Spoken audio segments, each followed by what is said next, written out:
Chapter 12. Selfishness. Those whose earthly interests have been superficial, who have been dominated by pride, vanity, greed, ambition and selfishness, are held in the earth sphere after transition until these tendencies have been conquered and love and sympathy have been developed through service for others. Frequently spirits whose earth lives were spent in pursuit of pleasure and the pastimes of wealthy society have attained realization of a higher life through our psychic circle. Among these was one who sank with the Titanic in 1912. Experience, October 22, 1916. Spirit, John J. Psychic, Ms. Wickland. After the spirit of W. T. Stead had visited with us a few moments, another spirit came in, struggling desperately, as if swimming, and called loudly for aid. Spirit, help! Help! Doctor, where did you come from? SP. That man who just left told me to come in here. Doctor, have you been in the water? SP. I drowned, but I have come to life again. I cannot see that man now, but I heard him talking and he told me to step in. He said that you know the way and would teach me, and that I could go with him afterwards. But now I cannot see him. I'm blind. I'm blind. I don't know whether the water blinded me or not, but I am blind. Doctor, that is only spiritual blindness. When a person passes out of his physical body without a knowledge of the laws of the higher life, he finds himself in a condition of darkness.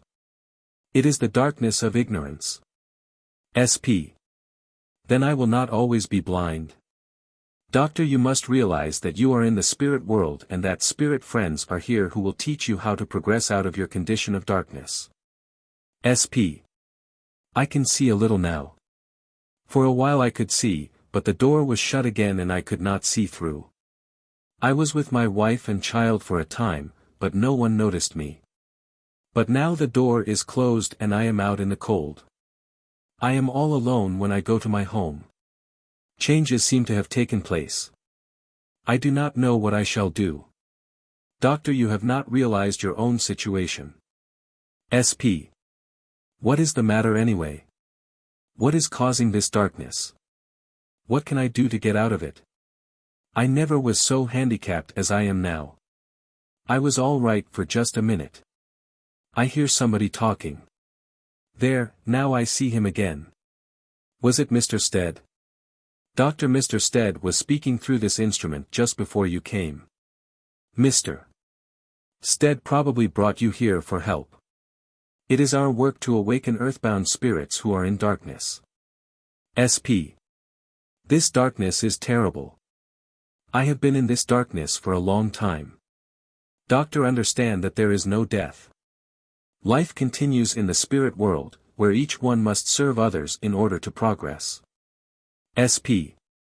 I really was not what I should have been. I just lived for self. I wanted amusement and to spend money. But now all I have seen is my past, and I have been in the darkness, and it is terrible. Every act of my past stands before me, and I want to run away from it, but I cannot. It is there all the time and accuses me, because I could have done differently. I have seen so many places where I could have done good, but now it seems too late. Dar. When a person lives for self alone, he usually finds himself in darkness when he passes over to the other side of life. You must obtain understanding of the glories of the spirit world and realize that life there is service to others. That is the true heaven, it is a condition of mind. SP. Why are not these things taught in the world? Doctor, would the world listen? Humanity as a whole does not look for the spiritual side of life, but looks for other things. The world is seeking for amusement and for selfish gain, not for truth. SP. There is such a queer feeling coming over me. Mother. Mother, my loving mother. Spirit. I am a man, but I feel like a child in your arms again. I have been longing for you, but I have been living all by myself in the terrible darkness. Why is it that I should be in the dark? Cannot my eyes be cured? Will I be blind all the time? Isn't it strange that I can see you, yet I seem to be blind? Doctor, you have a spiritual body now, and when your spiritual eyes are opened you will see the beautiful things of the spirit world. SP. I see Mr. Stead there. We were both on the same boat, but he does not seem to be in the dark. Dar. He understood the truth of spirit return and life on the other side while he was on earth. Life is a school and we must learn all we can about the spirit side of life while we are on earth, for the only light we have when we pass to the other side is the knowledge pertaining to life's problems which we have gathered here. SP. Why did no one ever tell me these things? Doctor, would you have listened to anyone who would have tried to talk to you on these subjects? SP. No one ever approached me with such ideas. Doctor, what year do you think this is? SP 1912. Doctor, it is 1916. SP. Where have I been? I have been very hungry and cold. I had a very great deal of money, but lately when I have wanted some to spend I could not get hold of it. Sometimes I seemed to be shut up in a room, very dark, and I could see nothing but a procession of my past life. I was not a bad man, but you probably know what society people are. I did not know until now what it was to be poor. It is a new experience to me. Why should humanity not be taught differently before death? Then there would not be such suffering as I am in now. Dar. If you will go with your mother and other spirit friends and try to understand what they tell you, you will feel much happier. SP. I can see Mr. Stead. I met him on the boat but I had no use for his teachings. I thought he was old and that he had a hobby. You know, when people get old they have hobbies of one kind or another. I never had time for such things, because all I thought of was my money and society. We do not see the poor people and we do not care to see them. I could do so differently now, but money is of no use to me any longer. My mother is waiting for me and I should like to go with her, for I have not seen her for years, and it is so good to see her. She says she could not reach me, for I was like a crazy man and would not listen to her. Bless you all for the help you have been to me, and for having opened my eyes. It is misery to be blind, yet able to see the procession of your past life, and not be able to see or hear anything else. Doctor, we should like to know your name. SP. I am John J. A., and I am glad I met you all. I am so grateful for what you have told me. Now I can see and hear, and understand something that I did not know existed. My mother and friends are coming for me, and now I am going through that beautiful gate into what will be to me heaven. I again thank you all, and hope someday to come and see you again. Goodbye. A few weeks later the foregoing spirit brought a friend, another member of New York's aristocracy, who had met his death at the sinking of the Lusitania. Experience, November 5, 1916. Spirit, Alfred V. Psychic, Ms. Wickland. Spirit, somebody told me to come in here and I would get warm. Doctor, what is your name? SP. Alfred V. I was on a boat. John J. came and told me he would try to help me get in here. He said if I would come in here I would get help. Say, I have never been hungry in my life before, but I am both hungry and cold, and my clothes are all wet. Doctor, that is only a condition of your mind. You have lost your physical body and should not feel the need of food. SP. I know I drowned and I have been in misery ever since. Dar. If you had an understanding of the life hereafter and of progression in the spirit world you would soon find happiness through serving others. SP. I never was happy. I suppose I had my own way too much, yet sometimes I felt, what was the use? But I thought, just forget yourself and have a good time. You may not care for society life, but in society you can drown yourself in gaiety. I really did not care for society life. I used to forget myself with my horses. If you have a beautiful horse he is faithful to you through life. But when you get into society, women just show you one side, smiles, and sometimes they hate you. The love I know most is the love of a beautiful, faithful horse. Horses were my pleasure and I felt they loved me. Women liked me only for what I could do for them, they wanted money and pleasure. Women wanted all the money they could get from me. I let go of things and tried to lose myself in pleasure, but I was not happy. Society does not know anything about honor and respectability. If I could find people as faithful and true as my horse was to me, I tell you I would thank you for that society. But go into the kind of society I have known, and men and women are nothing. I was a sport myself, but there were things that drove me to forget that little thing within me, conscience. I longed for something that was good, but where can you find it? Not amongst society, but amongst horses. Society is all right if you want that kind of a life. You will probably realize that I developed a great deal of selfishness. Doctor, you must try now to forget your past life with all its sorrow and bitterness. Look for higher things. Then your spiritual eyes will be opened. SP friends that took an interest in me brought me here, and my eyes have been opened since I came. I feel that probably, but I am not sure, a time may come when I can be happy. I have never been really happy, for when a child I had my own way too much. I thank you for allowing me to come here. If I ever am truly happy I will come back and tell you so. A sequel to the above occurred several years later, when John J. A. and Alfred V. brought to our circle a friend of theirs, Anna H., stage celebrity. Experience, September 8, 1918. Spirit, Anna H., psychic, Ms. Wickland. Spirit, water. Please, water. A glass of water was given and eagerly taken. Thank you so much. I have been very sick and am still weak. The doctors really do not know what is the matter with me. They said I must be kept quiet. My legs and arms pain me so. Doctor, we will relieve your pain. Manipulating arms of psychic. SP. Be very careful about my bones. I want to retain my beautiful form. I want to get well and return to my work.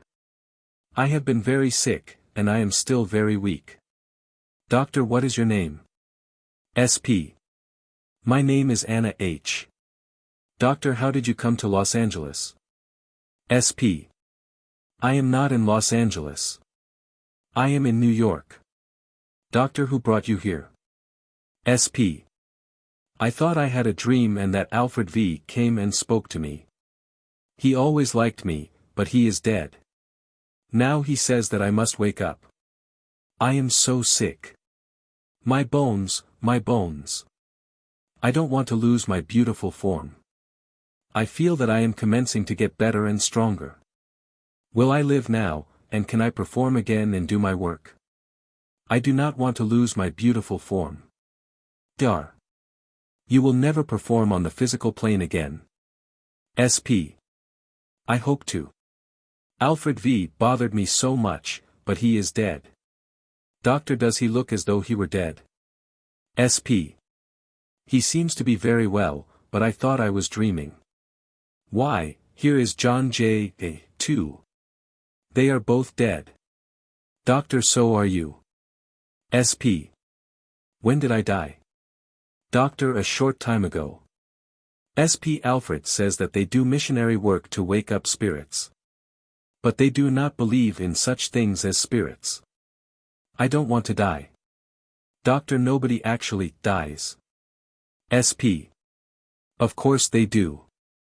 The doctor said I could never get well. I fought and fought to live. I want to live. I want to overcome my sickness and get well again, and I want to retain my beautiful form. Dar. From now on you must try to develop a beautiful spirit. SP. The two men want me to go with them to find understanding. Doctor, they have found the truth through this little circle. They were very poor spiritually before they came here, but became rich, through an understanding of a more beautiful life than they had here on earth. SP. What is this place? They say it is the gate to the understanding of real life, the gateway. Noticing dress. This dress does not fit well. Touching neck and shoulders. This is not my neck, or face, or form. They say I am weak yet, but I am to go with them and they will show me the way, but that I have much to learn. Dar. Did you ever ask yourself, what is mind? No. I just wanted my beautiful form. If it were not for my beautiful form and acting, I could not have attracted people to me and earned my living. There are quite a few people here. Spirits. Alfred said if I came here he would bring me to my relations, and to a beautiful home beyond the grave. Doctor, what do they call that place? I do not like the name, but they say, the spirit world. They say that is the home beyond the grave. They say I shall have to overcome my earthly condition before I can open my psychic eyes. I do not know what they mean. They say if I go with them I will find beautiful conditions after I have understanding, but that I shall have to overcome a great deal of self and live for others. Alfred says that we live for society and ourselves, and we have to suffer for it. He says I must go, but I cannot, for I am very sick. Doctor, your body was sick, but you have lost that body.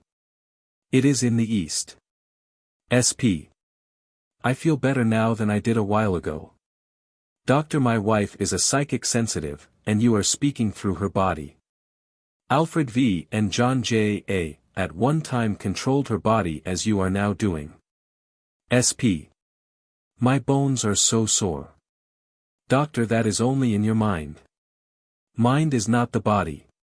Mind is invisible. We do not see you at all, you are invisible to us. Touching face. This is not my face, and I don't want this form. I want my beautiful form.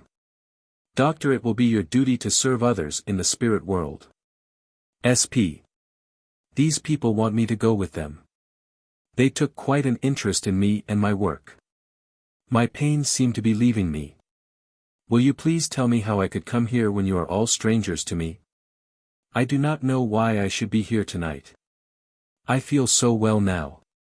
Dar. We are carrying on experimental work to learn what becomes of the dead. My wife is a psychic and you are controlling her body. Alfred says I must go. I thought I had a dream and that I was going to die, but I fought and fought for a long time. I did not want to die, so I used all my willpower to live as long as I could. One day I felt very weak and I went to sleep for quite a while, but I woke up again, as I wanted to live. They thought I was dead, but I was not. I had only gone to sleep. I wanted to live because life is dear to me, but I was sick so long and suffered so severely. I went to sleep again and I slept a long time, and when I woke up it was all dark, and I could not see anything at all. Everything was dark, dark, dark. I could not find any light and it was so dark. I felt so distressed, all dark. I thought then I went to sleep again, and as I slept I dreamed Alfred V. and John J.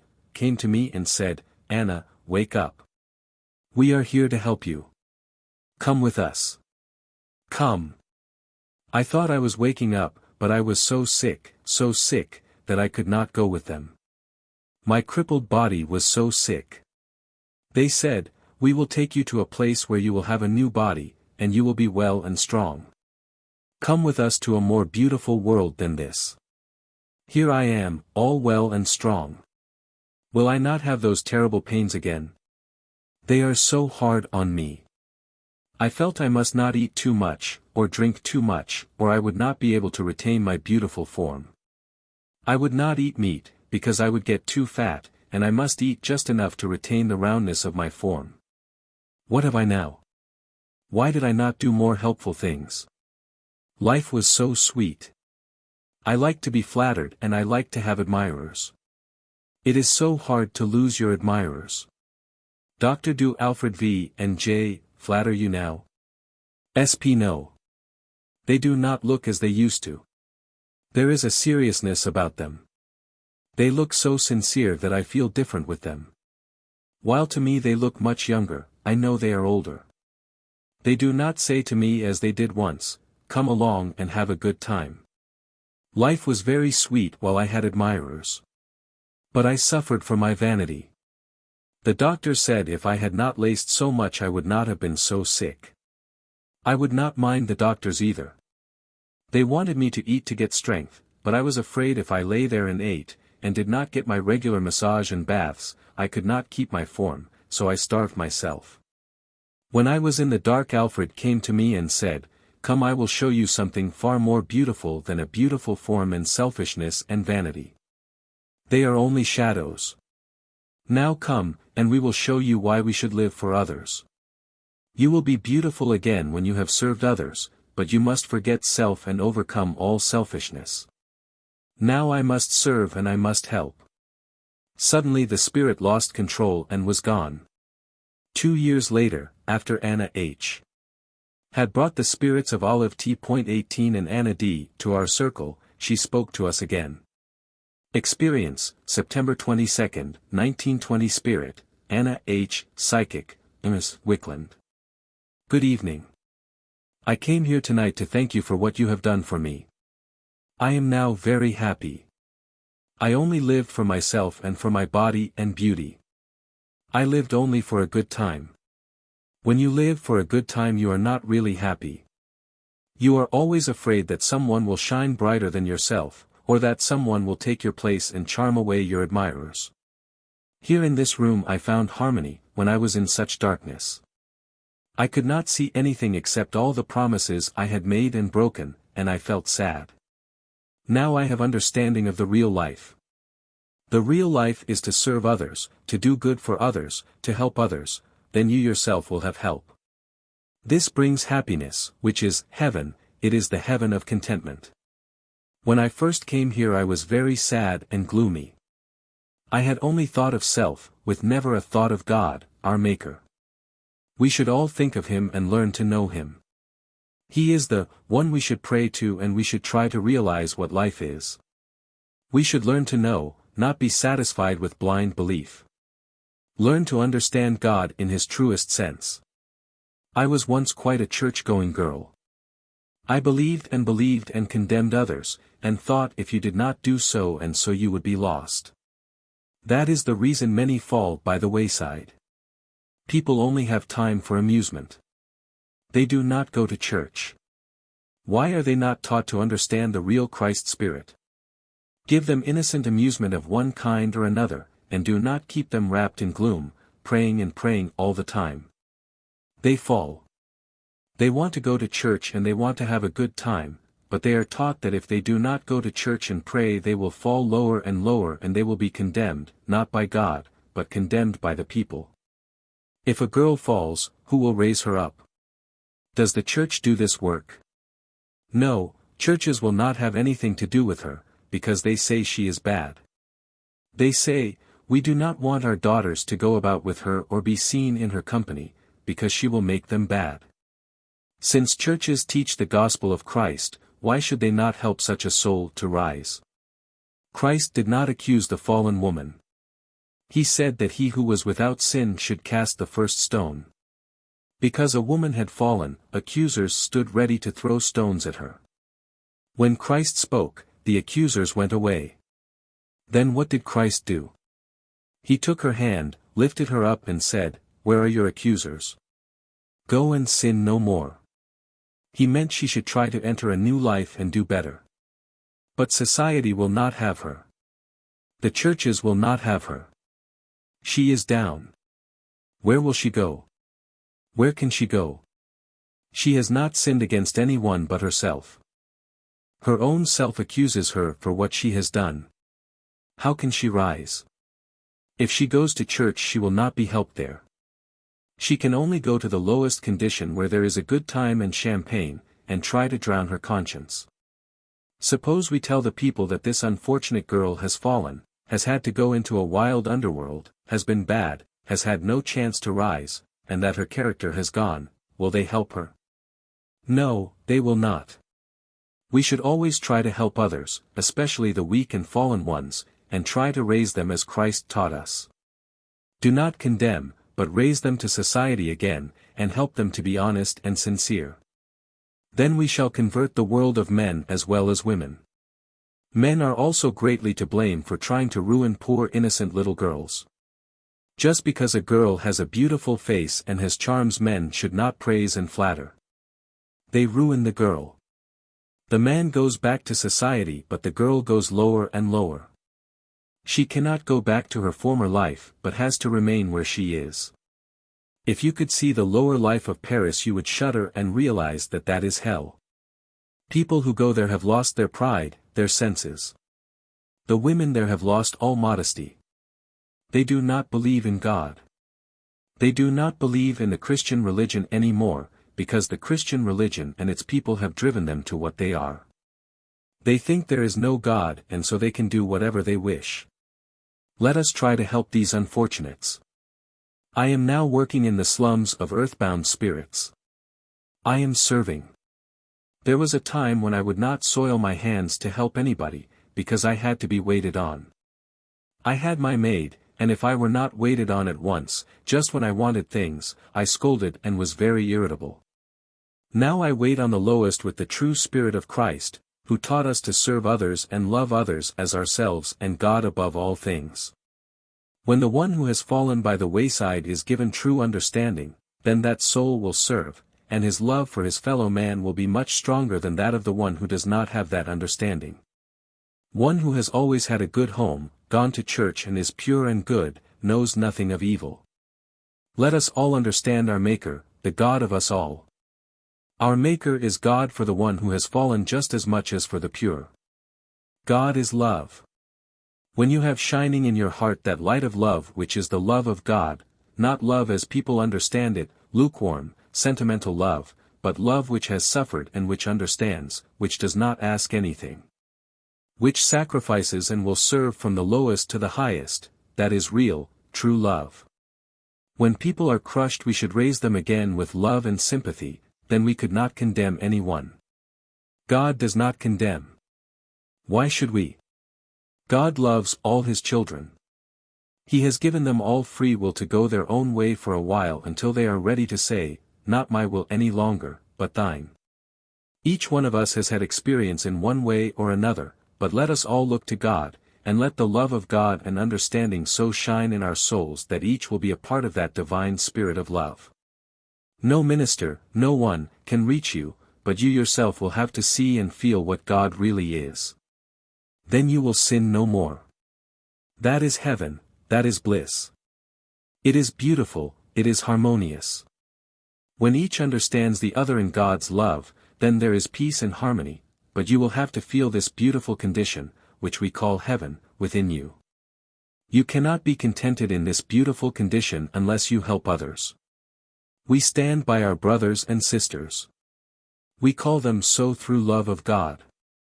Say to those in misery, let me reach my hand down to you and I will help you to an understanding of the true love of God, and you, too, will shine in this heaven of love. From your own home in the spirit world you reach down to the lower plane and you see some here, some there, in all kinds of agony. Some have taken their own lives because of disappointment in love. Others are overcome by sickness. Others are all crippled. Others are being punished by conscience. Through lack of understanding they pray and sing. They are only ignorant. They pray to the personal God they believe in, but the poor things do not understand the truth. Others are earthbound because of their belief. They do not want to talk to you because you do not belong to their church. They say, I do not want to have anything to do with you. You stay there, and I will stay here, and the praying and singing goes on. They do not know that they have passed out, neither do they know of the wonderful God of understanding. When you have understanding, the knowledge of God will shine in your heart. I am in the spirit world now, and it is all so beautiful, but I would not have had all this happiness so soon had I not come here and been given understanding. I would not have had it if I had not served. I have brought many here who were crippled through lack of understanding and they received light. These two young girls, Olive T., and her little friend, Anna D., who both took their own lives, are ones whom I will look after. I could do nothing with them, because they knew I was dead. Their fear of me kept me from them. They shunned me. I could not reach them. I did not want them to go to any other place. I did not want them to go to earth life and obsess someone. I brought both of them here tonight and I shall take them to my home in the spirit world. I will take care of them and help them to an understanding, and someday they may come and thank you as I have come to thank you tonight. Let us all have an understanding of truth. Do not only believe. Belief is all right, but to your belief add knowledge and understanding of God's wonderful love. Do not let others tell you they will save you, because they cannot do it. You will have to find the saving spirit within yourself. When the love of understanding shines in your heart, you will realize the wisdom of God. Then you will not need to think that God is in His heaven. He is here, there and everywhere. He is in the drop of water, He is in the flowers. All are a part of His wonderful work. Let us worship Him and let us see Him with open eyes, and we will be happy. Thank you for allowing me to come. Goodbye. In Chicago we had known two Jewish ladies, Mrs. Senior and Mrs. Simons, who were excellent friends, although the latter was somewhat tyrannical in her exactions. She particularly disapproved of the automatic writing which her friend was experimenting with, declaring that spiritualism was a fraud, since after death everyone became a flower, a bird, or a tree. Mrs. Simons passed away in the presence of her friend, suffering from dropsy and intense lumbago pains. A number of years later, when Mrs. Senior was in California, she developed melancholia and was afflicted so severely with pains in her back that she could not walk erectly. After spending 3 weeks in the hospital without any improvement, she came to us, and after the following experience, during a circle at which Mrs. Senior was present, she was entirely relieved. Experience, October 27, 1919. Spirit, Ms. Simons. Patient, Ms. S.R. Psychic, Ms. Wickland. The controlling entity groaned and immediately placed hands on back, apparently in great pain.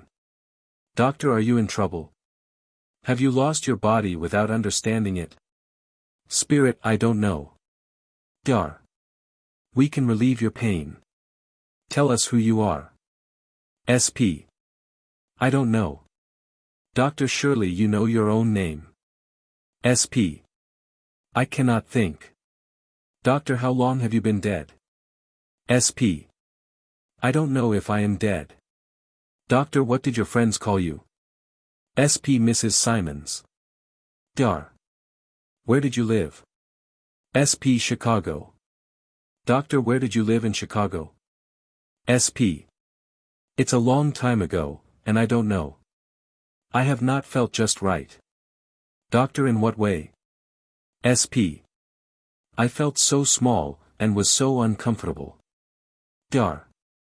Do you realize that you were interfering with someone? SP.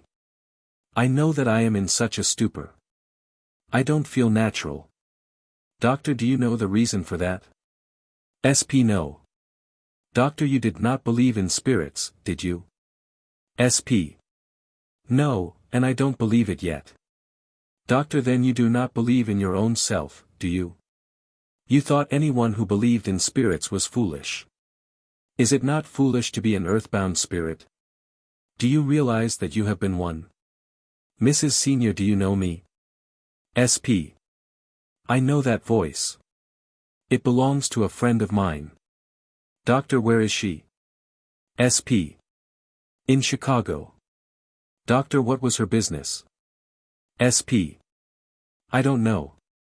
Everything is so dark and I cannot remember anything. I know that voice, but I cannot tell you who it belongs to. I cannot remember her name at all, but I knew her in Chicago. She used to call and see me. My friend was always like sunshine to me. She helped me. Doctor, what did she do? SP. She always came with such a nice cheerful disposition, but she got interested in spiritualism once. I told her not to bother with it because there was nothing in it. I would not have anything to do with that. I miss her so. I only see her once in a while. I feel so little and uncomfortable. To save my life I cannot think of her name. Doctor, what was her first name? SP. It comes to me now. It was R. Something ails my memory and things are so queer to me. Once in a while I get a glimpse of light, then I feel I am locked up in a small place. You know I am a big woman, and in that little place, aura of patient, I was so crowded that I had no feeling. Doctor, did you get warmed up occasionally? SP. Yes, once in a while. I do not know what is the matter, but something burns me sometimes. Static treatment given patient. Now it is all dark, dark. I do not see a thing. I do not know which is the best, the fire, or being crowded so that I got no breath. I could not breathe. I do not know why it is. But I seem to have gotten a shock. Doctor, did you die from a shock? SP. I cannot tell that I am dead because I do not feel dead. I have had fire, and sometimes it was like thunder, shooting pain. Mrs. Senior, do you remember Dr. Wickland? SP. Yes. Mrs. Senior, do you remember that machine he had? SP. The one that shot fire? Mrs. Senior. Yes, and that is the fire you feel. SP. Why, I didn't take treatments from him. Mrs. Senior, you have been bothering me all these years. SP. Why did I bother you? Mrs. Senior, have doctor explain it to you. Doctor, it is not hard to explain. You are now a spirit and have been hovering around your friend. That is why you feel uncomfortable. You are not in Chicago now, you are in California. You are in Los Angeles, California. Don't you remember Mrs. Senior? SP. Yes, she was in Chicago. Doctor, you are both in Los Angeles now. SP. I was in Chicago. I always had pains in my legs, and very often in my head. Mrs. S. You gave me those pains lately. Doctor, you loaned Mrs. Senior your pains. SP. No, you are mistaken in that. Mrs. Senior. Do you remember Mrs. Wickland of Chicago, Dr. Wickland's wife? Do you remember she was a psychic? SP. I don't seem to remember. It is strange, I don't know anything. Mrs. Senior, you thought you knew so much. SP. I supposed I knew. You meddled with that foolish thing, spiritualism, and I did not want to have anything to do with it. Have you been fooling with it again? Mrs. Senior. No, you have been fooling with me. SP. No, I did not want to have anything to do with that. There is nothing in it. I didn't like that fire, I could not stand it. It chased me away. I suffered terribly. When I was chased out, I was locked up in a new room. Doctor, you were locked up in a room of ignorance. Mrs. Senior. It is a long time since you died. SP. I am not dead. Doctor, look at this hand.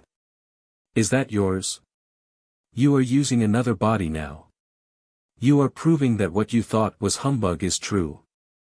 Mrs. Senior, do you know what year it is, Mrs. Simons? SP. I don't know anything. Where is my home? Where is my girl? Mrs. Senior, your girl is not here. You are in Los Angeles, California. SP. No, now you are a little off. Mrs. Senior, don't you know you are in Chicago? Mrs. Senior. I have been here in California for 6.5 years. SP. We are in Chicago. Such a foolish woman. She is hypnotized and wants to have me believe such a story. Doctor, wouldn't you like to understand matters? You have been dead a good many years, and were hovering around your friend, Mrs. Senior. You were driven away from her by electricity. Now you are allowed to control my wife's body temporarily so you may acquire understanding. Do you know anything about the purpose of life? Did that ever interest you? No, therefore you think there could not be anything in a higher life. You call yourself Mrs. Simons. This body belongs to Mrs. Wickland and she is in Los Angeles, California. You claim you are in Chicago and we cannot convince you of the facts. You have been obsessing Mrs. Senior. SP. I came to her because it was so dark. It seems I had been sleeping for a while, then I woke up. I saw a light, then I was here. I could see just a little light if I could be with her. Doctor, you got into her magnetic aura and made her suffer. In order to get you out, I applied electricity to her. Mrs. Senior, do you know what I told Doctor? I told him to give you that electricity. SP. You have no sympathy for a poor old lady like me. Dar. Would you have liked to have an earthbound spirit control your body? SP. I will not listen to you. Doctor, you are willing to bother your friend. SP. I do not know whether I have been bothering her. I have only been around her to see light. Dar.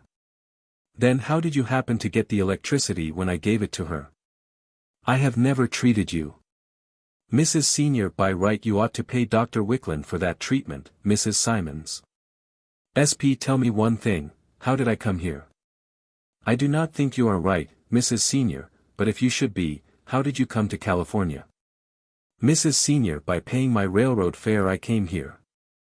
Did you pay anything? SP. I never paid anything, so how did I get here? I don't believe it anyhow, you cannot say that to me. I am in Chicago, and Mrs. Senior was never in California. Doctor, do you hear that rumble? That is a train leaving Los Angeles for Chicago. SP. That is the Northwestern train.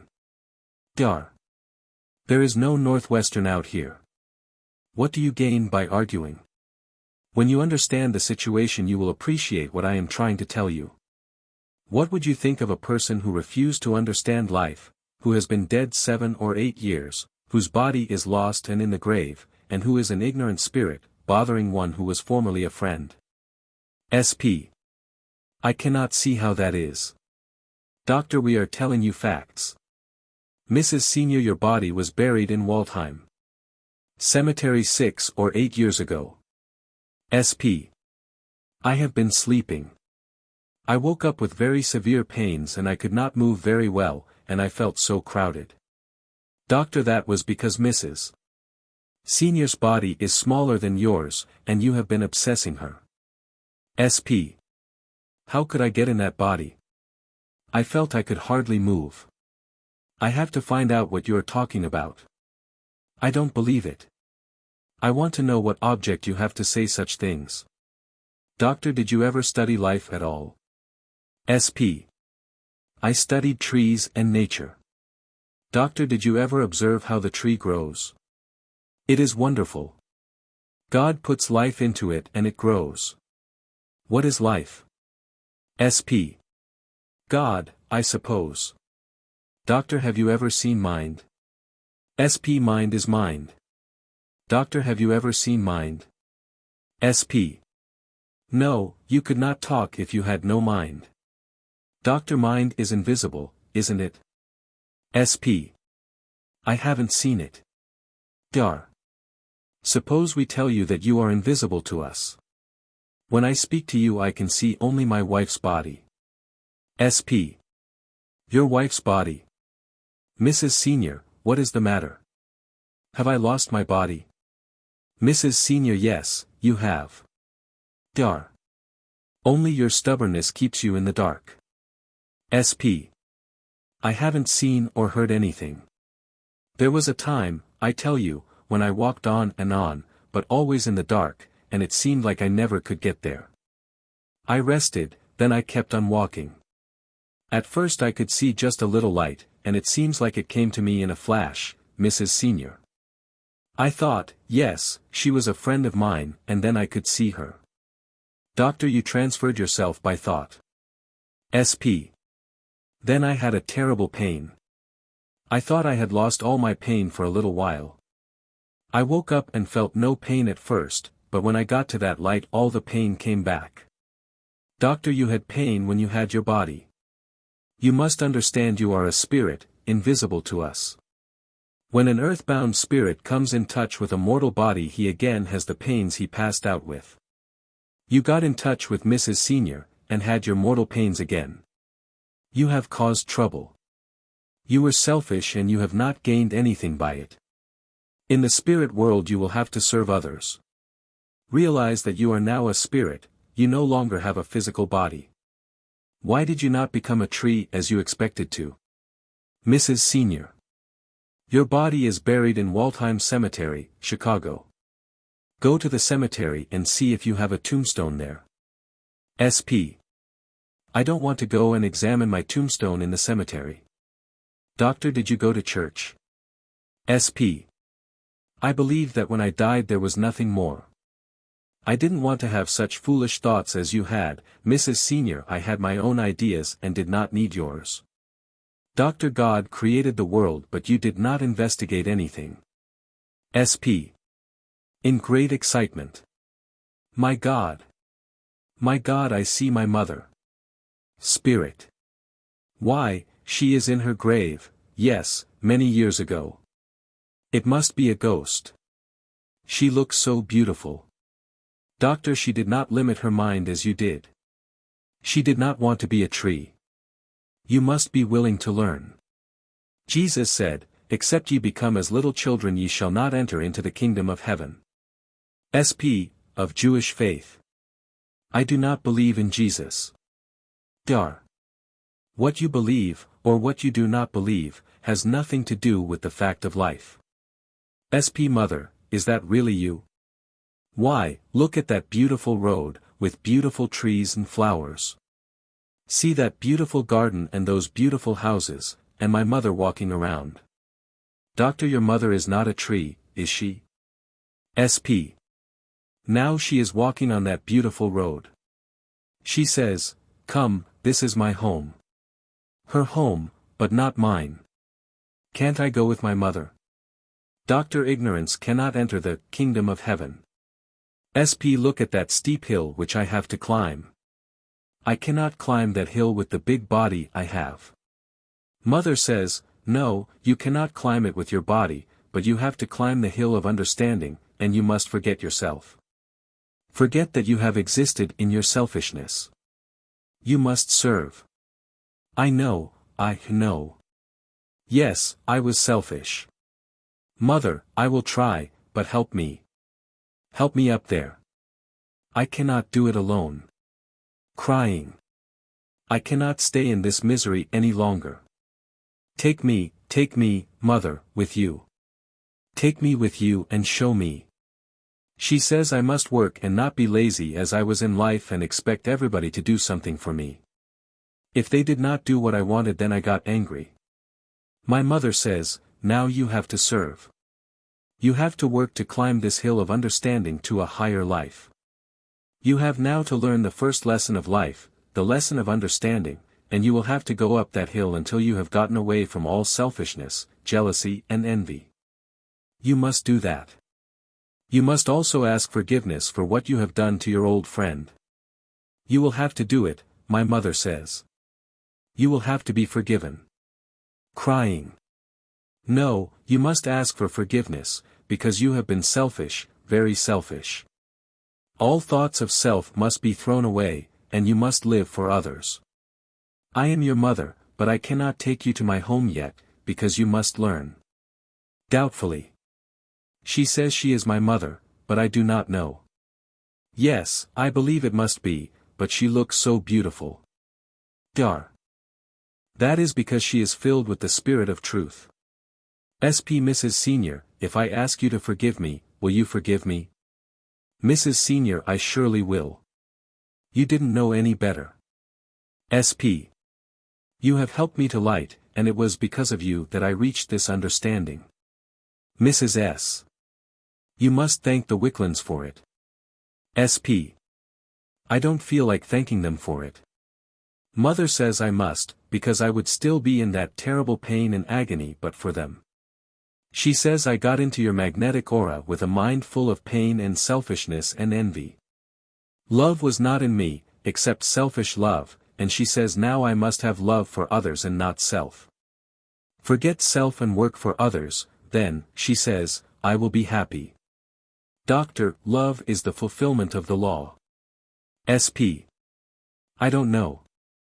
I didn't have much interest in those things. I now see myself as I was. I was a bundle of selfishness. Mrs. Senior, I must also ask you to forgive me because many times I spoke to you in a very rude way, and I was selfish. I felt people should always come to see me and they had to do it. I see now my selfishness. Mrs. Senior, please forgive me. I ask it now from my heart. I see now, but before I did not want to see it, because that was putting my past life before me, and how I had lived for self. I do not want that evil, ugly, homely body of mine, which they, guiding intelligences, show me. That is not my body. Dar. That is your spiritual body, for you have made no other. You have made a spiritual body of only selfishness and jealousy. SP. It is all crippled and wrinkled. Doctor, you will have to alter it by your good acts for others. You will have to wear the garment you made until you have earned another. SP. To think I should have to wear such an ugly, homely, old fool thing. That spiritual body of mine, just because I did not do anybody any good. Dar. You will have to wear that and be happy until you have learned how to earn another, and to climb the hill of understanding and wisdom. SP. So I have to live now in that awful body of mine. I have to get in. Doctor, serve your fellow man. SP. I will be brave, and I will try, because now I see what I should have done, but I did not do it. They say it is not too late, and I will try to wear that body, all wrinkled and so homely. They tell me I can soon wear it out by good acts, and each time I do some good act, some wrinkles will be taken away, and there will be a change for the better. I will try to be happy. It is hard. Mrs. Senior, help me. Doctor, we will all help you. SP. Give me some little sympathy because I have to be in that terrible, homely body of mine that I have made only by selfishness and hate. I will wear it until I can do better. I need help and strength so that I can stand it. Mrs. Senior, forgive me. They say I have done harm to you, and that now I have to wear that homely body and have to serve you. I will serve you and help you. My first lesson will be how to be kind. I will. Doctor, you will find many good friends who will help you. Ask the intelligent spirits to help you. Will you ask them? SP. Yes, I will. They say I must thank you for those thundershots. Doctor, do you believe in spirits now? SP. I must, I suppose.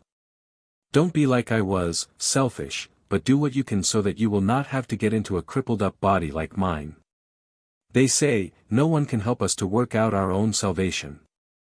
Make your spirit body more beautiful than mine. Now I will go and begin my work. Goodbye. Miss F.H. A talented young musician, of gentle disposition, was a student in college when she suddenly became violent and destructive, tore her clothes into shreds and struck everyone who came near her. She was finally placed in a sanitarium, kept in a locked room for some time and her case diagnosed as dementia praecox. When brought to our institute she had become almost a skeleton. At this time she declared constantly her name was not Miss H. but that she was Margaret Young, of England, and had 2 children. One noon, as Miss H. was seated at the table, Mrs. Wickland clairvoyantly saw the spirit of a newsboy take possession of the patient and reach eagerly for food, exclaiming, "Gee whiz! I'm hungry. I haven't had anything to eat for a long time." His hunger satisfied, the newsboy left, and after this occurrence the spirit of Margaret Young ceased tormenting the patient. Miss F.H. had with her as companion a younger sister, Miss C.H. who understood obsession and was of great help to her. One afternoon while Miss F.H. was seated at the piano, she suddenly became controlled by a strange entity, but the sister sharply ordered the intruder to leave, and the patient again became herself. This spirit controlled Mrs. Wickland during a physics circle held that evening, and after this the patient improved rapidly. Within 4 months she returned to her home, entirely well, graduated from college and later took up music professionally. Experience, October 6, 1920. Spirit, Alice. Patient, Miss F. H. Psychic, Miss Wickland. Doctor, where did you come from? Spirit, I came here as a visitor. Doctor, would you please introduce yourself? SP. I must find out where I am. I do not know any of you people. Doctor, will you please tell us who you are? SP. I do not know whether I want to tell you who I am. Doctor, then tell us how long you have been dead. SP. Dead. Doctor, do you understand your situation? Why are you here? SP. I do not know what I came here for. Somebody told me to come in here, but I do not see any object in coming. Doctor, perhaps we may learn something from you. You could tell us about your life and present condition. Tell us who you are. Introduce yourself. SP. Oh, I do not know. Doctor, who told you to come in here? Do you know the party? SP. No. I was walking around trying to find some place. Everything had been so dark and I have been walking such a long time, and I am very tired. I do not want to be talked to. I want to rest. Doctor, you cannot do that because you are a stranger here. Are you a man or a woman? SP. That's a very strange question to ask. Doctor, it may seem so to you. SP. Can't you see whether I am a man or woman? Don't they dress differently? Doctor, this is a lady's body in this chair. Are you a lady? SP. I most certainly am not a man. Doctor, were you a woman or a girl? SP. I have not changed to a man, I tell you. Doctor, you evidently changed your bodily form. If I tell you that this is the body of my wife, you would be surprised. Evidently you are still asleep. SP. Asleep, this time of day? Doctor, why not try to understand matters? You know you are in a strange situation. Try to understand it, try to learn the reason. This body is not your own. SP. How you talk. I came into this room, and I certainly could not come in without a body. I did not come in like a feather, floating around. Dar. Do you recognize these hands? SP. Those hands belong to me. Doctor, I want you to understand that you are using someone's body temporarily. You do not recognize these hands. SP. I am not used to such treatment. Haughtily. I used to be in society. General laughter. Oh, dear. Everyone is laughing at me. I do not know what to do, it is so provoking. Doctor, did you have a great deal of wealth when you had your own body? SP. Why should I tell you of my affairs? Dar. Were you only pretending to be aristocratic? SP. I never heard such talk before. Doctor, you are a spirit but do not understand your condition. SP. I can't see how I happened to come here. Struggling to leave. Dar. You must be sensible and listen to reason. SP. Oh, dear. What shall I do? Why should you hold my hands? Doctor, I am not holding your hands. I am holding my wife's hands. SP. I am not your wife. Doctor, ask these persons if this is not my wife. SP. I do not know these people and I do not care to. Doctor, when you are ready to talk we will talk sensibly. SP. You need not dictate to me. Doctor, how long have you been dead? SP. Dead?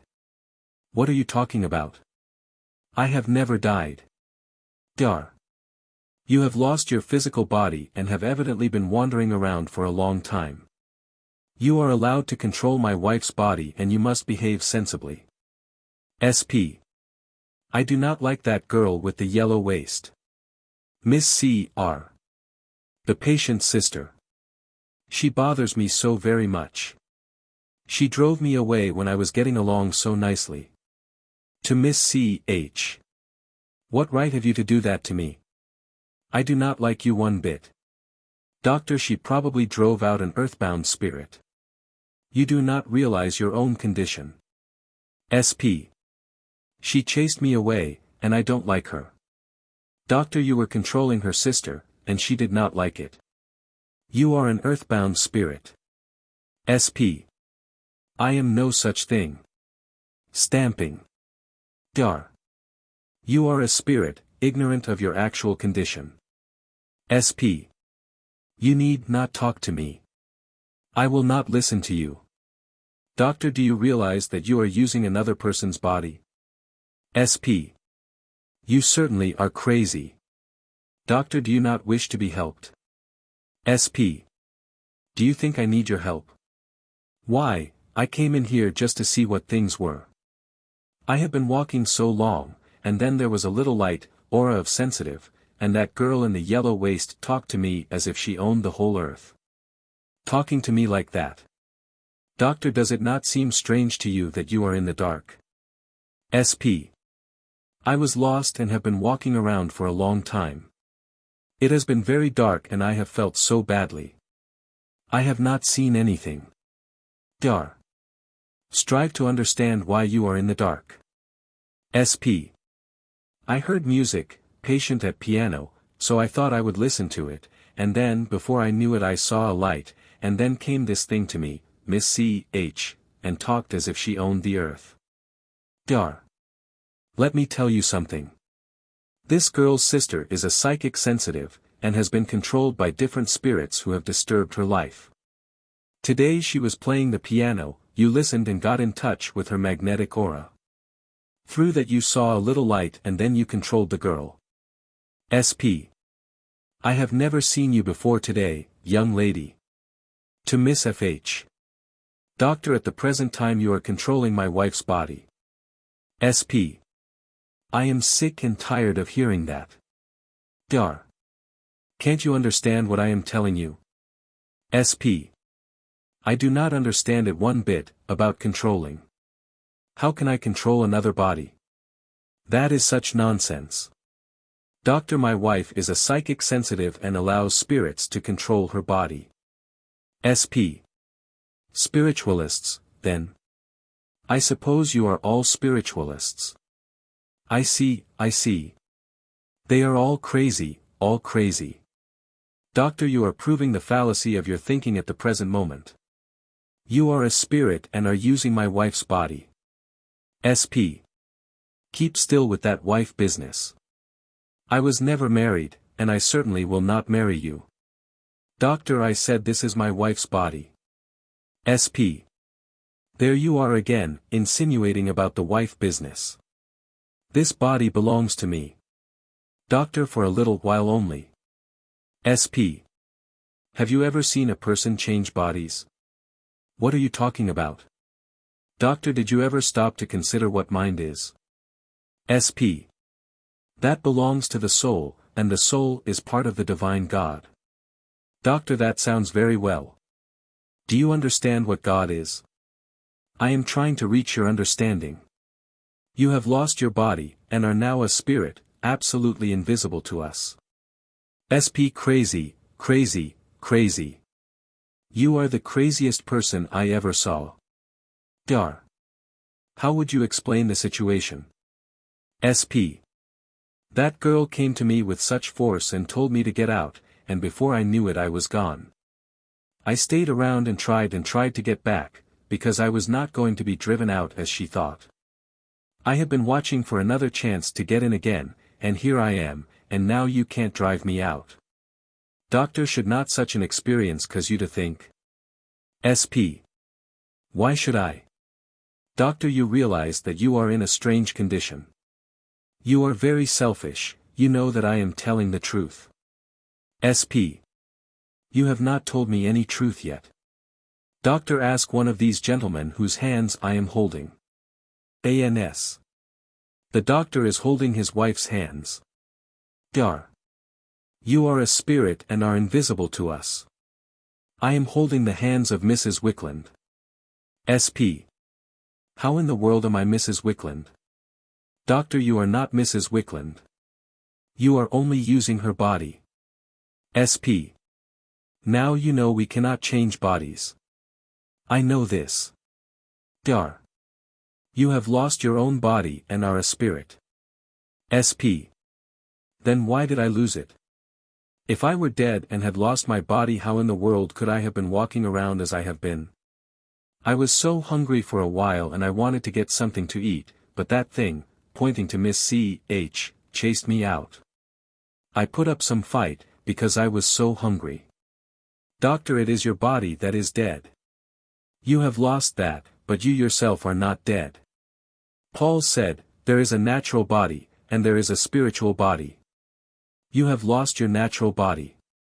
SP. When did I do that? Doctor, I do not know. After you stepped out of your physical body, you continued to live in your spiritual body. You were brought here to obtain an understanding of your condition. When you have that, you will not need to walk in the darkness any longer. You will then have an understanding of the spirit life. SP. I have been walking, but I am on earth, not in heaven. Doctor, what do you understand heaven to be? SP. That is where God is. Dar. The Bible says, God is love, and ye are the temple of God, and the Spirit of God dwelleth in you.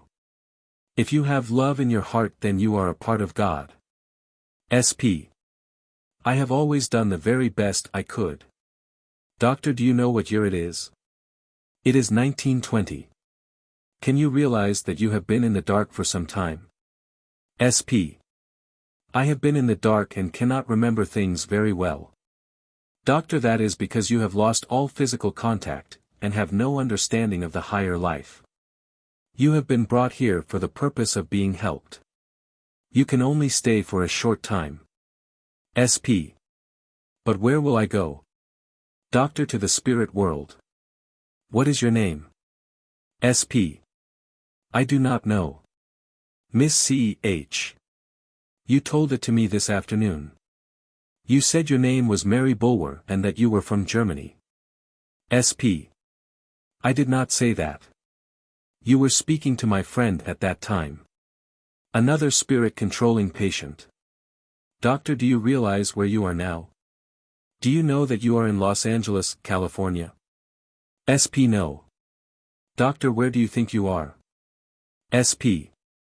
My friend and I were traveling on the railroad. Doctor, did something happen? SP. We were going to, now I can't remember where. Oh, Mary.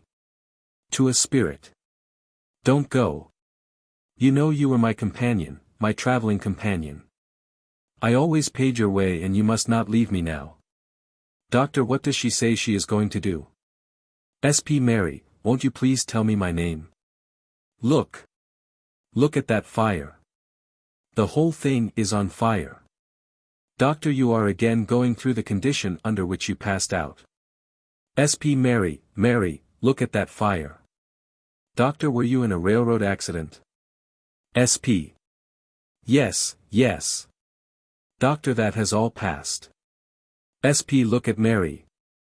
She's dead. She was crushed. Doctor, they are revealing to you the conditions under which you passed out. That is all in the past. You must quiet yourself. SP. I only got a glimpse of it for just a minute. Doctor, what does Mary say? Does she understand that she has passed out? SP. She is lost and so am I. We are both lost. We lost our way. Doctor, that is because you are ignorant of the real life. If you had had understanding when you had your physical body, you would not have been lost. SP. I have been walking and Mary is dead. Doctor, she is not really dead, she only lost her physical body. Mary is no more dead than you are. You are both spirits. SP. I died in that terrible fire. Look at them all. All those people are burning up. Greatly excited. Doctor, forget the accident and collect yourself. Try to calm yourself and forget the past. SP.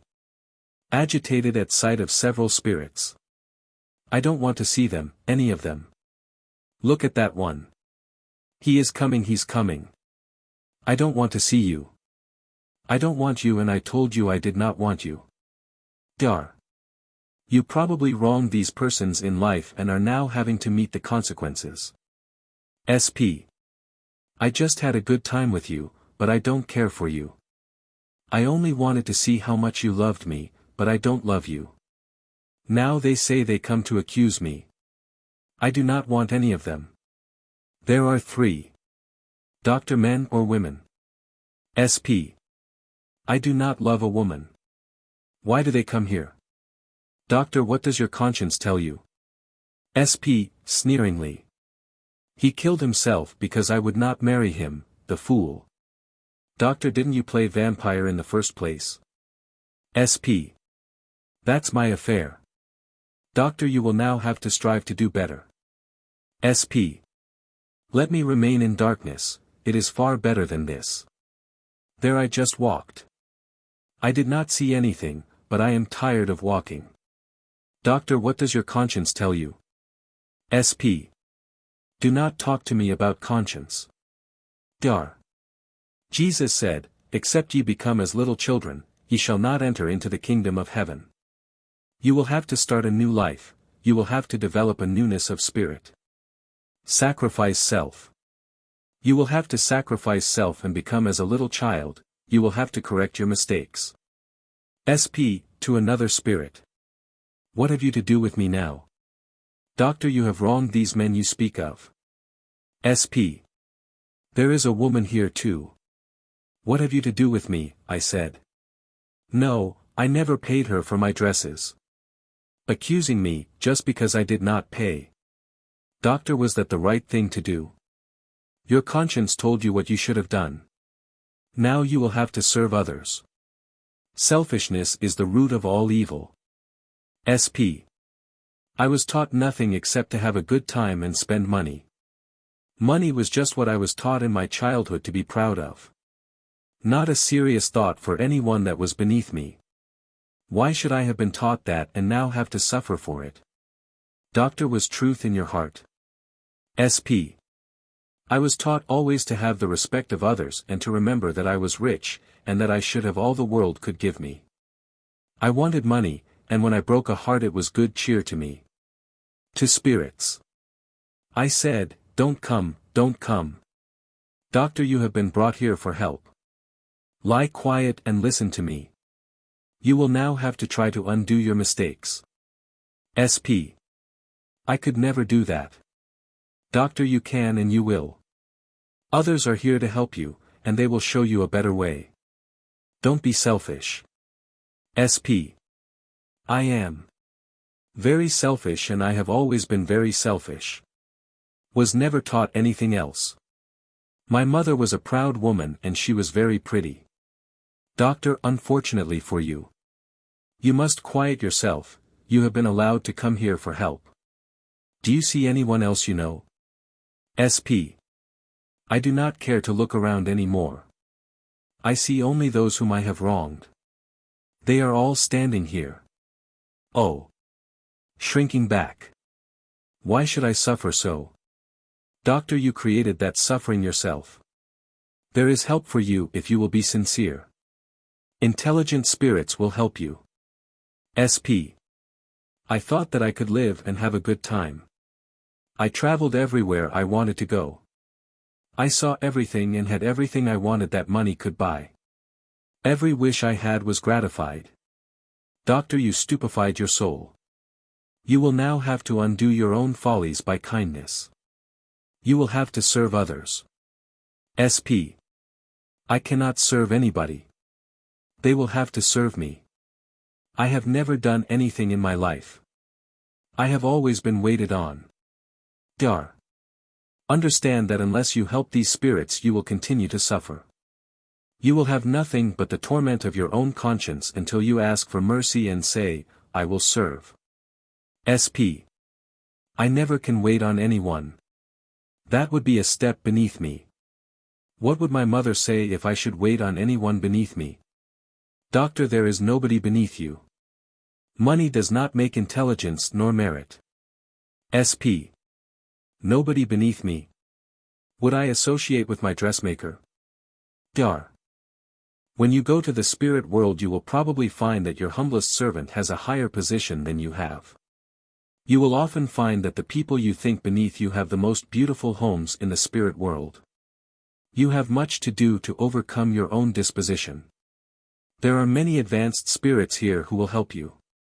Jesus taught us that we must humble ourselves. SP. You do not know what that would mean to me. Dar. My wife allows spirits of all kinds to control her brain and body. Would you be willing to sacrifice yourself as she does? She allows you to control her body so we can help you to a better understanding. Look around and you will find spirits here who will help you. SP. Oh, Rudolph. Spirit. I loved you, but you know that my pride and my mother would not consent to our marriage. I know you suffered, but you did not know that I suffered also. You know you could not give me the social standing I was used to. I loved you, and I love you yet. Rudolph, will you forgive me? I would have liked to have married you, Rudolph, but I could not. Doctor, why should pride and money be obstacles to love? SP. I was not happy, but I had to crush that. I did not dare go contrary to my mother. I had to shine in society with a broken heart. I had to smile at all those fools. I had to be another person when my heart and love were with you, Rudolph, but forgive me. I know you suffered. I went to your funeral but mother did not know it. I wished I were dead and could go with you, but I had to close the door to love. From the moment you had gone, I said I would conquer and shut out love and sympathy, and I would now live for selfishness and let others suffer as I had suffered for the love I had to shut out of my heart. Rudolph, forgive and help me. You were such a good man, but religion and money and mother stood between us and love. You were poor but you were good. He says if he could have been with me he could have taught me to be a good woman. Yes, Rudolph, but the good influence you brought with you was shut out for me, then I did not care what became of me. I went into society and had a good time trying to drown my sorrow. I tried to lead every man on so that I could get him down at my feet.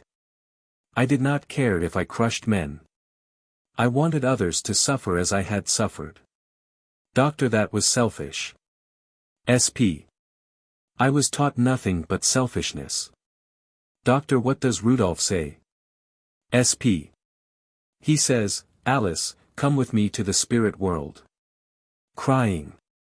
He says in heaven there is no pride to interfere, all is love and harmony. Doctor, we can help you. Strive to understand. When you realize the better life you will have much to do to correct your mistakes. You can undo your mistakes by kindness to others. You will have to work out your own salvation. SP, stooping forward. Carl, don't go. I know you meant well, but I could not love you when my heart was with another. I knew I was at fault when you killed yourself. See, he just lies there. Crying. Doctor, he, too, will find understanding. Others will help him. Spirit is indestructible. SP, look there.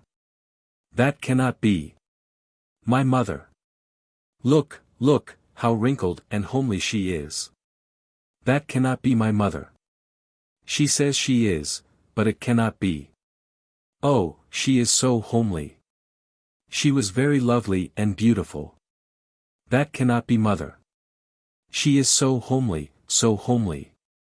Mother, what is the matter with you? You had such a beautiful form, now you are all shriveled. Doctor, that is the spirit form which she developed by her selfishness. Her spirit body is of her own making. As a man thinketh in his heart, so is he. SP, mother, mother, what is the matter with you? She says, Alice, I am at fault in the way I brought you up. I am at fault for not bringing you up to be a better woman than you were. I am at fault for breaking up that true love with Rudolph, which probably would have brought out your better nature.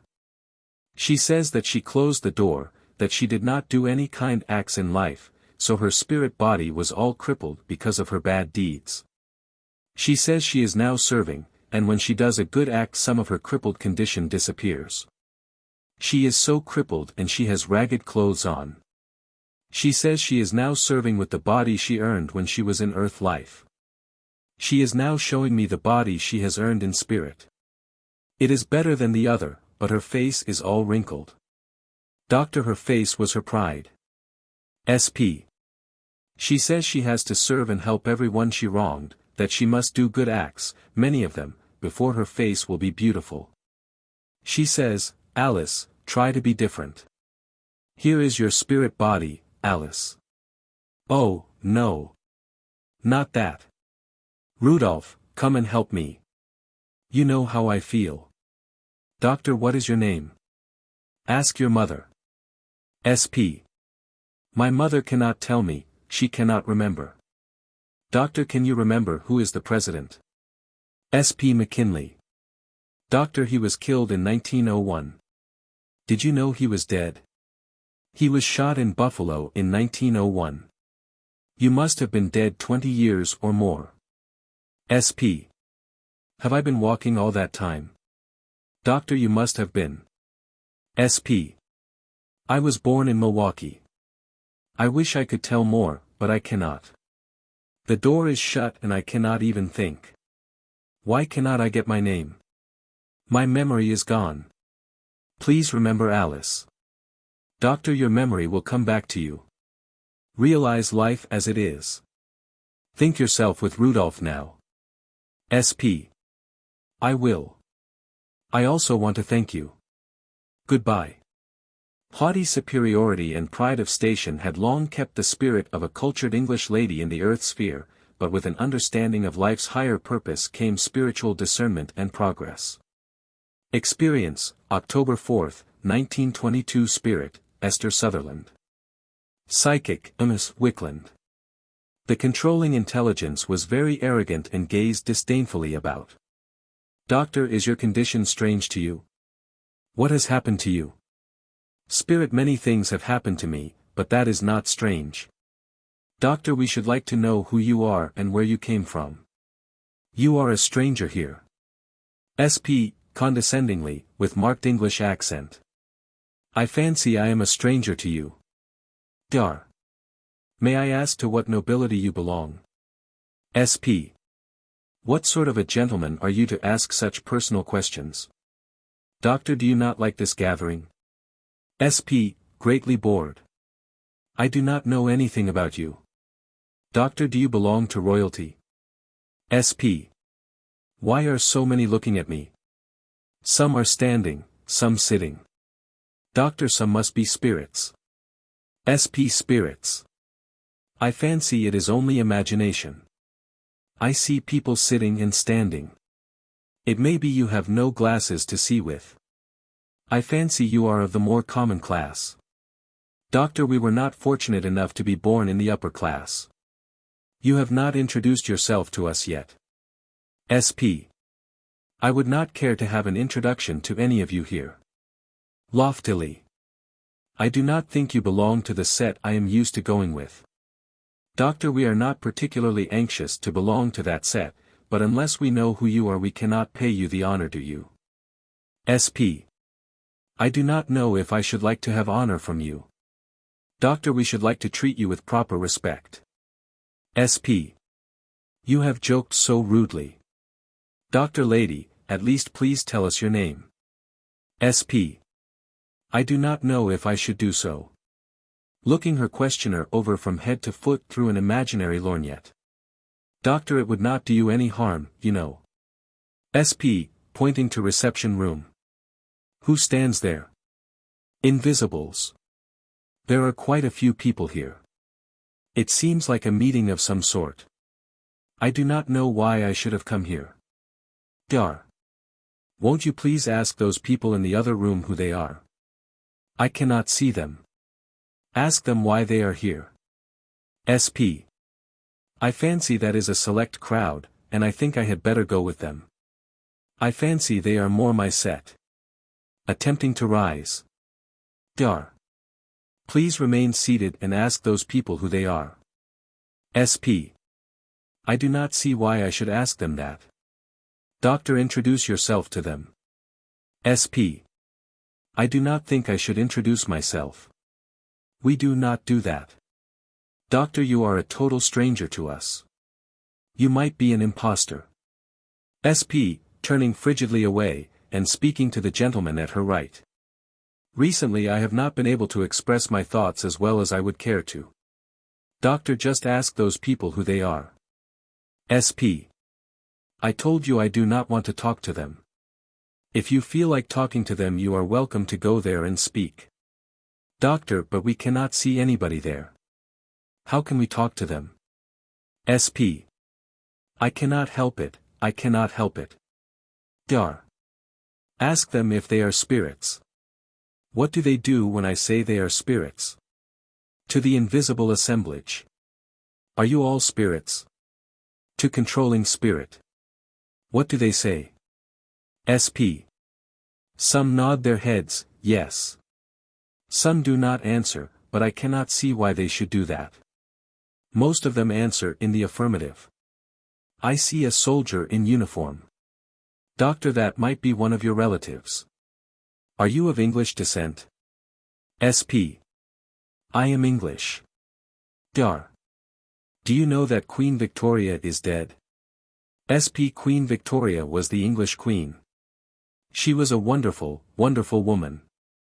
She died a long time ago. Doctor, I think it was in 1901. SP. Yes, I think it was it not? Dr. King Edward is dead, too. SP. They used to say he was a wonderful king. Everybody respected and loved him. He was very much for everybody. He mingled with the common herd as well as with fine society. Doctor, that is a good suggestion for you. You should feel more at home with the common herd. Do you remember the Great War? SP. What Great War? Doctor, do you know Lord Kitchener? He died in the Great War. SP. We had war with the Boers. Doctor, that was about 1898. Did you know Lord Kitchener? SP. He was a good man but not much in any war. I do not know anything about the Great War you speak of. Doctor, there were 23 or 4 nations fighting each other. England was fighting Germany. SP. I fancy that is remarkable. I do not know anything about that. I used to read a great deal at one time. Doctor, do you remember the Kaiser? SP. He was a strange man. Doctor, do you know that the Kaiser is deposed? Do you know that the Tsar and his family were killed? SP. How? Dar. By the Bolshevists. SP. What? Who are they? Doctor, they are the ones who upset the royalty business in Russia. SP. No, they did not call them that. They called them, what is that word I wish to say? K's, nihilist. SP. Yes, that is it. They were sent to Siberia. Doctor, the Tsar was sent that way, and then killed. SP. Fancy that. Doctor, do you remember the Emperor of Austria? He has passed on. SP. Where have I been all this time not to know about the things of which you are talking? Doctor, the Habsburg house is no longer in power. SP. No. What is the world coming to? Doctor, coming to democracy. SP. All royalty gone. Then the common herd is starting in to do wrong. Doctor, there may be no aristocracy in time. SP. We have noble blood in our veins. Doctor, suppose a commoner were made a king, would that change his blood? Do you remember that the king honored Napoleon and gave him a title? That did not give him blue blood. SP. I was born of noble blood and I will stick to that all my life. Doctor, what is your name? Were you a member of the English royal family? SP. My name was in olden times. Well, I have not had my name for a long time. It seems to me, yes, my name was Esther Sutherland. K's, were you the Duchess of Sutherland? SP. Indignantly. No, I was not the Duchess, but one of the distant relatives. They all had more money, while I only had the title. That is worth a great deal. K's. Do you know you are in America? SP. I am still in England. K's. Do you see any of your old friends around here? Doctor, look in that crowd you spoke of. can you find someone you know? SP.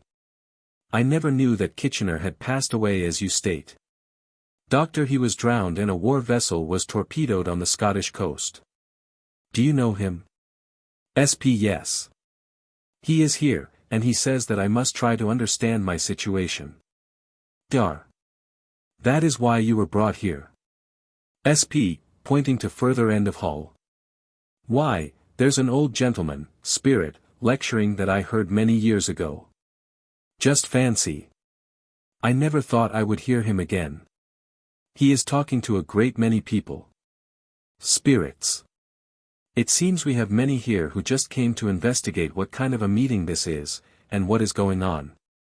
They all seem to be trying very hard to find out what they really are. He is now standing on that platform. He is lecturing just as he used to in England some years ago. I went to hear him, but he talked spiritualism. I did not really know what he meant. He spoke well. He said his name is Dr. Peebles. Famous lecturer on spiritualism. He said to me, you go in there, so I came. He says, I want you to get understanding, and I do not, no, what does he mean? He says he does not want me to stay in the earth sphere, but to lift my soul up to God and understand the real spiritual meaning of him. He has a big crowd around him. Some he is trying to lift up to higher things, others he is trying to wake up, so he tells me. They are not sleeping, are they? Doctor, yes, mentally. The Bible says, blessed is he that hath part in the first resurrection, on such the second death has no power. SP. What does that mean? Doctor, it means that for those who have a spiritual understanding while in the body there is no death. SP. Of course there is. Doctor, no one ever dies.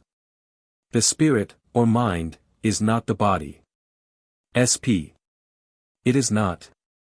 Doctor, you are dead to the world and your own relatives, and evidently have been so for many years, but we know that you yourself are not really dead. SP. I have been walking about a great deal, and I have traveled extensively, but I have felt very strange. Whenever I wanted to go anywhere, all I had to do was to think, and it seemed that I did not need a train or anything, but I was there. At times I felt I must be in America, because I always heard they run their trains much faster than in England. Doctor, you are in Los Angeles, California. SP. California. How did I get here? The old gentleman is talking to a big crowd. He says he has to bring them here to get them to understand, and to have them open their spiritual eyes to see. Doctor, you are having yours opened now. SP. Why should I come here and speak? Why do the rest not speak? The lecturer says he could take me quicker than any of the others. Still I do not look different than they. He says he could take me more quickly to control a psychic. Doctor, he is right. SP. What does he mean by that? He said it was necessary to bring this crowd here. He met most of them in England when he was lecturing there many years ago. He says some will listen to his lecture, but many he cannot reach, nor even waken, so he brought them here. He says he did not bring me here to waken me, but I had come with others in that room over there. There are so many there. Some are crippled and some cannot speak at all. It seems as if he speaks and lifts them up, and then they waken. He has a wonderful power for healing. Doctor, they are lifted up by his thought. He makes them understand that their crippled bodies are in the grave. SP. Now he says that I must thank you for the privilege of meeting you and of talking with you. I do not see why I should do that. He says also that I shall have to put all my pride aside. Yes, but the rest are the same as I. Doctor, you might see Queen Victoria or King Edward in the crowd, and I am told that you will find them very common now. SP. Of Queen Victoria they always said she talked to spirits, and everybody thought she was a little crazy on the subject. Doctor, she was open-minded. SP. She had spirit communications very often. Doctor, she is not a queen any longer. SP. Some said she had a medium with her a great deal to ask what things to do and what not to do. His name was Brown, I believe. Doctor, yes, John Brown. SP. She said she always had to ask her husband about things. Doctor, what more does Dr. Peebles say? SP.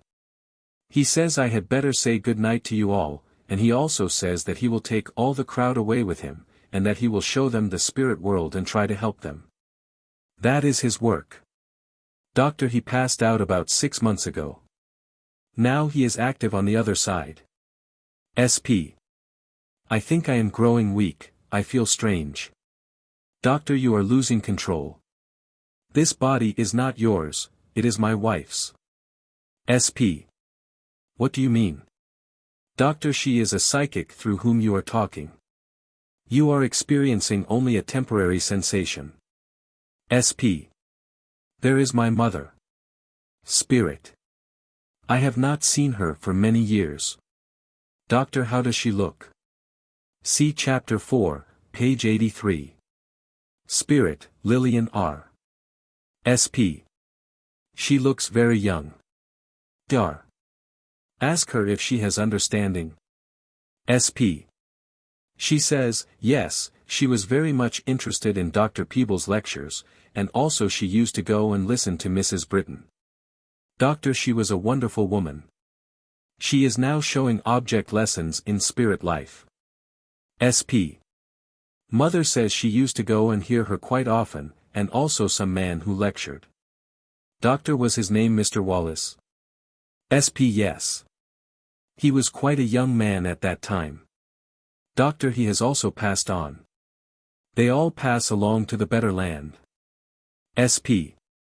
With transfigured face, gazing raptly upon some vision. Look at that open door. It is so beautifully engraved. It has engraved on it. The door of life. Understanding of life. Understanding of God in the true sense. The door is opening, very slowly, and we look in. What a beautiful hall. The altar in the front is so beautiful, so beautiful. On the altar, in the center, is a beautiful statue which represents wisdom. There is a statue of truth, one of love, one of understanding, one of honesty, one of life and one of modesty. Wisdom is the center statue. There are 7 statues in all, each holding a light, each one of the 7 colors. 3 on each side of wisdom, each with a light, all blending into wisdom, the beautiful white light. Wisdom, truth, honesty, love, life. Understanding, modesty. From these colors come the 7 musical notes. Each note corresponds to a color, and then goes toward the center and lends into wisdom. There the real truth of life and an understanding of God is learned. Dar. The Bible says, God is love, and God is spirit, and they that worship him must worship him in spirit and in truth. SP. That is beautiful. See those colors blend. They go on, blending in all ways, into all forms, into all kinds of shapes, into stars and flowers, and then they become music. Now they form into leaves, buds and flowers, music taking form and color. The music itself, I never heard such beautiful music. Is that heaven? Doctor, you may call it heaven, or the spirit world.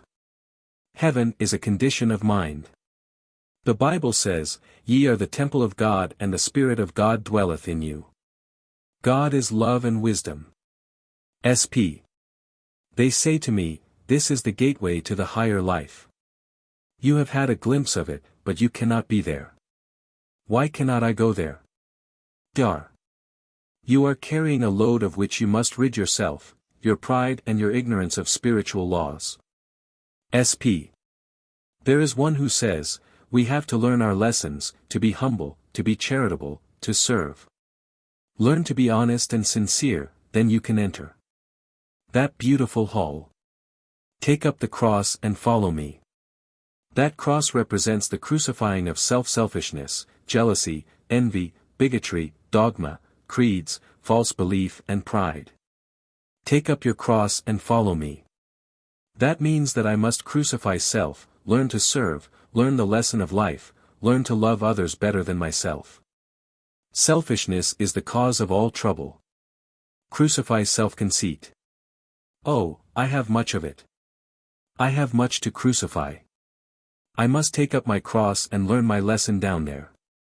Pointing downward. Dr. Jesus said, "Except ye become as little children, ye shall not enter into the kingdom of heaven." SP. With meek humility, and a beautiful expression of resignation, hands uplifted. Take me, I am ready to serve, and also to seek for truth. I will begin here and now to do the will of heaven. Whatever is the will of God, find me there doing it. I must not go to church to find God, I must find him within if I wish the opening of the door to that beautiful hall of understanding, wisdom and glory. Now I have to start at the very bottom, to serve. Is that to be my mission? Is it? Doctor, yes, every one must serve. SP. Amongst all those crippled and blind people, I am to show them the way. The door was opened for me to have a glimpse of what I am to work for, but it was closed again, and I have to serve. I have never served. It will be very hard, for I have always been waited on. I have never had to dress myself or comb my hair. I never have done it in all my life, never. Now I have to serve, and comb the matted hair of those cripples down there, but I have to do it. Dr. Jesus said, "My yoke is easy and my burden is light." SP. Earnestly. It is worth it, to gain that crown of wisdom. It is worth all I must go through with to enter that beautiful hall and listen to the wonders there. I will serve, yes, I honestly will. I will do that and more, for all. God help me in my great struggle.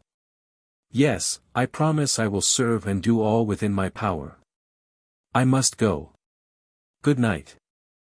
Chapter 13. Orthodoxy. The science of religion should teach an intelligent realization of the nature of God and the life hereafter, but humanity is still kept in subjection by fear, superstition, dogmas and creeds. And has not yet attained liberation through a full understanding of what becomes of the dead. Passing through the change called death, a great majority remain in entire ignorance of their condition, and are bound for a time to the earth plane by their false doctrines. These cling to their orthodox ideas, often influencing those still in the body, and the mental derangements which frequently follow in the train of revivals are examples of these obsessions, as are the phenomena known as the gift of tongues and seizure by the power, which accompany many revivals. Religious exhortations readily lead to mental aberrations, since invisible religious fanatics are always present who are unconscious of their transition and, having found no higher life, retain their mortal bigotry. And by their presence add to the insane fervor. These spirits often make themselves audible to excited sensitives, for at such gatherings many are encouraged to listen to the still, small voice, supposedly of God. During religious excitement the psychic faculty is highly sensitized, giving mischievous spirits, as well as fanatical spirits, the proper opportunity to impress credulous persons with their whisperings. Such entities, for their own deceptive purposes, may pretend to be angels, the Holy Ghost, or the Spirit of God, and the thoughtless victims, elated and unwilling to listen to reason, heed these whisperings, which so frequently lead to obsession and possession, resulting in madness, insanity, and other psychoses. The most difficult to enlighten of the earthbound spirits are the religious fanatics. Dominated in earth life by one narrow, fixed idea, opposed to logical analysis and independent thinking, they are found, after passing out of the physical, in a state of self-hypnosis, ceaselessly repeating their empty, religious jargon.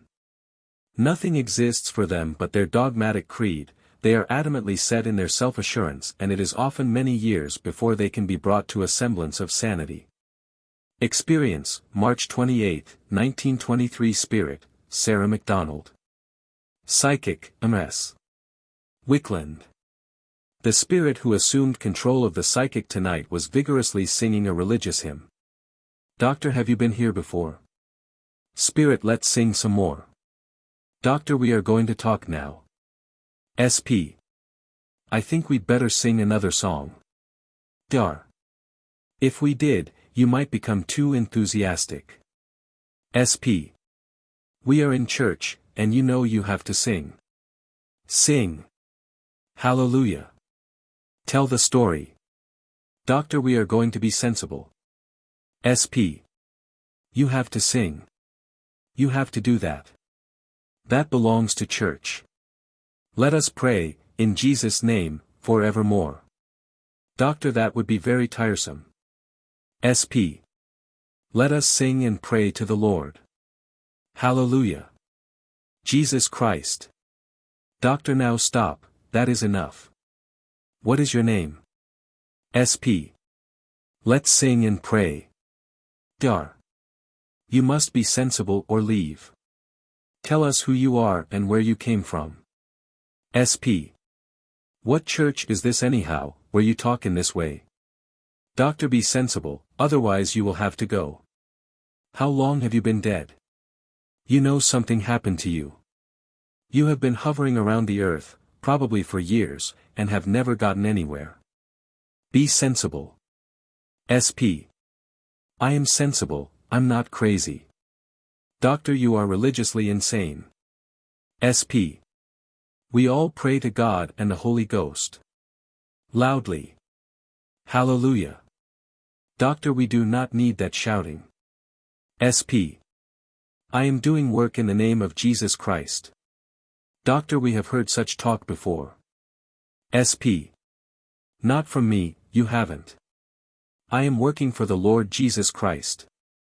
Doctor, this is not the place for such talk as that. SP. Are you a sinner? Doctor, listen to me. Whoever you are, you have lost your body. SP. What church is this? Doctor, it is no church. SP. I am glad of that, because I thought the church must surely have changed. Let me talk, in Jesus' name. Doctor, you have been brought here by kind spirits so that you can understand your condition. You are a spirit and probably have been for a long time. You will not listen to anyone who tries to enlighten you. SP. Go ahead then, and say what you have to say. Then I can talk, too. Doctor, understand your condition. You are temporarily controlling this body. Some friend brought you here for help. Do you realize that something happened to you? SP. No. Doctor, you would if you were honest. You know that you are in a strange condition. You are not honest enough to pay any attention to it. Do you know that you are in Los Angeles, California?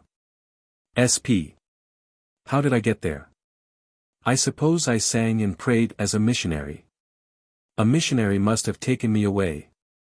Dar. You were brought here because you are an ignorant spirit. What did your mother call you? SP. I don't know just now, I can't think. Doctor, you have lost your physical body. Ignorant spirits often lose the memory of their earth lives. You do not even remember your name. SP. My name is Sarah, in Jesus' name. Dr. Sarah what? SP. McDonald, in Jesus' name. Doctor, you know that all that shouting is useless. Do you not realize that you have been dead for some time? SP. Hallelujah. Doctor, you do not even know that you are dead. You are only using this body for a short time. Do you hear me? Do you know what year it is? SP. In Jesus' name, I do not care. Doctor, religious fanatics never care. SP. I am a Christian woman, in Jesus' name.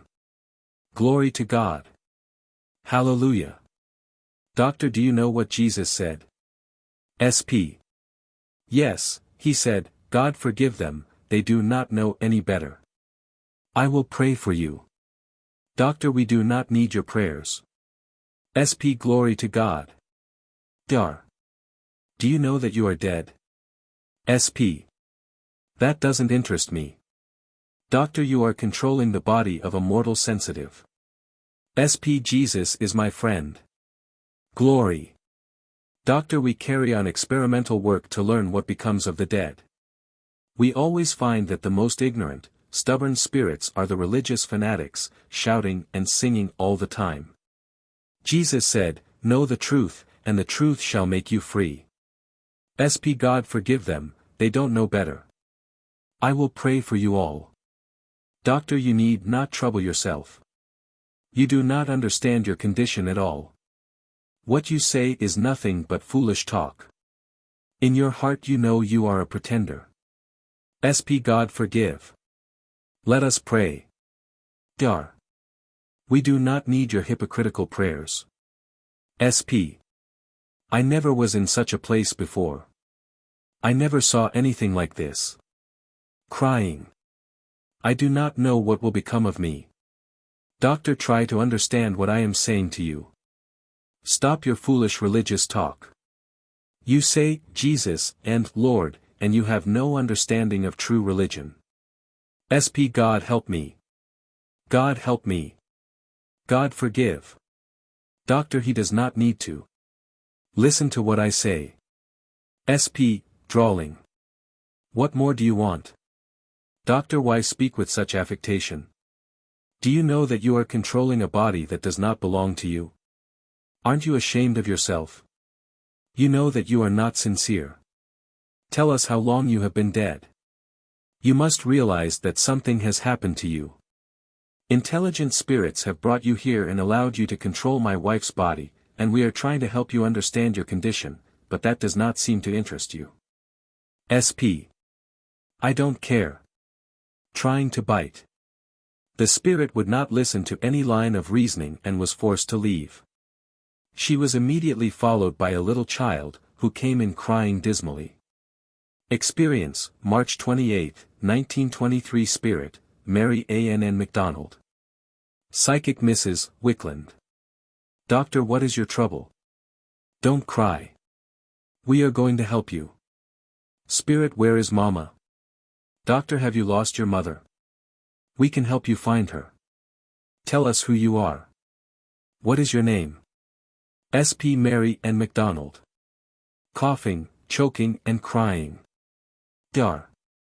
You must not do that. Why do you cry? SP. What's the matter with my mama? Doctor, have you lost her? SP. She's gone. I don't know where she is now. Doctor, we can help you. What was your mother's name? SP Sarah MacDonald. Will you bring Mama to me? Doctor, we are going to help you. Where was your home? SP. I don't know. I can't remember.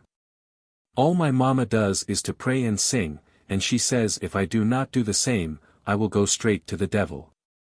Doctor, you will not go to the devil. SP.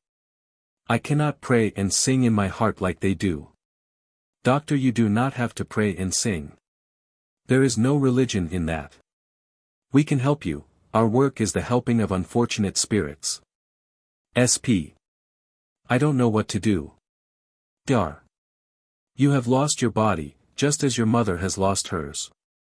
We could not see your mother and we cannot see you. You are using the body of another for a time. Your mother was here and controlled this body before you came. SP. Have I lost her? Dar. She is being taken care of. She has been taken to a spirit hospital. She is insane on religion and would not listen to what I said. SP. She says if she does not pray and sing all the time God will not forgive her. Dar. There is no religion in that, only insanity. That is not what Jesus taught. SP. Do you see that big fire? Doctor, no, we cannot see it. Where is it? SP. The whole house burned all up. My mother was praying and singing. I didn't know what was the matter. I was sleeping and did not know anything about the house burning up. Doctor, don't worry about that. SP. When I woke up I was all choked. I couldn't breathe. Doctor, that is all past now. What town did you live in? SP. I don't know. Just wait a minute while I try to think. I was so scared that my mind can't remember. We prayed and sang all the time, and I am so sick and tired of it that I don't know what to do. We did not get anywhere. We just prayed the same thing over and over again. I do not know what will become of me, because I cannot feel like my mother does at all. Doctor, our work is to help spirits who are in trouble, and you will find happiness when you leave here. SP. I will tell you. The minister at the church we go to, he says, if you do not do so, and pray every night, and sacrifice everything, you will go to hell. He says we must not eat, but must lay on the floor and torture our bodies for Christ's sake. Doctor, that minister is insane. SP. He said we must not eat anything except dry bread with water. He said I had been a sinner, and I must give all the money I make to the Lord, and I must be his slave. I asked him if the Lord was so poor that he needed all my money, and he said that question was from the devil. I worked very hard and Mama took all my money away from me for the church. I went out sewing in a shop, but my Mama took me to church every night. All I got was a hard crust of bread and some water in Jesus' name. Doctor, how old are you? SP. About 16 or 17. Doctor, what kind of a shop did you work in? SP. I sewed overalls. Doctor, in Chicago? SP. No, but we were in a big town. I can't remember. That. Minister preached and preached. Doctor, that is all over now. SP. Sometimes I asked Mama why we had to sing and pray all the time. It came to my heart that God is love, and we are his children, so why does he let us work so hard and sacrifice our bodies so that we hardly have any strength, then give all our money to him? Is he so poor? Dar. The Lord has nothing to do with any of that. Only ignorant, insane persons say such things. SP. He is a minister. Doctor, what church did you belong to? SP. The minister said if we did not do as he told us to, we would go to hell. He talks and talks, and we have to listen to him. I don't know why, but I haven't sewed since I was in that fire. It seems like a fire and an earthquake. I felt so bad because I choked and coughed. My Mama and I have not had any house to sleep in. The minister told us we could sleep most anywhere, but if we worked and gave all our money to the Lord we would be all right. Sometimes I wanted a new dress awful bad. I didn't earn so very much money, but if I could have kept it I could have got a new dress sometime. Mama took it all. She said, Mary Ann, you must sacrifice for the Lord. Sometimes I said, I may go to hell for it, but I think it would be better to go to hell than to hear about the Lord all the time. I don't know if it would be better, but I thought it would be. Doctor, all that fanaticism is wrong, every bit of it. God is spirit, and God is love. God has nothing to do with such fanatical talk. He does not need anyone's money. SP. Then why do they give it to him? Doctor, God doesn't get it, the ministers do. God doesn't need it. SP. Doesn't God need our money? Doctor, no. God is spirit. Spirit is invisible. I am talking to you and you are talking to me, but you are invisible to us. We cannot see you. Mind is invisible. You see my body, but not my mind. God is invisible and he is not in a certain place as we are. He is the soul of all things. SP. But the minister says he sits on a throne with Jesus on his right hand. Why did he tell us that if it is not true? Doctor, because the truth is not in him. He is not honest. SP. But Jesus died for our sins. Doctor, no, he did not. SP. He said, take up my cross and follow me, and go to church every day. Doctor, Jesus never mentioned going to church. His teachings were about the higher life. SP. Heaven. Doctor, not as you understand it. Heaven is a happy mental condition. If you could have had a new dress, as you wished, you would have been happy, wouldn't you? SP. Yes, I should like to have a new dress. I don't care so very much for fancy things. Once in a while I wanted a nice new dress, and not what the minister told us we should have. But we had to give our money to the Lord. Doctor, no, you didn't. You gave it to the minister. SP. He gave us some old dresses that had been given to the church, and my mama said we must sacrifice. When I kicked, Mama said, "You will go to hell if you don't do what the Lord says you should do." Doctor, there is no such place as hell. SP. No hell. Doctor, of course not. SP, isn't hell a burning fire? I have seen it burning, and I see it yet. Doctor, possibly your mother, in her religious insanity, set fire to the house. SP. No, I don't think so. It seems like there was an earthquake, and then after that there was the fire. Doctor, who is president? SP. I don't know. I'll tell you, I didn't have so very much school. I went to work when I was 9 years old. Doctor, did you have a father? SP. I did not know my father.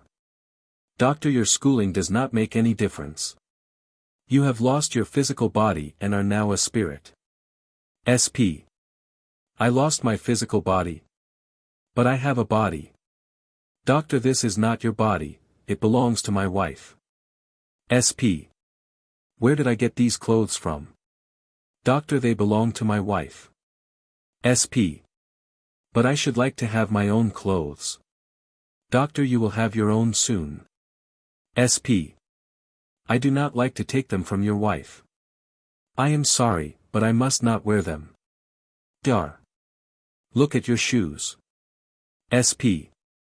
I must be in heaven. Doctor, you feel better, do you not, than when you were praying all the time? SP. I feel strong. Did I get something to eat, because I feel so strong? Doctor, you are controlling a healthy body. This is my wife's body. SP. I don't like to have your wife's body. Doctor, you will only stay here for a short time. SP. Then where will I go? I won't have to go back to that minister, and hear all those crazy people sing all the time, will I? When the minister talked about hell and damnation, I saw a big fire, and I saw the devil with his pitchfork, and he pushed people in. Dar. When that minister was preaching, he was thinking of hell fire, and made a picture which the rest of you saw, and it appeared like a reality. But it was only a phantasm which he created. SP. He scared us with it. Dar. As he talked it would appear to you as a reality. SP. But it looked like real. I suppose they have those things in hell, but I want to go to heaven. Doctor, your mother and the minister are spirits, but ignorant of the fact. SP. Do you mean all those people are spirits?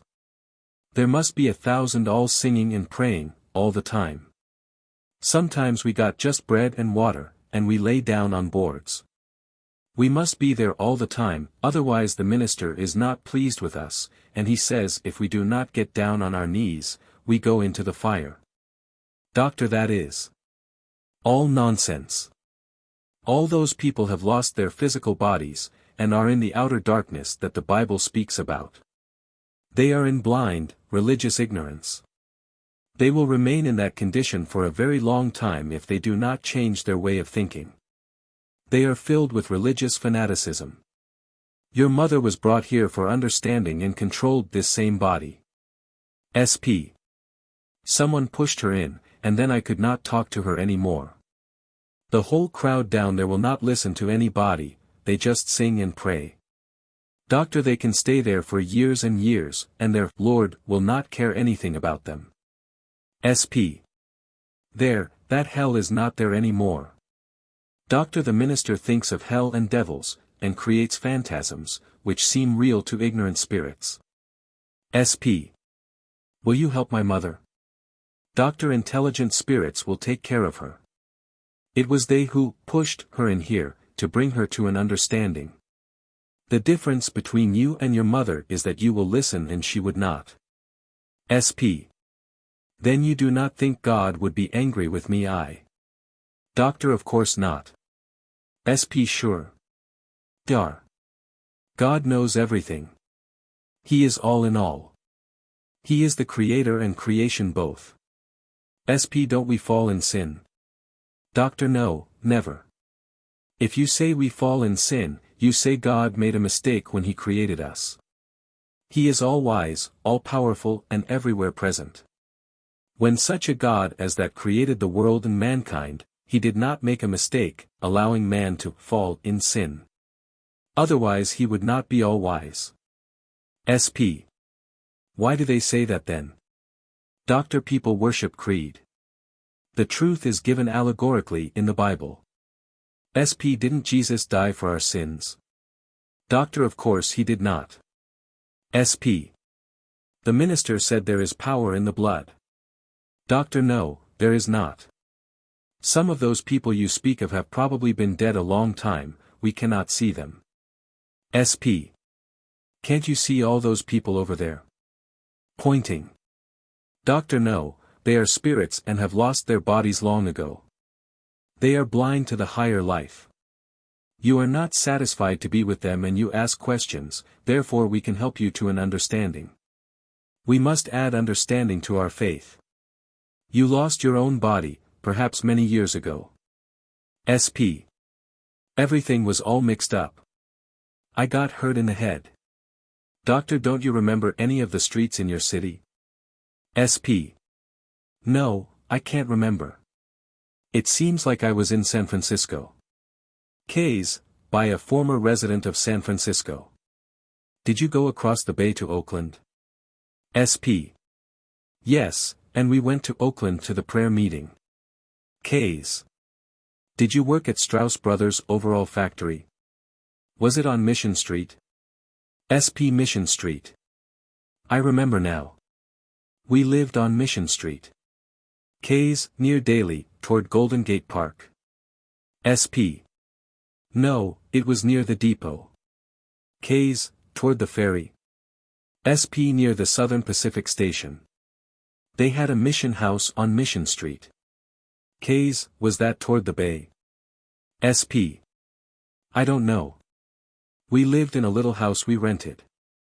My mother went to the factory too, but she got sick because she sang and prayed all the time. I had to do her work too. We did not get much, just kept enough so we could live. The minister said it was a sin to eat meat, or milk, or butter, or eggs. He said they cost too much and that we must sacrifice our bodies. Doctor, was your father dead? SP. I think he died when I was a little girl, I don't really know. Doctor, look around and see whether there is anyone here whom you know. Other spirits are here who will help you and take you to the spirit world. That is the invisible world around the physical world. SP. I see such a pretty garden. Look at those beautiful flowers, just look at them. I never saw anything so beautiful. There's trees and flowers. Hear the pretty birds, how they sing.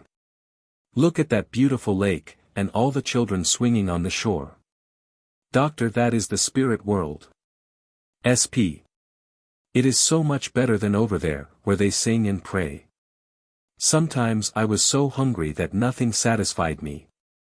Isn't this different from those crazy singing people? Can't you see them all? Couldn't you help them to see this beautiful place? Dar. Your mother was here, controlling this body, but we could do nothing with her. SP. Oh, look at that nice little house over there. It has 2 rooms and a beautiful garden full of flowers. Doctor, do you see anyone around there? SP. Somebody says my grandmother lives there, and it's going to be my home, too. They say she is waiting for me. I only know grandmother a little. She visited us once but she could not stay, because Mama was carrying on so and grandmother didn't believe in it. So she went far away, I think east somewhere, and after that she died. Mama got some money from grandma, I don't know just how much, but I think she said a little more than $1,000. I thought then I should get a new dress, but the Lord got it all. The minister said the next Sunday that she would go up into the 7th heaven, because she gave the Lord all that money. She would not eat one thing all that day. I thought sure I would get a new dress, but I didn't. Can you hear that beautiful music? Listen. Doctor, we cannot hear it. SP. I never heard anything so fine. All the flowers bow to the music, and when they hear it they look happy. The music seems like colors, and it seems to go with the flowers. When the music changes, the flowers have a different color. Doctor, you will find many beautiful things when you leave here. SP. There is a gentleman standing there, and he looks at me and says, "Come, little child." We are many, because each mother had her children that she took to church with her. One time, I'll tell you. There was I, and Bertha, and Clara and Joe. Joe's a boy. We all went into a corner and we just sat there and talked. The minister saw us, and you don't know how mad he was. He said he would have to punish us all, and he did.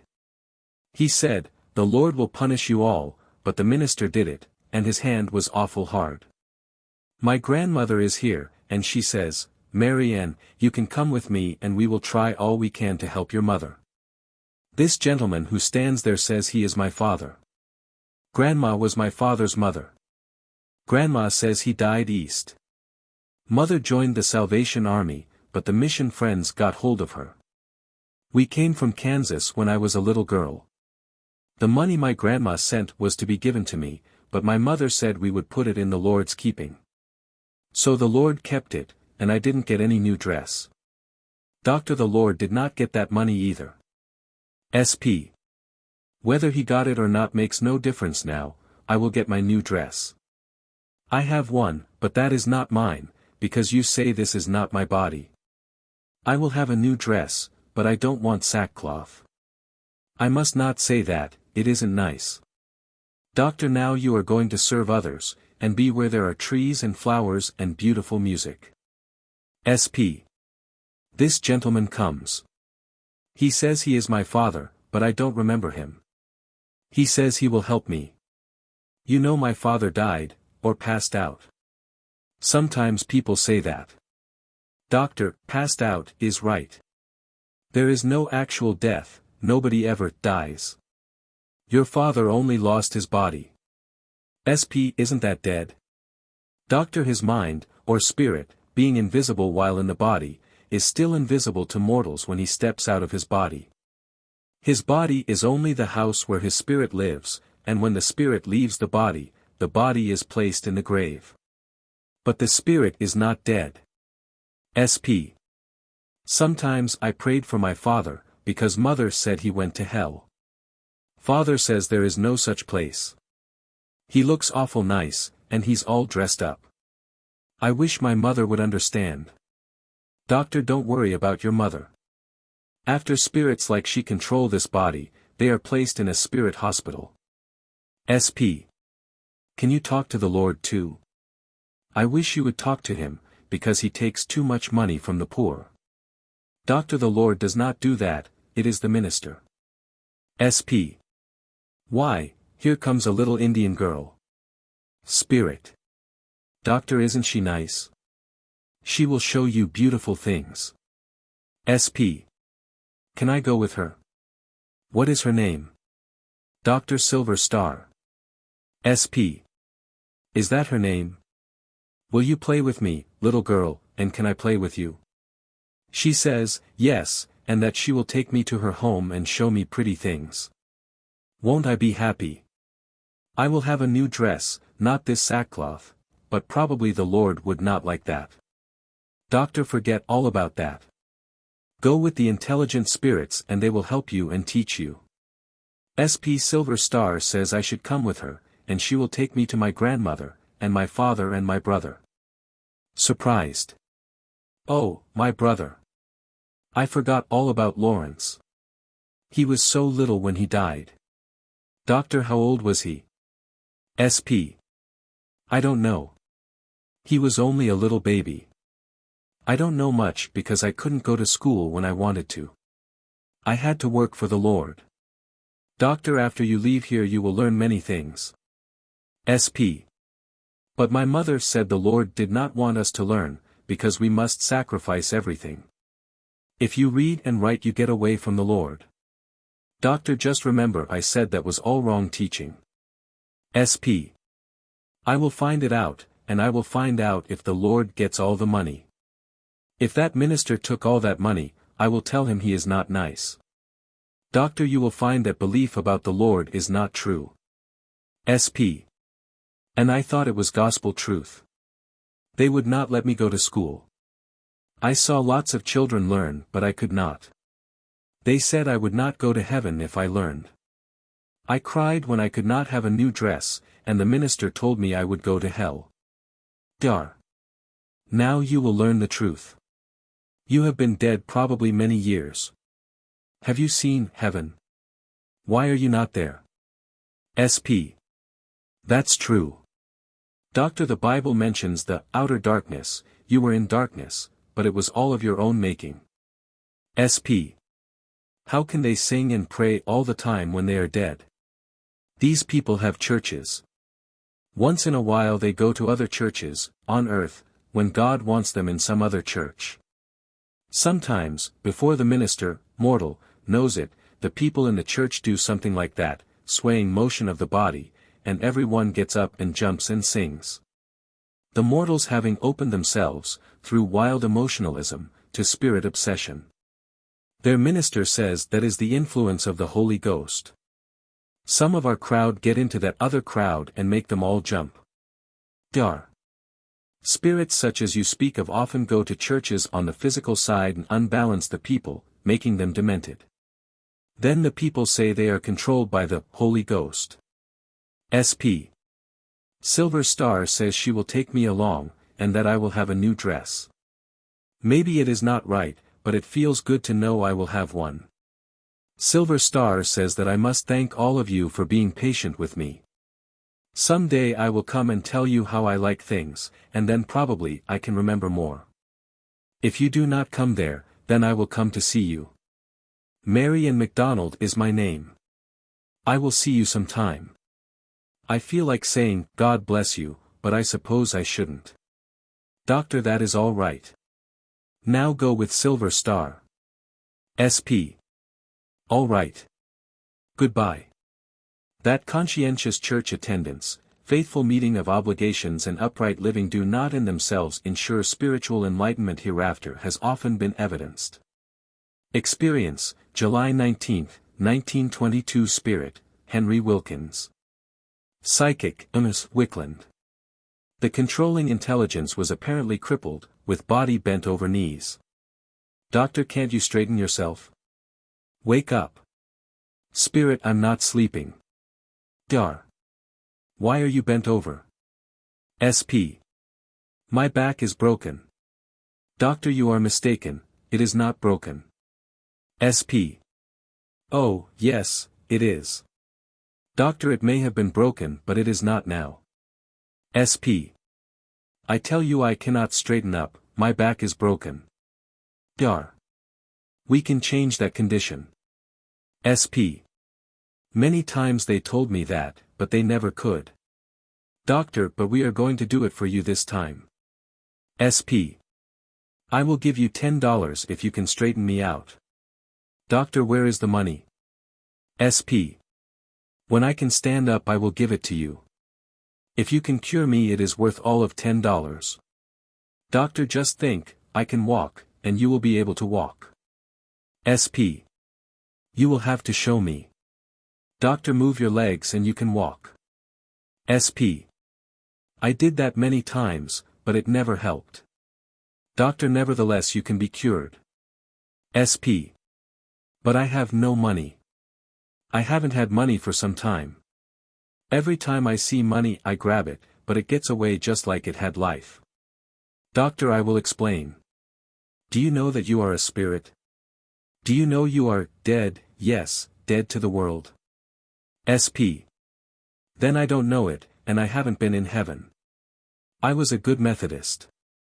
I went to church every Sunday and also to Sunday school. I prayed and prayed that I might get well. I was a shoemaker. Doctor, where did you live? SP. Down in Texas. Doctor, what is your name? SP. My name is Henry Wilkins. Doctor, how old are you? SP. I am an old man in the 60s. One time I was driving a horse and he ran away. I fell off the wagon and broke my back. I used to be a farmer, after that I could do no farming. At that time I was in the 30s. After I was hurt all I could do was some cobbling. I earned my living but it was surely hard sometimes. Doctor, have you any idea what year it is? SP. I can't remember. Doctor, who was president? SP. Let me think a little, I ought to know that. I think, if I remember right, it was Cleveland. Dar. What was the cause of your death? SP. I did not die. I did some work but I never got any money for it, because as soon as I was going to take the money, somebody else grabbed it. I heard many times that my shop belonged to somebody else. I have been working there a long time, but the young fellow there, he always takes the money all the time and I never get anything. Doctor, did you start the shop? SP. Yes, many years ago. Some young fellow came to my shop and helped with the work, but I had to show him how to do it, and I had to teach him how to do lots of things. He got all the money, I never got a smell of it. Dar. The fact is, my friend, you have passed out, and are so-called dead. SP. I have done nothing for some time except help that young fellow get rich. Doctor, now listen to me. You lost your physical body probably while you had that shop, and now the shop belongs to somebody else. The young man did not know you were there, but you may have impressed him how to do things. He did not know you were there. SP. He did not know, because I did the work. I sat there working, and once in a while he would sit right on me. I could not chase him out. Doctor, do you know what year it is? SP. It is 1892. Doctor, that was 30 years ago. Do you know where you are? You are in Los Angeles, California. SP. California. Doctor, look at these clothes you are wearing. SP. Who put these clothes on me? I don't want to be dressed in a woman's clothes. Doctor, let me explain. SP. Bring my pants, please. Dar. Look at these hands. SP. They do not belong to me. I have a ring on, but I never owned a ring. Doctor, suppose you sat here mending shoes. Do you know what people would say? They would say, why is Mrs. Wickland sitting there, mending shoes? Mrs. Wickland is my wife, and you are using her body. SP. I am no woman, I am a man. I was engaged to be married, but when I had my accident and became a cripple, the girl said she did not want to marry a cripple, so she married someone else. I told her I could earn just as much money by mending shoes as I did when a farmer, but she said she would not marry a cripple. I loved her just the same, and I love her still. Doctor, what was her name? SP. Mary Hopkins. She said she was ashamed of me. I could not help my accident. I felt that if she loved me she would have thought more of me because I needed her more. Of course I did not look so nice. I could not dance and do the things she wanted to do. One day she said to me, I am ashamed to go out with you all crippled up. I felt so bad because I did not think she could be so cruel. I suffered terribly. It was not enough that I had a crippled body, but my heart was broken as well. From that time I said, women are all devils. I had no use for them, I hated them. Doctor, there are many good women. SP. Sometimes I felt there is no God, because he would not have let me suffer such mental and physical pain. I tried my very best to be patient. Doctor, you will have your reward for it now. SP. I gave money to the church. They said I must give money because God needed it. Sometimes they made me give so much that I hadn't enough left for bread and butter. They said if I didn't, I wouldn't go to heaven. Doctor, there is no such heaven as the preachers teach. SP. Then why should they preach that way? Doctor, for a living. Do you realize that the teachings of Jesus were wonderful? God is spirit, Jesus said, and we should worship him, in spirit and in truth. The Orthodox Christians think heaven is a place up in the sky. Heaven is a mental condition, not a visible place. The fact is, we are spiritual beings, invisible while occupying the mortal body. When we step out of the mortal body we are still spiritual beings, and if we are free-minded those gone before will meet us and will show us the way to the spirit world. God is not a visible spirit, but God is spirit, God is love. You say you loved a girl. Did you ever see love? SP. No, but I have felt it. Doctor, he that dwelleth in love dwelleth in God. We are talking to you, but we do not see you. I do not see you, I see only the face of my wife. SP. I don't see why you keep calling me your wife. You say we never die, yet you tell me I am dead, and I still have my crippled body. Doctor, if you had had understanding you would not have been crippled all these years since your death. SP. Could I have been well all these years? Doctor, yes, if you had been taught the truth. Jesus said, the people honoreth me with their lips, but their heart is far from me. SP.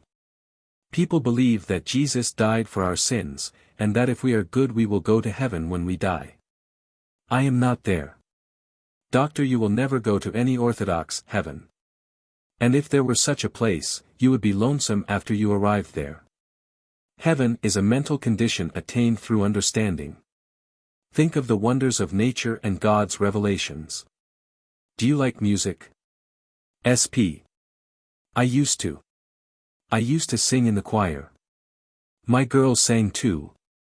We were so happy. I always felt when we were singing there was such beautiful harmony, but then the minister got up in church and condemned everybody that did not give enough money to the church.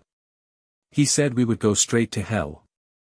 I could never see the justice of that when a man does the best he knows how and lives a clean life, that he should go to hell if he does not give enough money to the church. Doctor, do you know who was the founder of the Methodist Church? John Wesley. He understood the real life on the other side and lectured on spirits and spirit communion.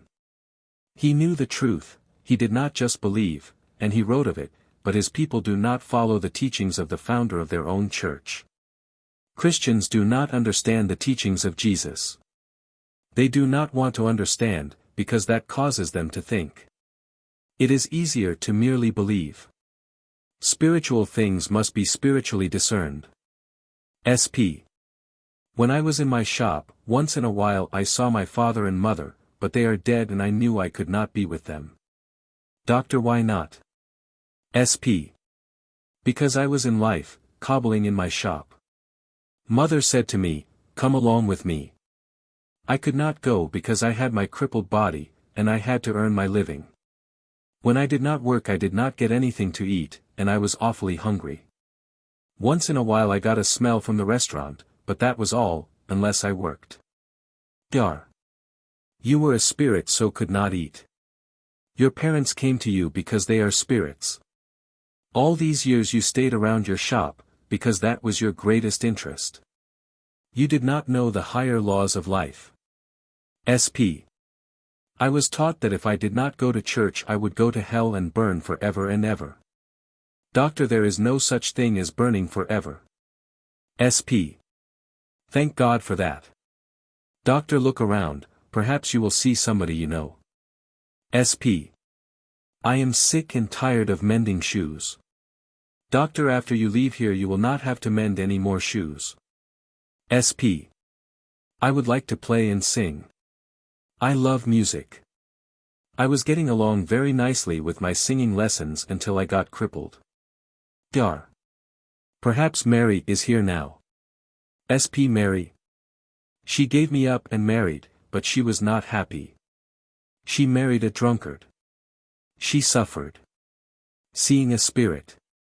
Oh, there is my mother. She was good to me. Doctor, does she speak to you? SP. She says, my son, you need not be crippled any longer. Why, I have a new body, mother, but, oh, mother, crying. I am a woman now. Such a foolish thing, to be dressed up like a woman. Doctor, you are only talking through my wife's body. SP. Can I talk through another person's body? Doctor, yes. My wife is a psychic instrument through whom spirits can talk. She is entirely unconscious while you are speaking through her. It is strange, but true. Did you ever ask yourself what life really is? SP. No, I had no time. I had to use my mind to make shoes. Doctor, that is no excuse at all. SP. My mother says. At this point the spirit was removed and his mother assumed control. Second spirit, Henry, life is real. There are no mysterious things as we were taught. I believed in the same church as you. You know, Father never cared for church, and do you know, he progressed more rapidly than I in the spirit world. My belief and dogma held me back. You remember Father studied, and we called him crazy, because once in a while he went to spiritualist meetings, but he was right.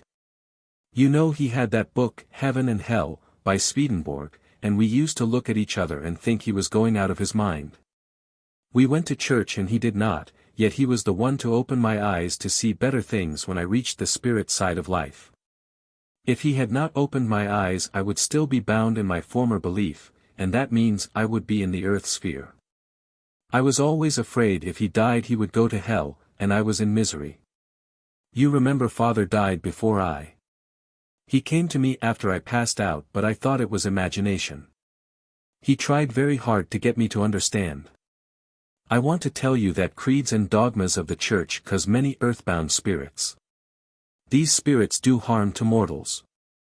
Henry, the Bible says, where your treasure is, there will your heart be also. Your treasure was your workshop. You have been in your shop helping that young fellow, unknown to yourself. We could not get you. First you were crippled, and we could not get you to realize that your spiritual body was not crippled, but your mind was so set on your crippled body that you could think of nothing else. We have been with you for some time, trying to get you to come with us, but we could not. One day we were passing by this place and we heard singing, so we came into the meeting. We saw that spirits were made to understand when nobody could reach them otherwise, so I said, let us bring Henry here. That was a long time ago. We had to wait our turn before we could bring you here. Now, Henry, open your spirit eyes and see that your spirit body is fresh and new. Don't think of your old crippled body, because then you will be crippled. Think of your young spirit body and you will be young. You will be happy. You were a good man. You had your sorrows, but you tried to do the best you could. It was only ignorance, false doctrine and belief that held you back. Henry, we have a beautiful home in the spirit world, and I will take you there, where you will have to learn many things. The first thing is to throw away all selfishness, ignorance, self-pity and jealousy. Come with me with an open heart. Open your heart to God in a spiritual way, and you will find the kingdom of heaven within you. You have much to learn. When you are happy you will find that happiness and love are heaven. Selfishness and ignorance are hell, darkness is hell. People make hell for themselves and others. Let us do all we can to help others and forget self. If you think only of self, when you pass to the spirit side of life you will find yourself shut up in a room, alone, and all you will see will be your ignorance and selfishness. You will be kept in this condition until you cry out, God help me to forget my selfishness. Let us do the work that is always waiting for us to do. We must say, get thee behind me, Satan. Satan, or the devil, as he is often called, is not a man. Satan is only selfishness, ignorance and bigotry, these are the devil. I was a good woman but I had to suffer, because I lived only for self. I worshipped my church. My husband was taken away from me. I worshipped my family more than I did God. I loved my church and when I passed away I clung to it. I had a daughter, and I got into her magnetic aura and clung to her, and she was sent to the asylum. I could not get away from her.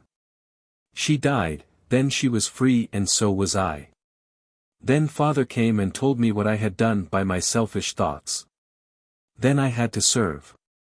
All my work was with little children, not my own children, for they were taken away from me. They told me I would have to develop as much love for other children as I had for my own, and when I reached that point I was very happy. Now I have children, not my own, but any child is mine, because one child is as much God's child as another and we should love them all. We should care for one as well as the other. I have my reward now. Everyone loves me and I love them, and my home always has a new child in it. I take a new child, one who has not known love. I tell him of the life beyond. I want him to have an understanding of God. Love should govern all, not one child, but all. The great universal love, that is all, everything. One child should be loved just as much as another. Therefore, be very careful in concentrating your love on one child or just your own family. Do not put your mind on one child, because when you pass out you will be in hell. You will stay around and disturb that child, and sometimes, as in my case, the child goes insane. My poor girl was called insane because I was with her and could not get away. I was crying all the time because I wanted only my child. I did not realize I was controlling her. I could not see her. They told her she was not married and that she had no child. I was the one who was crying for my child, my daughter. Because she asked for her child, when she had none, they said she was crazy and sent her to the asylum. So you see, friends, how necessary it is that we should all learn to know these things before we pass to the spirit side of life. Let us be wise and learn all we can while here. The more we learn here about the other side of life, the better and happier we shall be. The spirit body is only a counterpart of the physical body. As we progress in mind we grow. If we intended going abroad we would do all we could to find out about the places we were going to visit and what hotels to stop at. How much more important it is that we should find out all we can about the next world. You will all be there someday. Find out all you can, then when you are ready to go you will just say goodbye and wake up in the spirit world. You only say goodbye to the physical body and find yourself in your spiritual body. If you have lived only for self, as I did, you will stay right where you have been, just where you left off, as I did, and suffer. This is a lesson and you can profit by my experience. Do not love and worship your own children more than others. That is selfish love. Many children have no mother, why not try to help them? Divide your love with some child who has no mother. I have over 100 to care for now. I have tried to bring them up and give them a mother's love. They never knew the comfort of a home. I have worked and worked for Henry because I loved him, but I could not reach him. My husband was not held down as I was, so he has progressed much higher than I. Someday I shall probably reach where he is. He studied deeply, while all I had was belief. Friends, take advantage of what I suffered and learn from it. I thank you for allowing me to bring my son here. I also have my daughter with me. I have found the light and am now doing missionary work among the little children. Remember, do not be selfish enough to worship your own children, but have a mother's love for all children, and above all things, worship God first. Mrs. A. 19, a patient from Chicago, was unusually sensitive to psychic influences, and her mother, Mrs. H.W. had for some time noticed in her daughter's actions a similarity to the mannerisms of a minister, former pastor of a church which she had attended, who had been killed by a train a number of years before. Mrs. H.W. had spoken to Mr. A. her daughter's husband, of this similarity, and both were in the psychic circle when the patient, also present, was concentrated for. Experience, November 18, 1919. Spirit, J. 0. Nelson. Patient, MS. A psychic, MS. Wickland. The controlling spirit was dazed and seemed to be suffering from severe chest pains. Doctor, think strength and you will be able to talk. Who are you? Spirit, I don't know. Doctor, where did you come from? SP. I don't know that either. Mr. A, can't you tell us where you came from? SP. I don't know, but if I should say anything, I would say that I came from hell. Mr. A. What kind of hell? SP. Real hell. I was burning up. Mr. A. What caused that? SP. I don't know what it was, but it came like fire. Static treatment given patient, which is felt much more keenly by the obsessing spirit than the patient. Doctor, it woke you up all right. Where did you come from? SP. I don't know what I have been doing for a long time. I think I must have slept and then I woke up in hell. I saw all kinds of sparks. I guess I did not pray enough. Mr. A. What were you doing when you were living? SP. I don't know. I don't know what I did.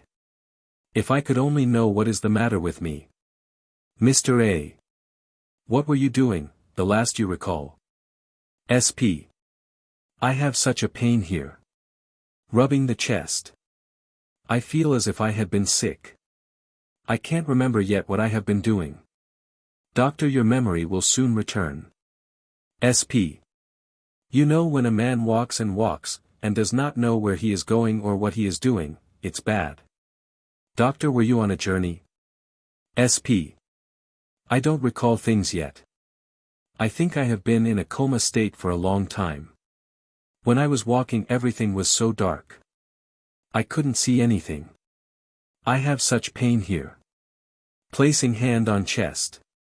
Now I remember something. I got into a crowd, and they pushed me and pushed me. Earth sphere condition after death. Then I saw just a little star of light. Magnetic aura of psychic sensitive, the patient he had been obsessing. They seemed to be crowding me in and in until at last I got to hell. The crowd was pushing me forward, and I did not know where I was going. Then I got these sparks. I always thought I had been chosen to save others, and here I was in hell myself. The fire was awful. I had it for a while, then I seemed to get lost again. I don't know what is to become of me. Doctor, what is your name? SP. I do not know yet, I am so dazed. I can't recall anything. I seem to be getting somewhere. I must have gone through a very severe sickness. People crowded me and they came after me, and I felt I had not done right. I was always sincere. Mr. A. Did you believe in hell? SP. Yes, I did. Mr. A. Did you believe in Jesus?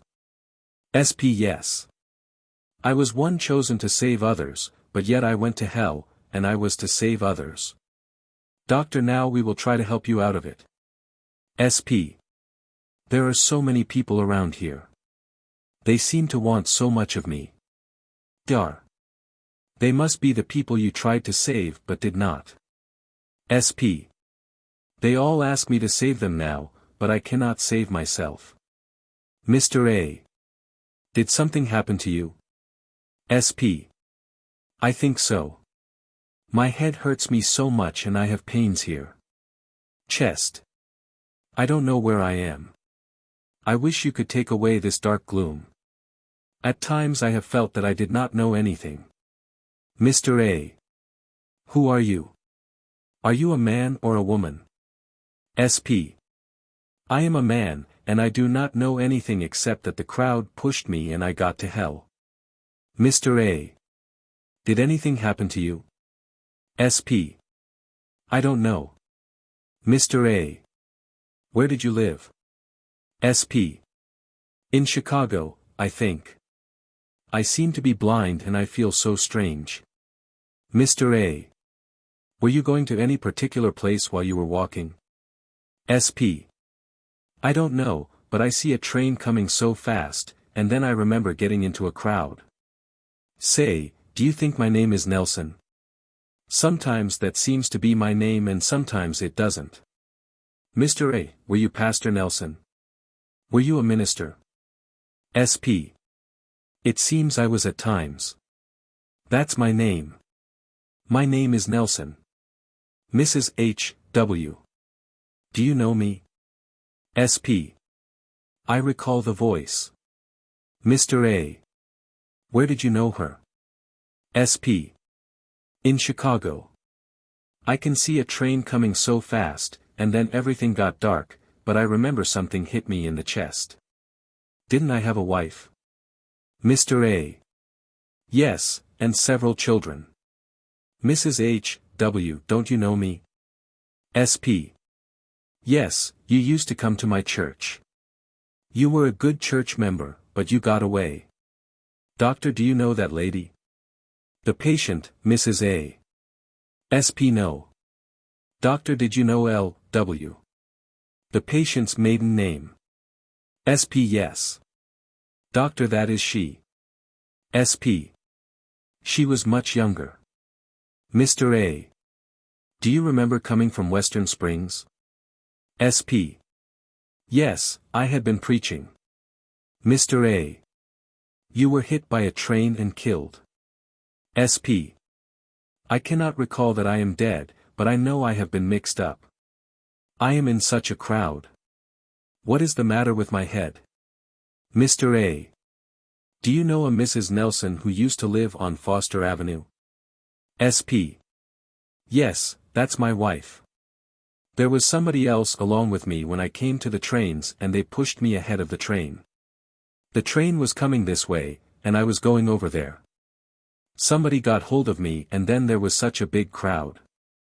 I remember the big crowd after I was hit by the train. That big crowd has been after me all the time. Spirits. Dar.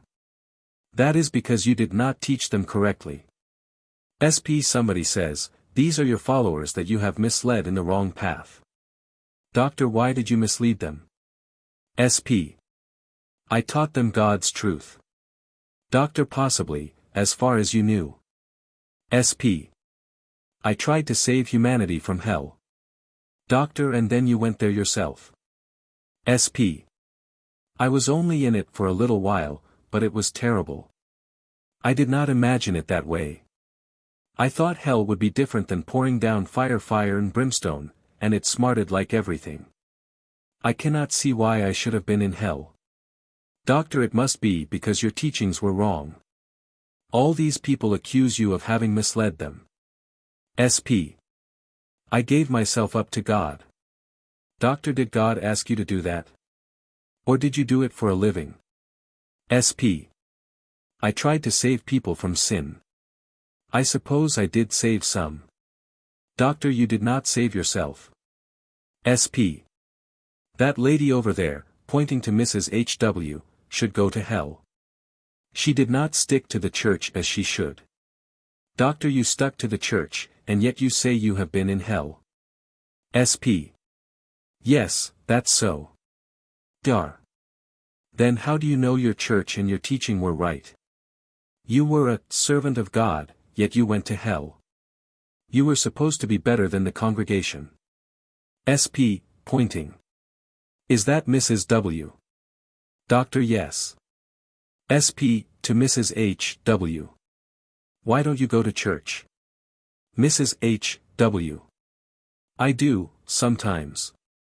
Doctor, she doesn't want to go to hell, where you say you have been. You went to church and yet you went to hell.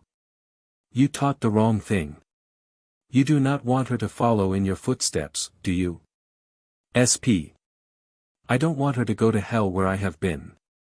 Doctor, then the church must be wrong. Mr. I. Was your name Nelson, J. 0. Nelson. Your wife is living in the same house on Foster Avenue. SP. Yes, that's my name. Now I remember. Mr. A. You were killed 8 years ago.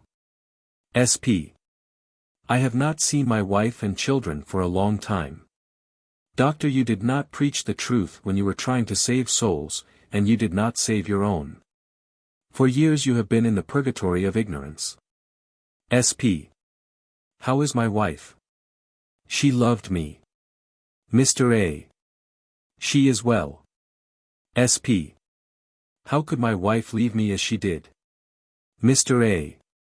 She did not leave you, she buried your body in Graceland. Do you know Graceland Cemetery? SP yes. Doctor, do you believe in spirits? SP. What do you mean? Doctor, ghosts. SP no. Doctor, doesn't the Bible speak of them? SP. Not particularly. Doctor, yes it does. Jesus used to cast out unclean spirits, and the apostles did also. Have you met Jesus? SP no. I have not met anyone. I have been in the crowd, and they have been pushing me all the time. Dar. Those were people whom you had taught falsely before they died. SP. One day I saw a little light. Doctor, you got into the aura of this lady, Mrs. A. Mr. A.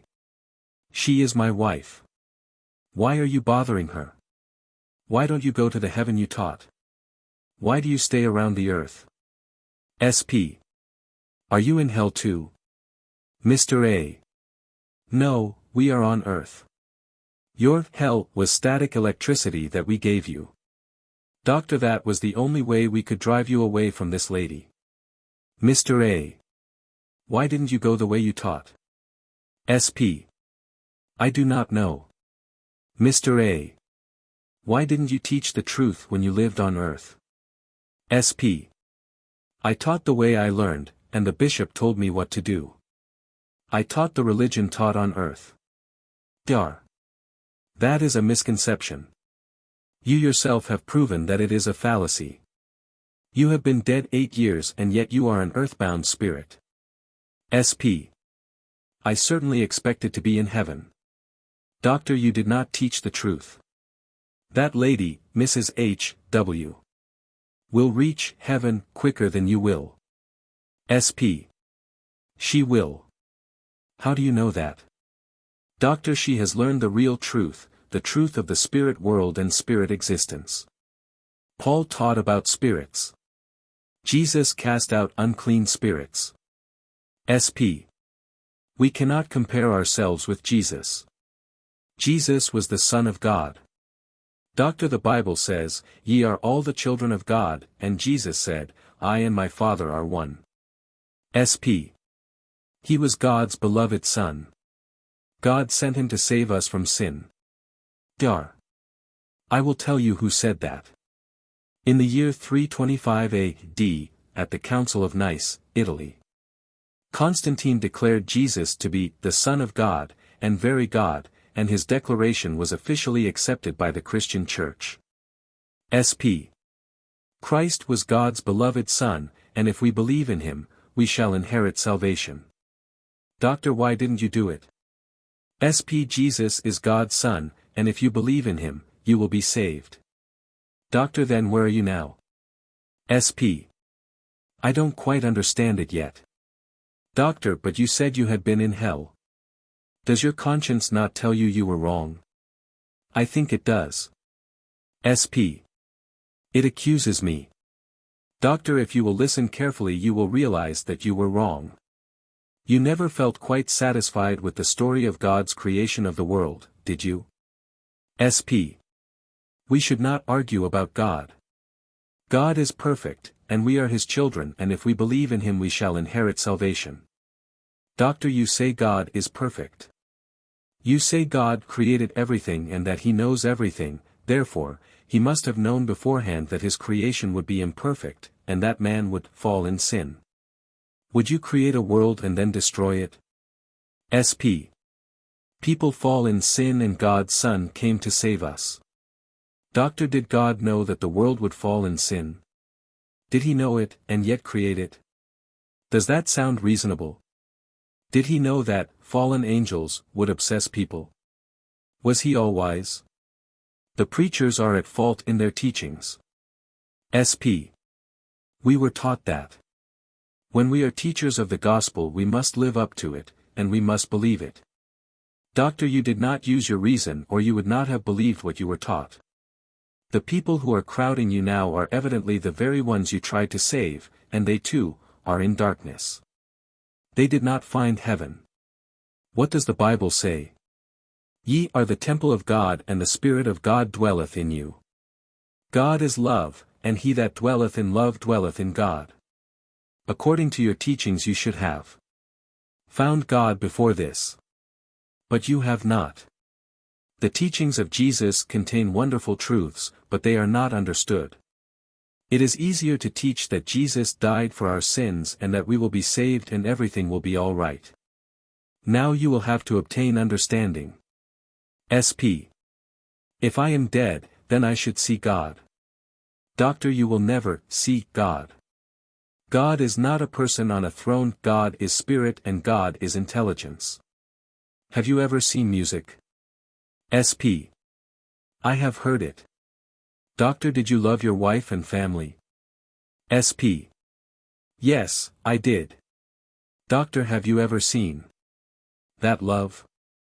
If you understand the love principle in the higher sense, you will understand that God is love.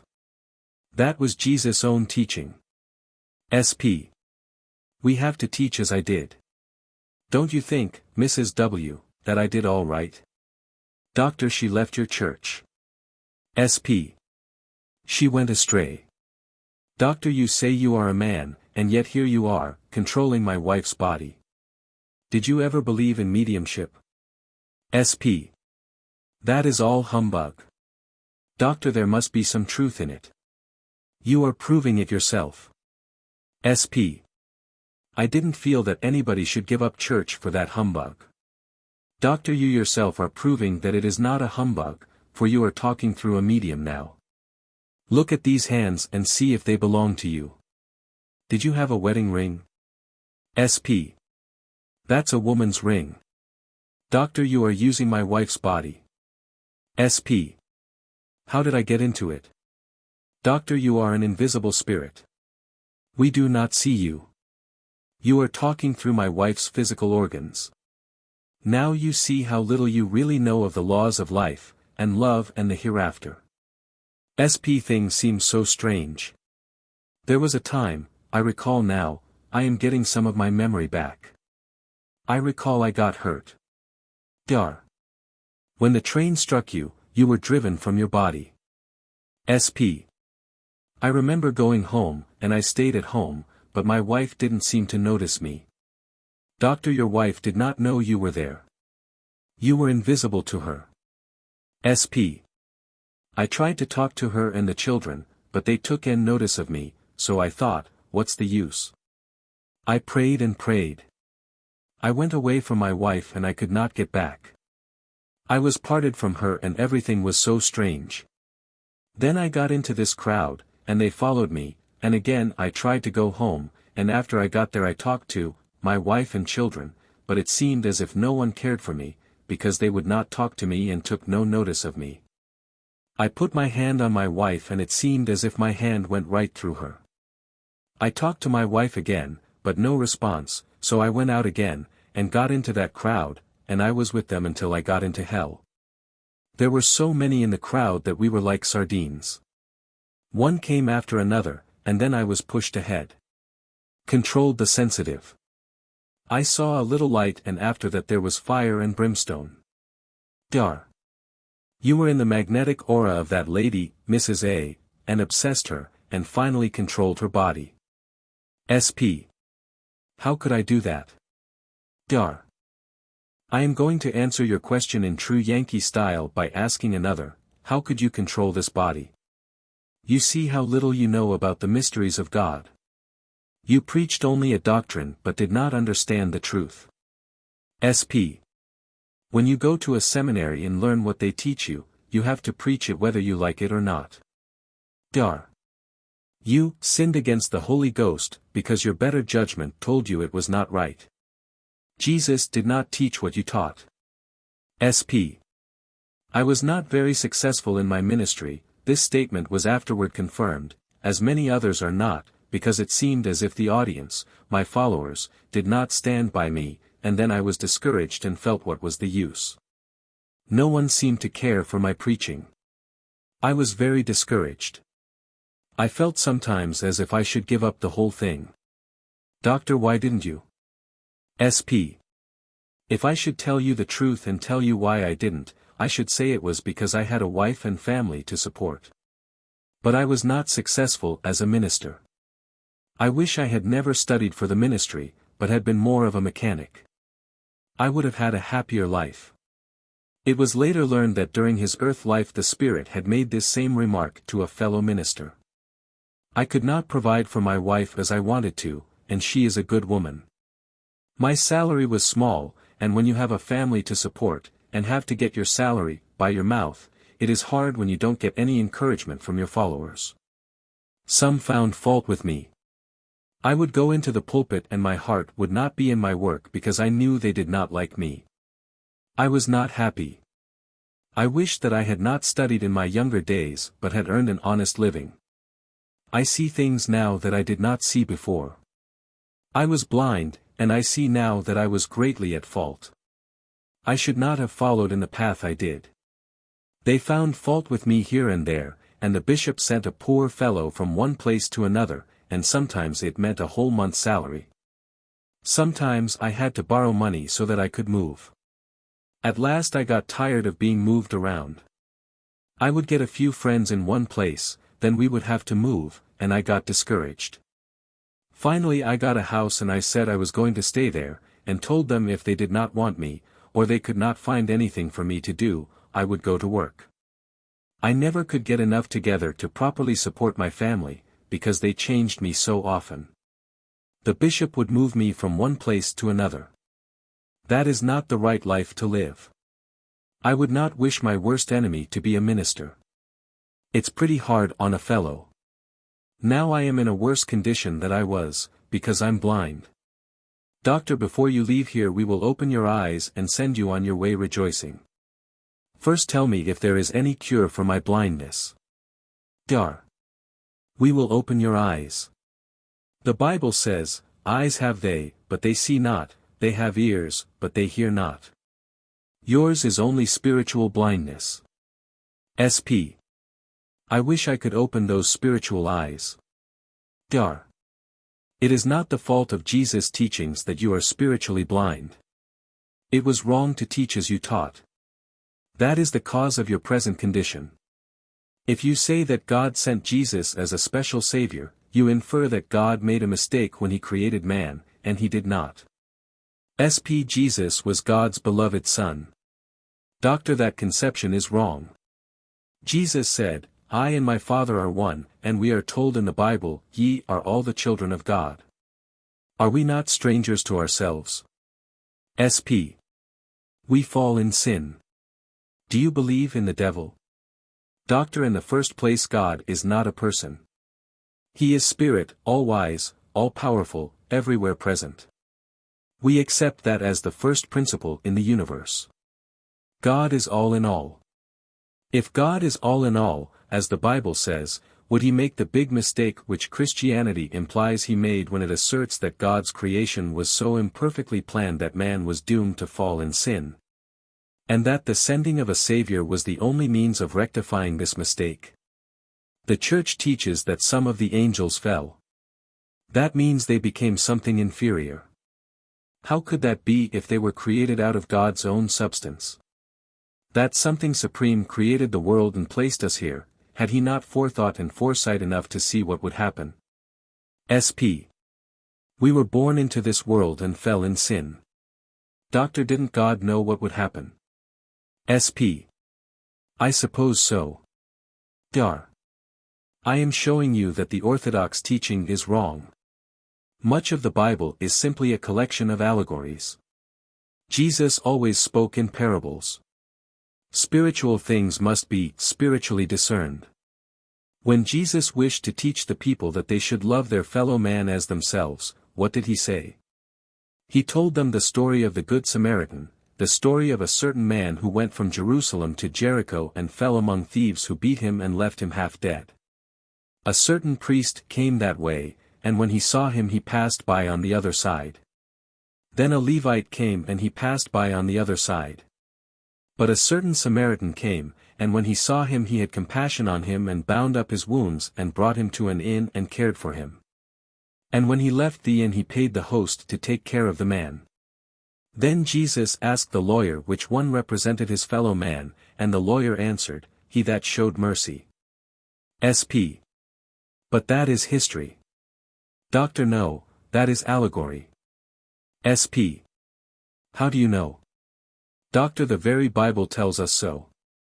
Jesus told that story simply as a parable, to show what? The principle. Your doctrine blinded you. SP. Then don't you believe that really happened? Doctor, no. Jesus spoke in parables. SP. I was not taught that way. When I was not taught that way, how could I know more than I did? Ministers teach as I did all the time. The way you say it is all new to me. Doctor, that is the true teaching of Jesus. SP. Don't you believe he died for our sins? Doctor, no, I do not. Did Jesus die to please God? SP. No, he died to save us from sin. Doctor, do you mean to say that God created a special son for people to kill so they could be saved? SP. We must not talk against God. Doctor, I am talking against erroneous teachings. SP. Do you believe in such things, Mrs. W? Mrs. H. W. I do now. Doctor, Jesus said, except ye become as little children ye shall not enter into the kingdom of heaven. What do children do? They ask questions. They want to know. Did you seek to understand? No. You only tried to teach the doctrine of belief. Did you ever understand flowers? SP. They belong to nature. We must not worship nature. Doctor, God made nature. We must not worship nature, we must worship God. But God is in nature, he speaks to us through nature. The corrected translations of the Bible tell us that Jesus said, God is spirit. He did not say, God is a spirit, but God is spirit, and they that worship him must worship him in spirit and in truth. SP. I never heard things explained like that before. Doctor, we want to open your spiritual eyes so that you can see. God is love, and he that dwelleth in love dwelleth in God. Where are you going to find God outside of yourself? What is love? What does love look like? SP. I cannot describe how it looks. You feel it. Doctor, love is the fulfillment of the law. Thou shalt love thy neighbor as thyself. SP. Are you a minister? Doctor, not as you understand the term. I honor God, but not dogma. I realize that the universe did not make itself. God is spirit, power, the soul of the universe. He is a practical something in which the heavenly bodies all move. If we want to understand God, we must understand ourselves. We must try to understand why we are living beings. What is the size and breadth of mind? How large or small is mind? SP. You say that I am a spirit, and that I am talking through this lady's body. How is that possible? You also say that I bothered that other lady. Mrs. A. Doctor, there is a psychic law whereby spirits can control mortals. When correctly followed, we have spirit communication of the highest order. Perversion of this law results in obsession. Mrs. A. is a natural psychic, and you and other spirits came into her magnetic aura and interfered with her life. She came to California to be helped. She is in California now, and so are you. SP. California. How did I get here? Doctor, by another wonderful law. You followed her. The obsession of mortals by spirits is a fact that has been known in all ages.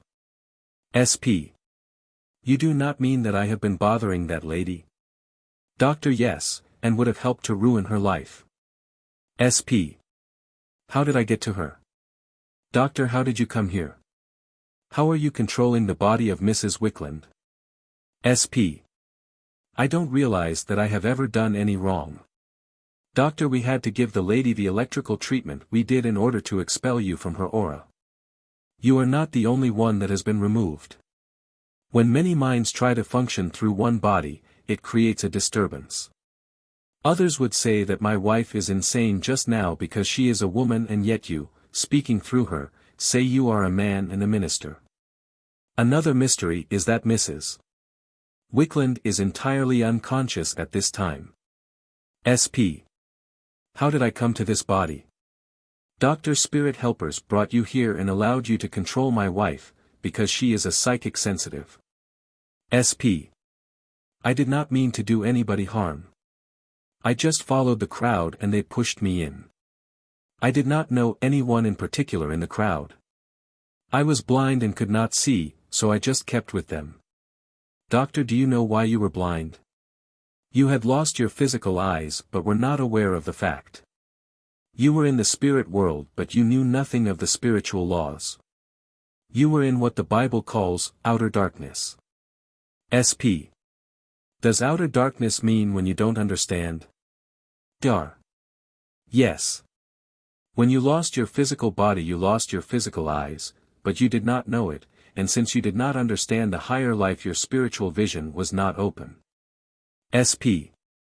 I have had a body and I have had eyes. DR. You have a spiritual body, but you were mentally blind. Do you remember that Paul spoke of a natural body and a spiritual body? First that which is natural and afterward that which is spiritual. SP. Do you mean to say that I was spiritually blind when I was a spiritual advisor? Doctor, yes. When you have your spiritual eyes open you will realize what Jesus meant when he said, I and my Father are one. Jesus said, Be ye therefore perfect even as your Father which is in heaven is perfect. The Bible says, Add to your faith knowledge, and Jesus said, Know the truth and the truth shall make you free. The Bible states, Blessed is he that hath part in the first resurrection, that is, obtains understanding while in the body, on such the second death hath no power, meaning that when ignorance is replaced by understanding spiritual light is obtained. SP. Do you mean to say that I had no real comprehension of the truth?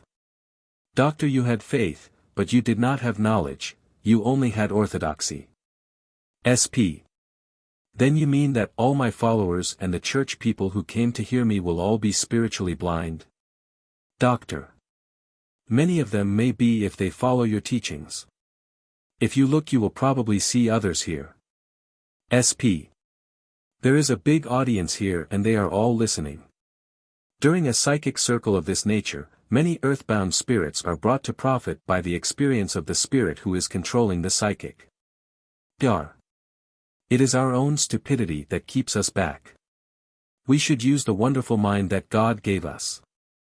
We have the marvelous universe to study and try to understand. Did you ever stop to think how fruit grows? You plant a seed in the ground, it decomposes and out of it grows a tree. SP. That belongs to nature. Dr. Nature is the body of God. God is all in all. You taught that in church. SP. I have said that many times but I did not see it as you do. Doctor, if God is all in all would not creation itself be a part of God? SP. I never thought of it in that light. It seems strange that while I gave truth to my people I should find myself in this darkness. Say, are you a minister? DR. No, I am not, but I try to understand God's wonders and the meaning of existence. SP. You have studied the Bible pretty well. You seem to know the Bible much better than I did myself. Doctor, I regard its teachings differently. SP. You seem to quote the Bible by heart. I should like to have you write down all you have told me. I should like to have your statements written down, and if I could give it to the people as you have given it to me, I should be very glad. DR. Now your spiritual eyes will be opened and you will see others who will teach you the same things. Advanced spirits will teach you how to progress in a rational way in the spirit world, and you will be taught much more than I tell you. You will not be in the dark any longer. If you will look around you may see someone you know, who has passed on. SP. Should we call them back? Doctor, call them back from where? SP. From heaven. DR. Jesus said, the kingdom of God is within you, and in the Bible you will find, ye are the temple of God and the Spirit of God dwelleth in you. SP, don't you think we should all go to heaven? Doctor, heaven is not a place. SP. We must have some place to stay. Doctor, heaven is a condition of mind. When you are happy, is that not heaven? The more happiness you create around yourself, the more heaven you will have. Happiness is heaven. SP. But we have to be in some place. Doctor, you are in the spirit world, I have told you that. You can only attain heaven or happiness as you develop. SP. Where is that place, the spirit world? Doctor, it surrounds the physical world. You will be taught all that. Jesus said, "Seek, and ye shall find, knock, and it shall be opened unto you." SP. There are many people here. Spirits. Some are very happy and contented, and they seem to be asking me to come to the home of understanding, life, happiness and the spirit world. What is the spirit world? Doctor, that is the world of the spirits who understand nature's higher laws. SP. Before I go with them, I should so like to send a message to my wife. Will somebody take it to her? Mrs. H. W. I will be glad to. SP. Tell my wife I have found that life is more serious than I thought and we should try to understand more of God's wonders and not only believe. Spiritual vision opening, with a flood of understanding, face upturned and arms outstretched. I want to tell my wife that I have learned more about the wonderful world beyond than I ever knew before. My spiritual eyes are open. I wish so much that she could accept the proof that has been revealed to me. All this time, as you have told me, I have been dead. I have been in darkness, but, as this gentleman tells me, it was a spiritual darkness. My eyes are open and I can now see. A beautiful world lies before me. I want my wife to understand these things so that she will not be in the dark as I have been. Tell her not to have belief alone. Investigate, and find out what the life beyond is. I do wish I could teach about the beautiful land beyond as I see it before me. There are wonderful landscapes and homes of all descriptions. My eyes are open and now I see. Here is one beautiful home, and there another. A man stands here and he says to me that the homes in the spirit world are not bought with money, but are acquired by good acts done here on earth. This man, this teacher, says, be unselfish, and have love for others, then you will have a beautiful home in the spirit world. If you live for yourself alone you will have only a little shanty, for you have done nothing to help your fellow man. Give help to others and serve the ones who need help. These are also the teachings of Jesus. I see beautiful homes around, but where is mine? I have none. I have not seen it yet. Doctor, by helping and serving others you will soon have one. SP. I want my wife to know that we should live so on earth that when we come to the beautiful world beyond we shall have a home. We must do as our better nature tells us to do. Doctor, now you are preaching an excellent sermon. SP. I am not preaching it. This man, spirit, tells me that. He stands right here by me. He says, the Bible states, it is easier for a camel to go through the eye of a needle than for a rich man to enter into the kingdom of God. He says, I will illustrate to you what a home would be if a man sells his soul for money and does not help others. There is the home of a millionaire who has taken money from the poor people and grasped all he could. In the spirit world his house will be a mere hovel in the ground, for he could not enter one of those beautiful homes. Those homes were built by good deeds done for others and not for self. He will have to work, through service, to an understanding of a higher condition.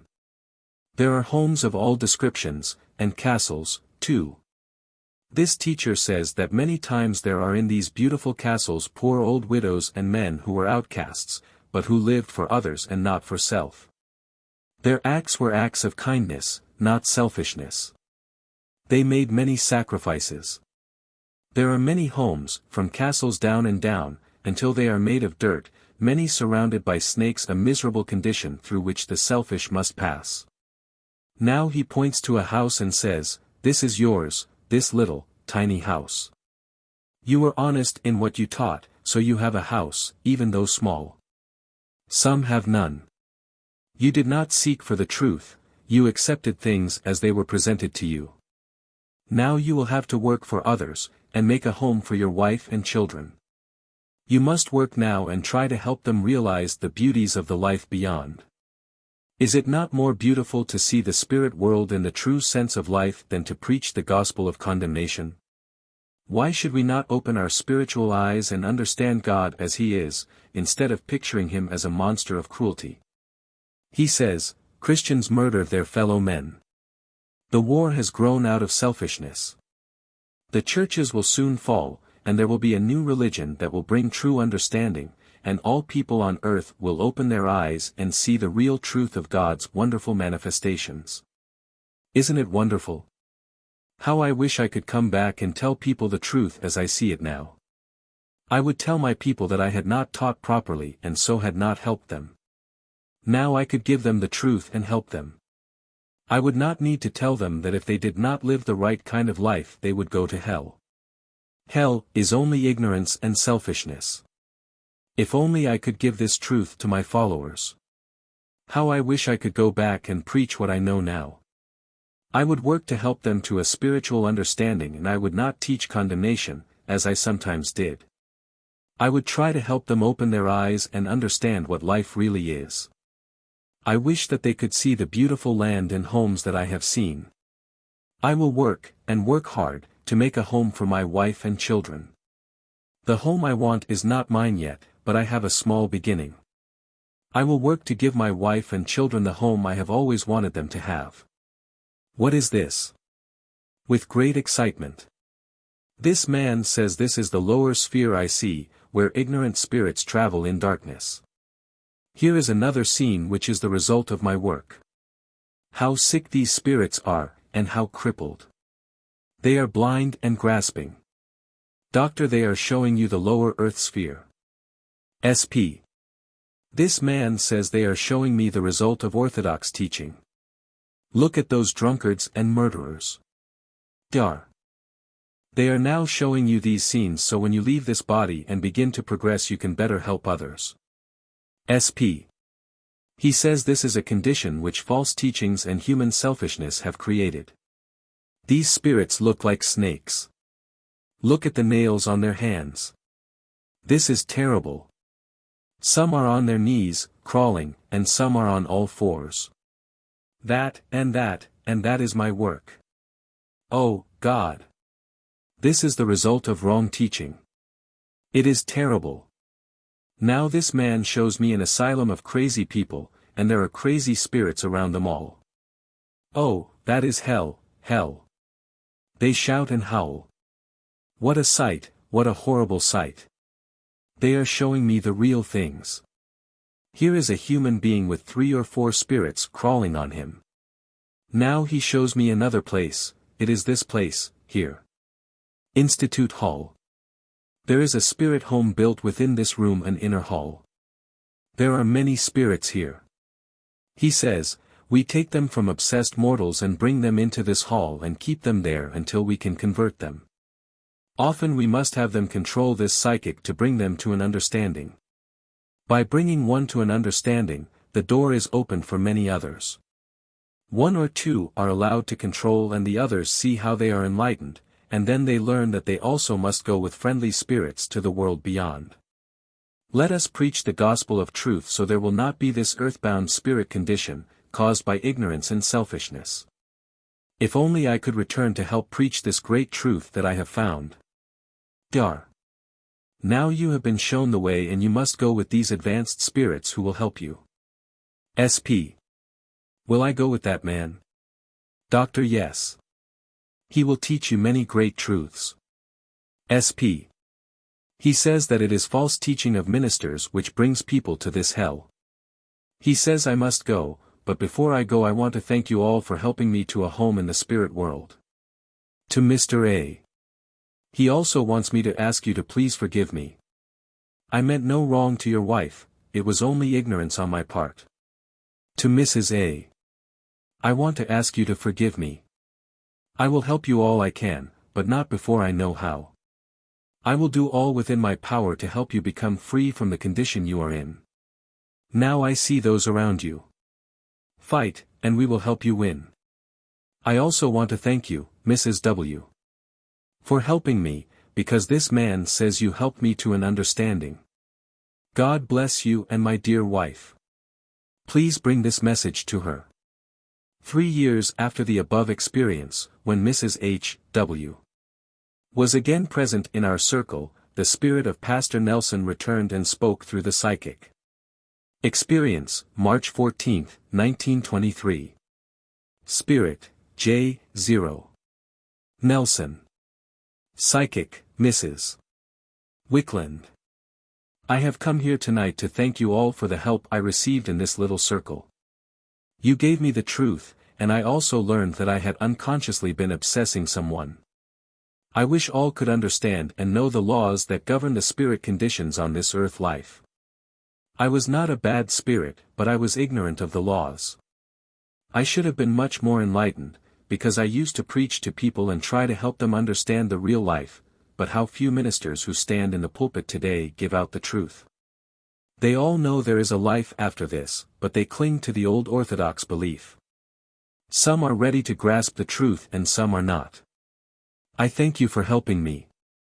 I felt like saying I was in hell because of those electric sparks, for I thought the devil himself was after me, but I was brought to a realization of what I should have done when in life, and that I should not obsess anyone.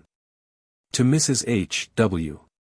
I also want to thank you, Mrs. W., for helping me, and to ask your forgiveness for having obsessed your daughter. But I assure you I did it unconsciously. I did not realize the laws that govern. I was not taught myself. I thought I was teaching my people about the real life, but I was not. I preached about Christ dying for our sins, that you must believe, and faith will make you free. That is not so. To faith, we must add knowledge, and that will make us free, so the good book says. I did not preach that. I taught, to faith add belief and you will be saved. How very little ministers do to help uplift people or to give them a right understanding of God. We always tell them to believe, believe. We do not want people to have knowledge, because then they begin to ask questions that we cannot answer, so we tell them to believe and have patience, and they will be saved. Why should we not teach them the real truth and have them understand God and life in the true sense? The time is coming when the ministers cannot preach the old dogmas to the people. They will have to change if they want the people to fill their churches. I know I was not a good minister, I was not popular. I could never hold my people because I did not have my whole heart and soul in the work. I felt that we should believe, but at times a strong power came to me and I felt that I should have more real knowledge of the life hereafter, but I shut the door to it. Now I am sorry that I did not try to investigate more. When I went out of my body I went so quickly that I did not realize the change. You know, Mrs. W., there was quite a company of us and we were all rushing to get home. I stepped over to the other track and another train, which I did not see coming, killed me. I did not even realize that I was hurt. When the rest of them went home, I went with them. I went to my home but I did not realize that anything unusual had taken place. I could not understand things. I went first to one, then another, but nobody seemed to notice me. It was very queer. I did not know what to do. Where should I go, where could I go? I went to my church and stayed there, still I did not realize that I had passed out. One day, Mrs. W., you came to church. In your thoughts of me I saw a light, because I was in darkness. I did not feel sick, but I did not feel quite myself, so I followed you to see if I could get an explanation. When you reached home, suddenly I seemed to be closed up in a room, and I was in very close quarters. Obsessing Mrs. W.'s daughter, Mrs. A. After a while I went to sleep.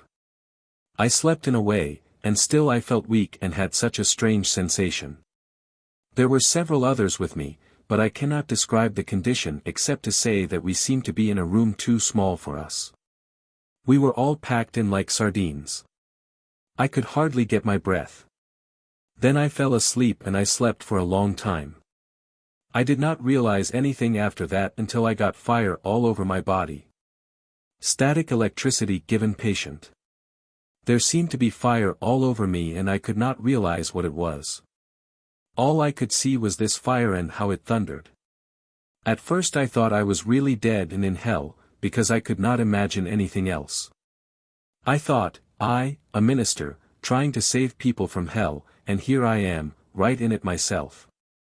Then I woke up and there was more fire, but before I knew it, I was alive again and I could talk, which I could not do before. Having been transferred to Mrs. Wickland. While I did not know I was dead, yet I felt I had to come to life again. I found I had been brought to this little circle for help, and I want to thank you all for waking me up. I have no grudge against you for having given me that hell fire. It helped me from hell to heaven, or as we like to call it, the spirit world. I found the hereafter very different from anything I ever dreamed of. What do we think, we ministers?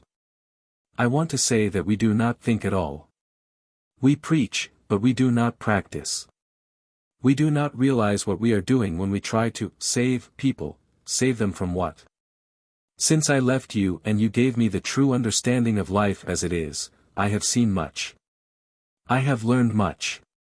In the 3 years since I woke up, I do not say 3 years since I passed out, because the rest of the time I was in a dream state, but in the 3 years since I have had an understanding of life, everything has been so beautiful. And I have been very happy and busy. I have my hands full with my work. My mission is to go to the religious fanatics in the spirit world and preach to them the truth. They are in darkness. They pray and sing and they think that Christ died for their sins. All they do is to pray and sing, and they do not get anywhere. There are many people on the earth plane who go insane, but they are only controlled by crazy spirits who are religious fanatics, and all they do is sing and pray. They are wild. Some I cannot reach, some I can turn to an understanding of the higher life. I hope the time will come when the ministers who preach the gospel will preach a true interpretation of the Bible, not the one Orthodoxy teaches. Mrs. W. I want you to tell the pastor of your church that I said he must not hide his light under a bushel, but must teach the truth. He must study and learn the true lesson of life. He must give out the truth to his people. Tell him I said he can give it out, little by little, and before he knows it he will have given them the whole truth, and he will have many more people attending his church than he has now. People do not believe now in the old dogmas, but they want something, the truth. Tell him that I wanted you to say this to him. I have found my home in the spirit world and am happy, but I have a great deal to do. I have to undo the wrong teaching I gave to the people when I was on earth. I taught dogma and now I have to give them the truth. Mrs. W., please forgive me for having obsessed your daughter. I had no intention of doing what I did, for I did it unconsciously. Before I go I want to ask a favor of you, Mrs. W., and that is, tell Reverend W. to study and look into the truth before he comes to the spirit world, so he will not be in darkness as I was. Tell him he can give the truth to his people because the majority are ready for it. It is very monotonous to sit and listen to the old-time dogmas over and over again. Tell him I said if he does not do this, people will leave his church. He is a good speaker and a good man, and if he teaches the real truth, as he will find it if he studies, he will have many followers, but if he keeps on with the old doctrine he will not have many attending his church. If he interests his congregation and has a revival meeting to tell them he has found the real truth, he will see things will soon be different. Nearly everyone in his church has been to some spiritualist meeting. They want the truth, so tell him to give it to them. Tell him the old people in the home should be rightly taught, because they will soon come to the spirit side of life, and it is better that they should know about the land they are going to. The young men of the present day do not want to be Orthodox ministers.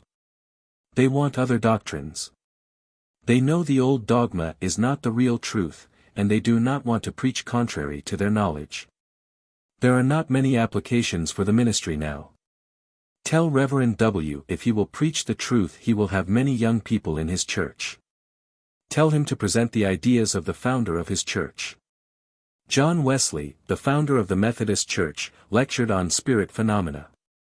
All he has to do is to present Wesley's doctrine. Now I must go. Good night. Chapter 14. Christian Science. The domination of any one fixed opinion to the exclusion of further mental growth holds the spirit in a state of non-progression. As has been attested by intelligences who on earth had held strongly to the Christian Science teaching regarding the non-existence of matter, and who have told of the difficulties encountered in freeing themselves. A friend of ours had been a deep student of Christian Science and at the same time an investigator of the facts concerning spirit return. Shortly after he had passed away he was brought to our circle to be awakened through controlling Mrs.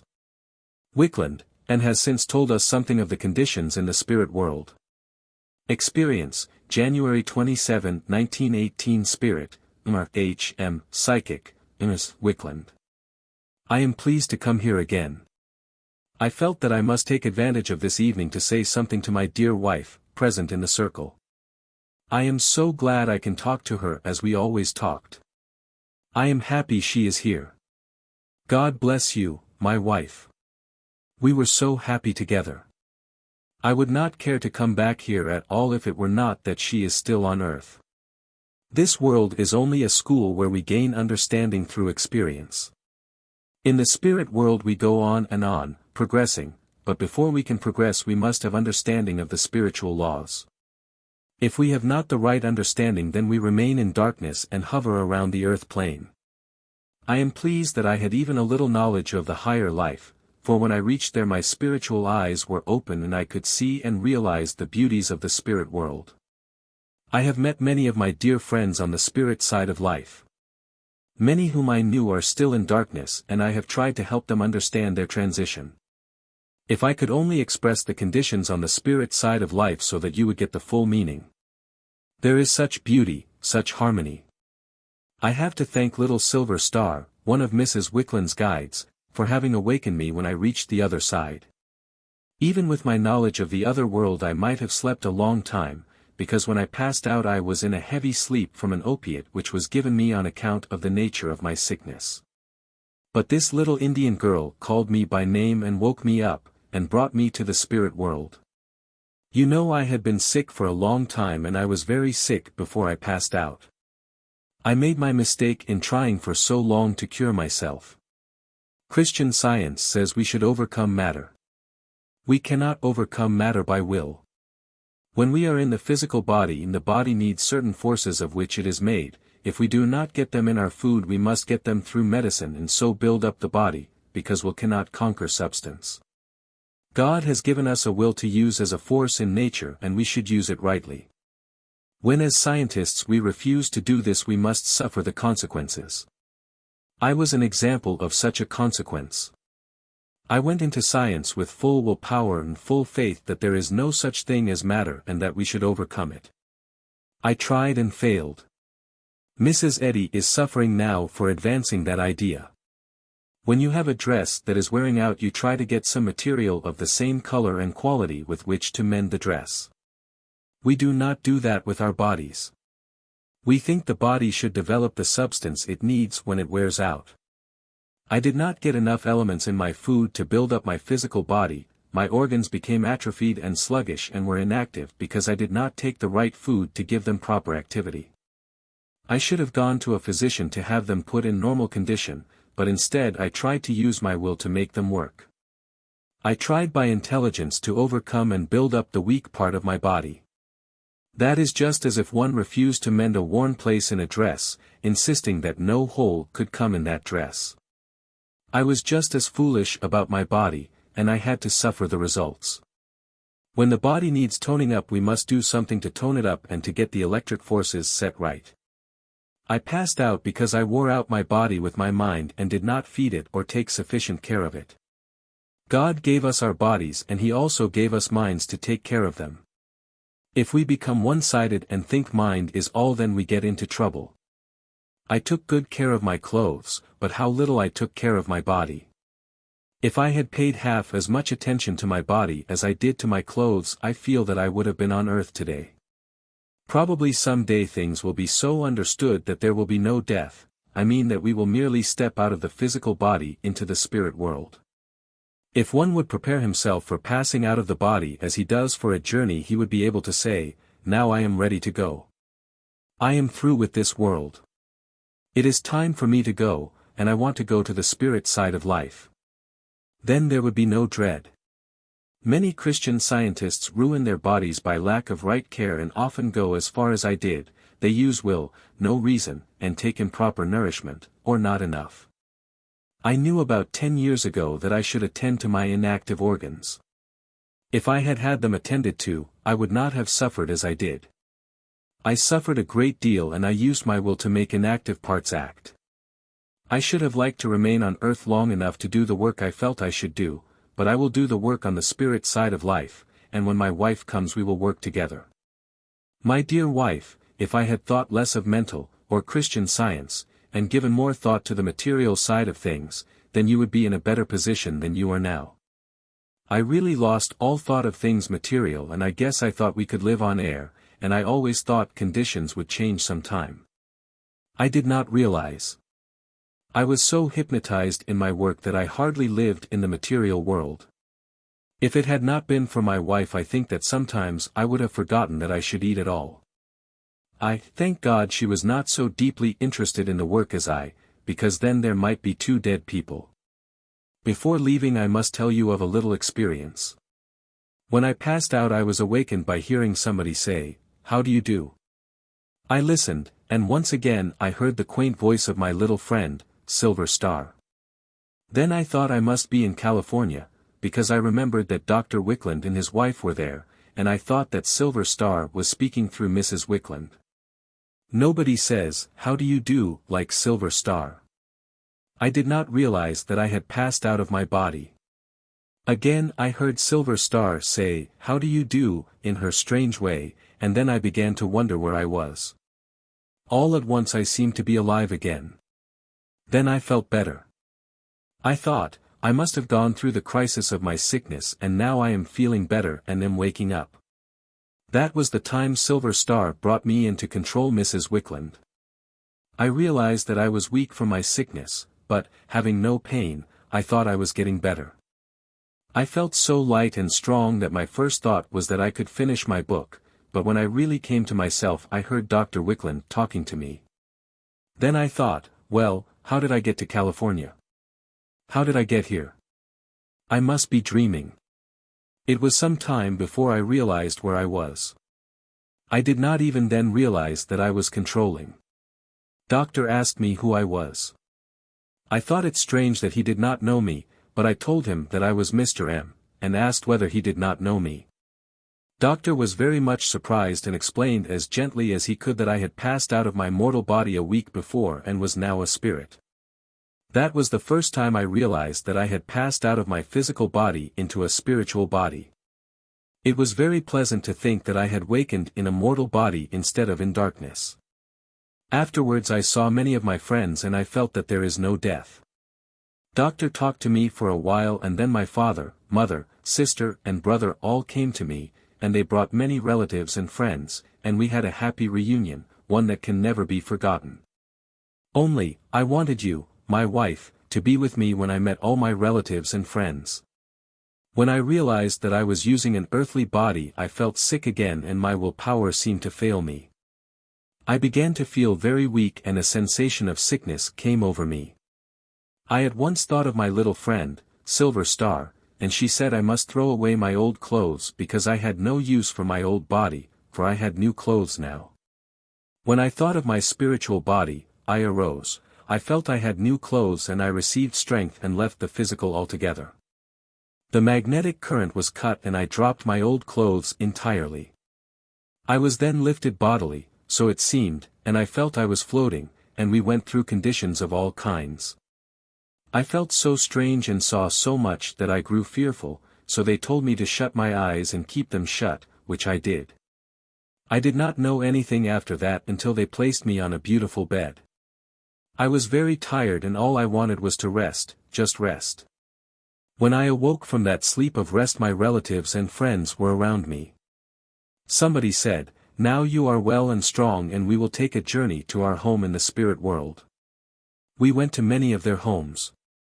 Each had a little home. We were united and happy, for here only harmony exists. We traveled from one place to another. When I had been to visit quite a few friends, they said, "Now you have seen the spirit side of life. Here we are not idle. This is not a world in which one is idle, it is a world of busy minds. It is each one's duty to work. Now you are strong and we will take another journey, to earth." I wanted to see my wife so much. You were in my mind so much, my wife, and I wanted to see you. We passed through the spirit world and earth sphere to matter again. The earth is a little globe. The globe has a sphere around it. The distance between the spirit world and the world of matter is about 60 miles. This sphere is the world of the spirits in darkness. Christ went to the spirits in darkness and prison, the prison of ignorance. We passed through conditions that cannot be described, the most hideous, the most fiendish, so ugly that I cannot describe them. It made me shudder to see the condition of the crippled minds, the selfish minds, the jealous minds. Each had the countenance of his mind. They were dressed as when on earth, but only because of their minds. They were like vermin. They were like a lot of worms stirred up and crawling over one another. Talk about hell, that surely was hell. They told me that was the earthbound sphere. Then we came to matter again. We saw the people walking around in a life of matter, each one in some kind of business. It looked like a world of ants, and each one seemed to have some of these evil-minded spirits clinging to him. They are like the barnacles on boats, some are shaken off, but others come on. I cannot describe the sight. I have been with you, my wife. You have felt me. I could not impress you because I was not strong enough to use my mind for that purpose, but still you have felt me. It has only been a little, because I had not strength enough to come closer. I am with you a great deal. After I learn in spirit how to overcome matter, then I can come to you and help you. I will build a home for you in the spirit world, and when that home is finished and your work here is done, then I shall be the one to meet you, and we will have a real home. I want to thank you all for the privilege of coming to your little circle, and would like to come again some other time. An extract from another communication from Mr. H.M. follows the same line of thought as the previous remarks. Experience, November 3, 1920. Spirit, H.M. Psychic, Ms. Wickland. I wish that I had had less belief that I could cure myself by thought. Everything that God has put in nature is for man to use, not misuse. We should not condemn anything that God has given the world to use, but we have so many beliefs and creeds that we forget the principle of our Maker. If we would understand His wonderful work through nature, we would love others better than we do. Do not condemn anything, but teach men and women to love each other, teach them to know what their duties are in this mundane sphere. Those on earth have so many creeds and fads that they drown themselves in their faith, forgetting that it is their duty to help the weak ones instead of stepping on their feet. So it is also with the body God gave us to take care of and not misuse. For my part, one should have done more to learn what was the matter with me instead of only thinking there was nothing the matter, that I only imagined it and that there was no such thing as sickness. If I had not hypnotized myself in that belief of Mrs. Eddy's that mind should overcome matter, and that it is only our mortal mind that is so-called sick and we have not the right understanding, if I had tried to find out what was the matter with me and called on some physician. One who had studied anatomy and the philosophy of life, one who had spent years in studying human nature and the human body, I should have been better off. Christian scientists condemn physicians, yet physicians have devoted their lives through centuries to the study and control of all sickness. Should we condemn them and say there is no such thing as sickness? Why should anybody condemn another who has devoted his whole life to study? Christian Science says there is no such thing as sickness and that you are not in the understanding. Suppose that in olden times we had held the theory that there is no matter. How about Harvey? He discovered the circulation of the blood. Poor man. He was killed because of his discovery. He was killed by ignorant people who did not believe the truth. So one thing after another has been discovered in human anatomy. Yet Christian scientists discard that altogether, and also say that there is no such thing as the body. I did not take care of the body that God gave me. I thought mind should overcome it.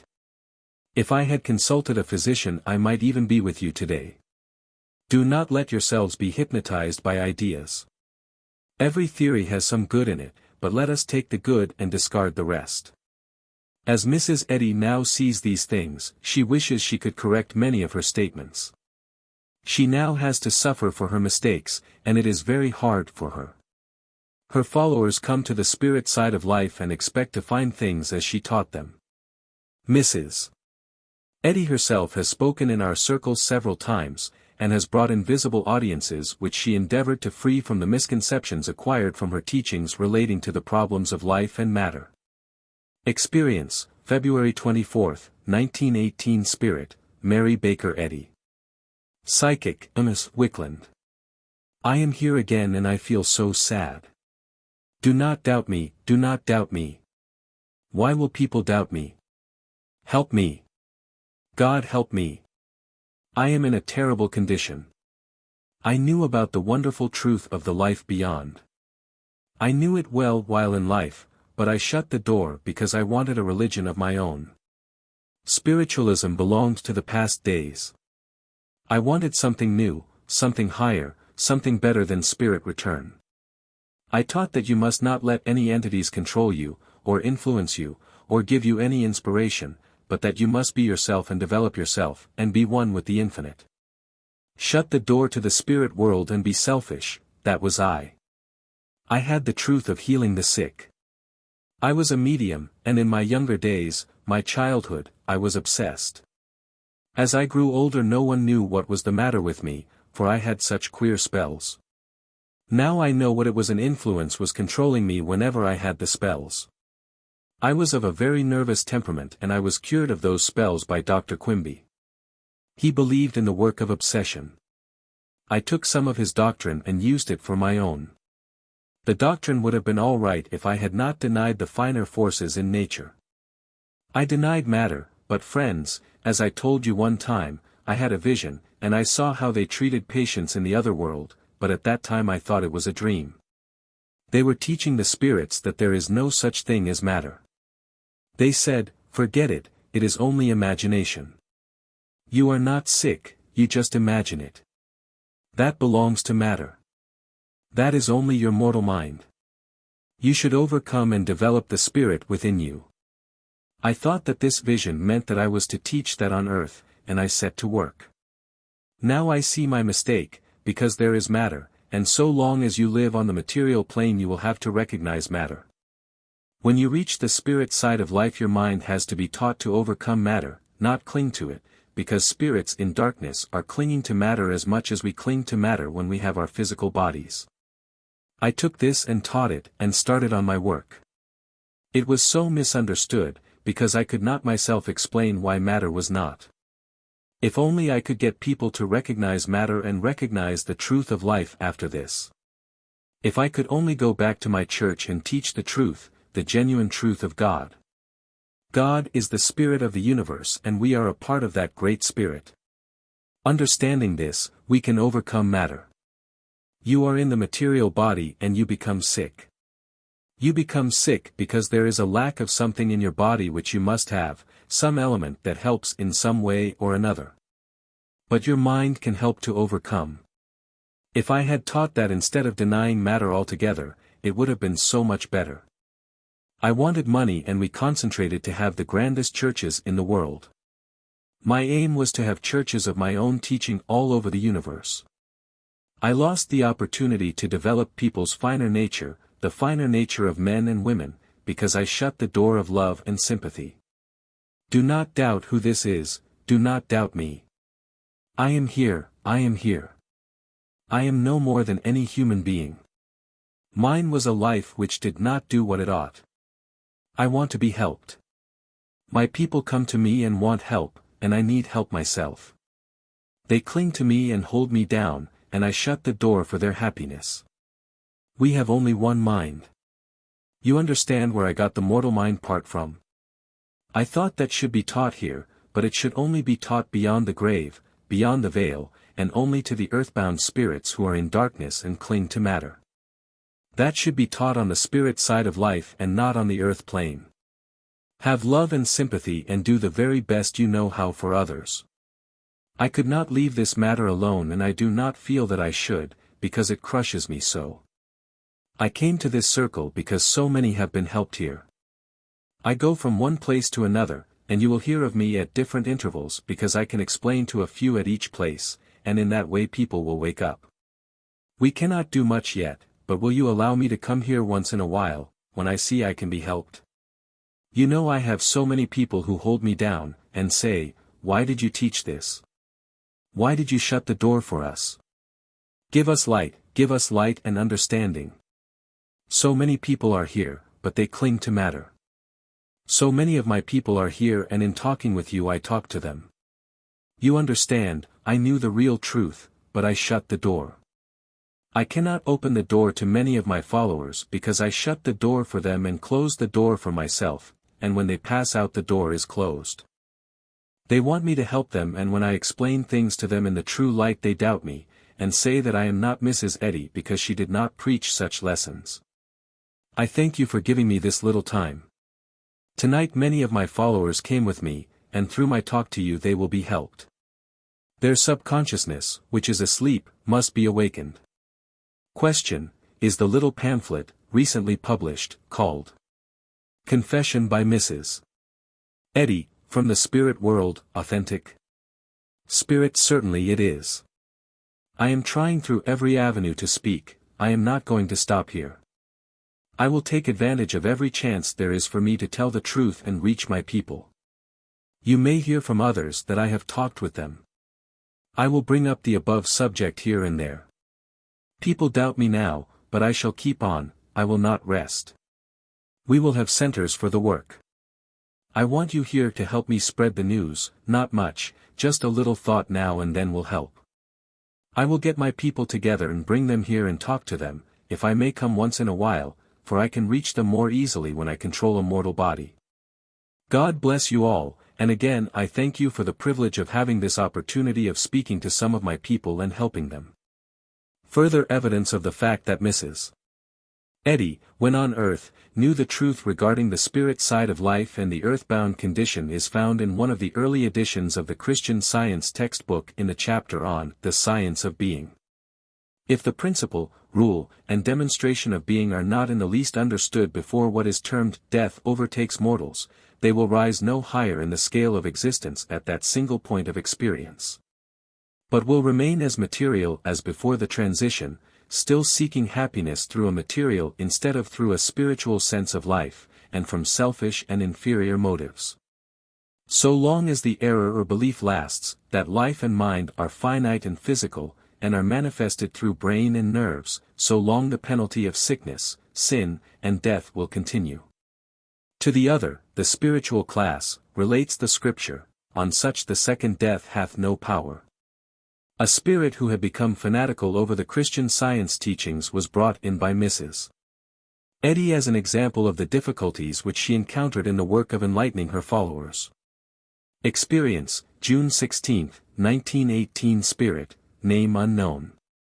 Psychic, Ms. Wickland. Spirit, what kind of a meeting is this?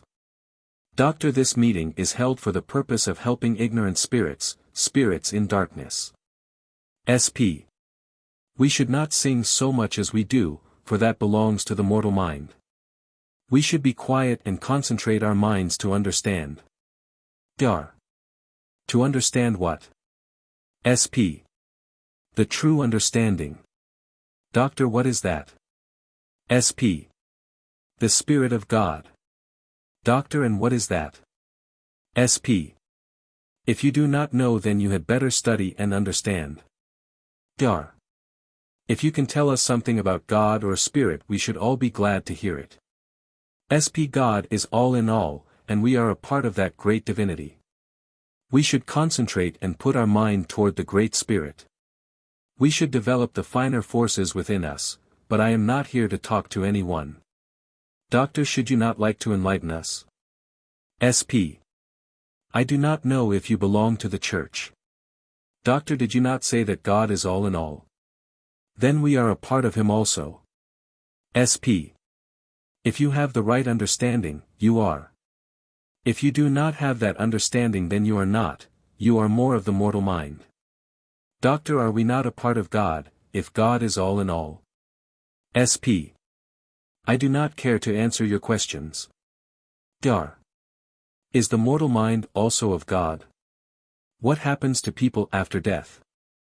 SP. I have nothing to do with death. Doctor, have you found God?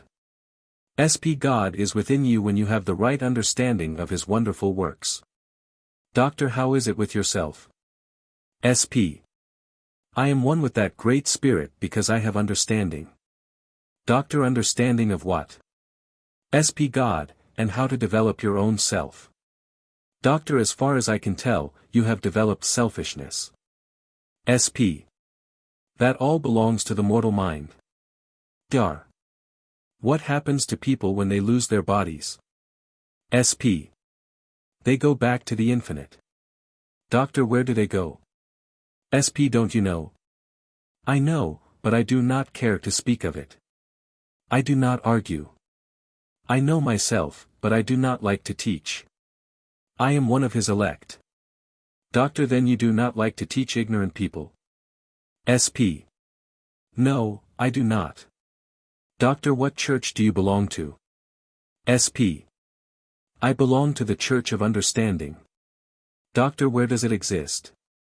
SP. It is the church that should be all over the world, the church where the people understand and know they can overcome matter and overcome mortal mind and be one with the infinite. Doctor, are you a Christian Scientist? SP. Yes. Why do I have to come down to such mortal-minded people? Doctor, don't you think you must have made some misstep which brought you down to such people as we are? Don't you think if you had read and studied the Bible, and had acquired an understanding of the real mystery of life, it would have given you more peace of mind? Isn't it strange that you should come down to such common clay as we are? SP. I suppose I have come here to do some missionary work among you. I suppose I came to teach you to forget mortal mind. You should all be loving and kind, one with the infinite. You are not in the understanding. I may have come to lead you up to God, to the right understanding. I must help you all to understand. You must take the first step and read Mrs. Eddy's books, then you will be one with the infinite and leave all mortal mind behind. You go on and on. You have to go through a great deal to get understanding. You can be led up to the infinite God if you read and study. You have not understanding of the infinite. Doctor, what does that, infinite understanding, call you? SP. I do not care to talk or argue with you. Doctor, what did they call you when you had a mortal mind? SP. Call me. Names belong to the mortal mind and I have nothing to do with that. It degrades one and drags one down. I came to teach you regarding the infinite, the spirit within you. Doctor, do we have to give you $2 for your teaching? SP. That belongs to the mortal mind.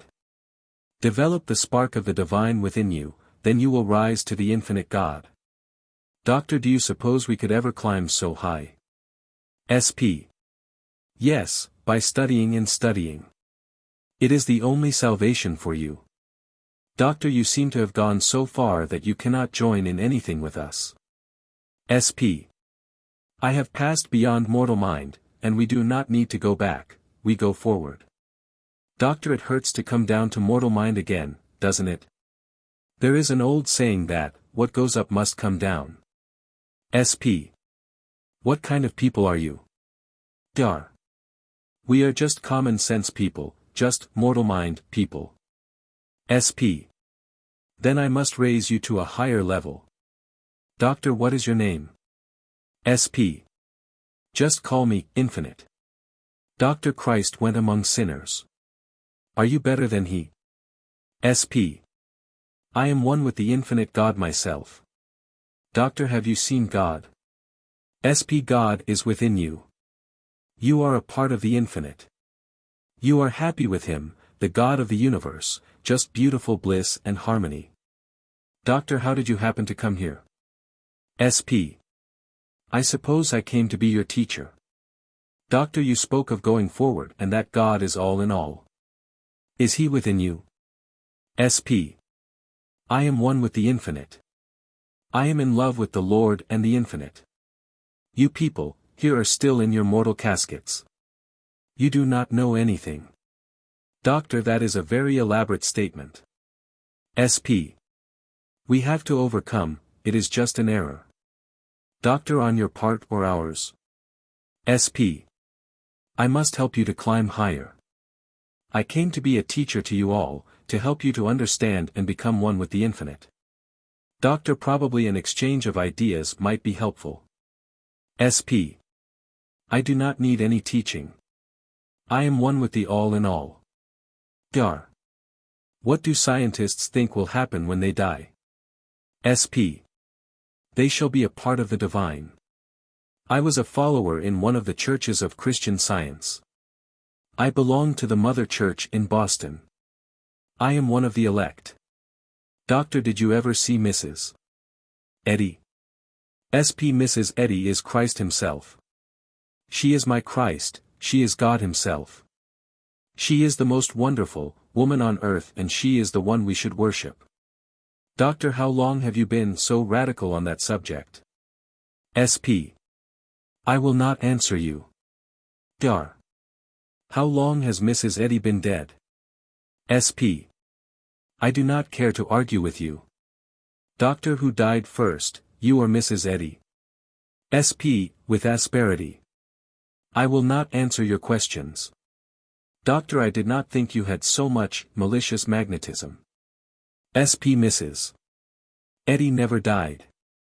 She never will, because she is the teacher of the infinite spirit. Doctor, have you ever seen Mrs. Eddy? SP. She is in Boston. Doctor, she is dead. SP. She is not dead and she never will die. Doctor, Mrs. Eddy died several years ago. SP. Her teachings were that she would never die. She will go from the mortal casket into the infinite. Doctor, how long is it since you died? SP. I did not die, I only left my mortal casket. I was a fine practitioner. Dar. How did you come to Los Angeles, California? SP. I am not in Los Angeles, I am in Boston. Doctor, some intelligent spirits have brought you here to be helped. But the entity was so wrapped in her own ideas that she would not listen to anything else and was taken away, after which Mrs. Eddy came. Experience, June 16, 1918. Spirit, Mary Baker Eddy. Psychic, Ms. Wickland. Good evening. I am Mrs. Eddy, Mary Baker Eddy. I wanted to come back here again to give you one demonstration of what I have had to deal with. Referring to preceding spirit. I cannot do anything with people when they are like that until they contact matter again. I feel so sad and sorry, for I shut the door myself. I want you to let me come here and extend help to a great number of spirits, by speaking through the psychic to an invisible audience, that have the same understanding of my doctrine. If I had only opened the door of the real spiritual understanding and taught the real truth on earth, things would be different. I knew I had the truth. We should unite and be one strong body, because I know there is power in concentration, and I only wish that I could have the whole world understand this doctrine. If I could only come back and tell my people what I now have to do. You saw the demonstration you had here tonight. I asked the Band of Mercy to bring one of my followers in to show what I have to deal with. With this one we could probably demonstrate to 100 similar spirits the folly of the mortal mind idea. Concentrate your mind over and over, again and again, round and round, and read, that was the way I taught one was to reach understanding. I said my followers should read my books, and read them until they became second nature. When you are in matter the mind has to have some food. But when my people pass to the spirit side of life and matter is no more, and they have thrown off the mortal error, you see just where they are. What can I do with them? How much could you do with them under similar circumstances? There is my work and more is coming. Every day there are more and more people coming. I try to help them because I taught mortal error and did not teach the truth. I feel so sad, and I do wish I could tell them to open the door for the spirit of understanding, and not keep on just reading and concentrating. In every church, all over the United States where we have churches, they use the same lesson on the same Sunday. They form a circle, round and round, and you must know they form a very strong magnet and draw people into the same condition. When they come here they cling to me so closely, and what am I to do? If I tell them the common sense things I should have taught them, they will not believe. I knew I had the real truth and I had power, but I was selfish. I wanted to have a religion of my own. I wanted one that the whole world should know. What have I now? When my people pass to the spirit side of life the door is closed and I cannot open it. What progress could you make with the spirit you had here tonight? I thank the Mercy Band, and all of you here, because through this experience we took this spirit to the spirit world, and they will teach her through object lessons. There were many scientists here tonight and they saw how foolish it all is, their eyes were opened and the spirit friends took them away with them. The one here we could not do much with, but she was an object lesson to teach the others, and in time she will be helped. My people read, and the majority come over here without any understanding. I close the door for my people and it is hard. It is easy for them so long as they are in the mortal body, but when they have lost the mortal body they see nothing. For them there is no spirit world, it is all infinite. I taught them to close the door to the spirit world, and I taught them to read only my books. I wanted a religion of my own. I was a trance medium and I gave readings, but I must confess I felt that was too common. I wanted to reach more intelligent people, because I found that spiritualism would not reach the people I wanted to reach, so I took Quimby's doctrine, and also, as I told you previously, the vision I had of mortal mind in the spirit world. And combined the two. I wanted understood that I used to give readings in Boston. I was very selfish and wanted to be somebody and have some kind of a religion where I could have a following. I wished once that on my birthday church bells all over the United States would ring, and before I died I had that wish. I wanted to be one that would be looked up to. I was brought up in such orthodoxy that I would not have anything to do with any of the churches. I went into spiritualism first, and found that was much better than orthodoxy, so I followed it for some years, but I felt I could not get very far with it, and in the end I was obsessed. What I saw in visions I put in Science and Health. That book was written through the visions I had. It was not from my own brain. If only with that I had given the truth which my brother wanted me to, he was in the spirit world, but I would not. I did things Albert, brother, said I should not do, and I closed the door for him. During the last of my days I was not myself very much. All through life I was back and forth on the invisible plane. You know I was a psychic and I could have been a very good one, and have done more good to the world through my psychic power than I did. At the last I was too obsessed to be responsible for all I was doing. If I had used my psychic power I could have helped thousands. Now I have to deal with what you saw here tonight. So long as my people are in the mortal body they are all right, but once the body is lost things go round and round. My followers are in just as bad a condition as are those who followed orthodoxy. When they pass out of the body everything they see is mortal mind. Possibly you felt sorry you did not convert the spirit you had here tonight, but while not successful with her, hundreds of others were converted through seeing how foolish it all is, and were helped through your talk. This room was crowded with people, and I hope you will all be liberal enough to never shut the door for the beautiful truth of spirit return. I bless you all and give you my solid support and help, and I hope you will allow me to bring more unfortunate ones sometime. I thank you for keeping the door open for me to come. I am only mortal and I am not of the real infinite either. We all have our ups and downs, here as well as on the other side of life. People think that they change their condition when they die, but they do not. My people are especially fixed because everything with them outside of themselves is mortal mind, and their own mind is infinite. Many who were followers of my church have gone into new thought. From new thought they come into a more spiritual understanding. New thought is more liberal. In new thought they branch out and, being liberal, will look into spirit return. They are more liberal in their reading of books. I forbade my people to read anything but science books. That was because of my selfishness. I wanted a church of my own with my people under my thumb. How I do wish I had taught obsession, which I knew was true, but I did not. When I used to go into trances I wrote a great deal, and when I came to myself I would deny what I got. I was obsessed by some spirit who wanted me to do such work and I could not really help myself. If I had written the books as they were given to me, and credited their source, I might have revolutionized the world. I again want to thank you and hope I can come another time. I also want to thank you, Lady, Mrs. M.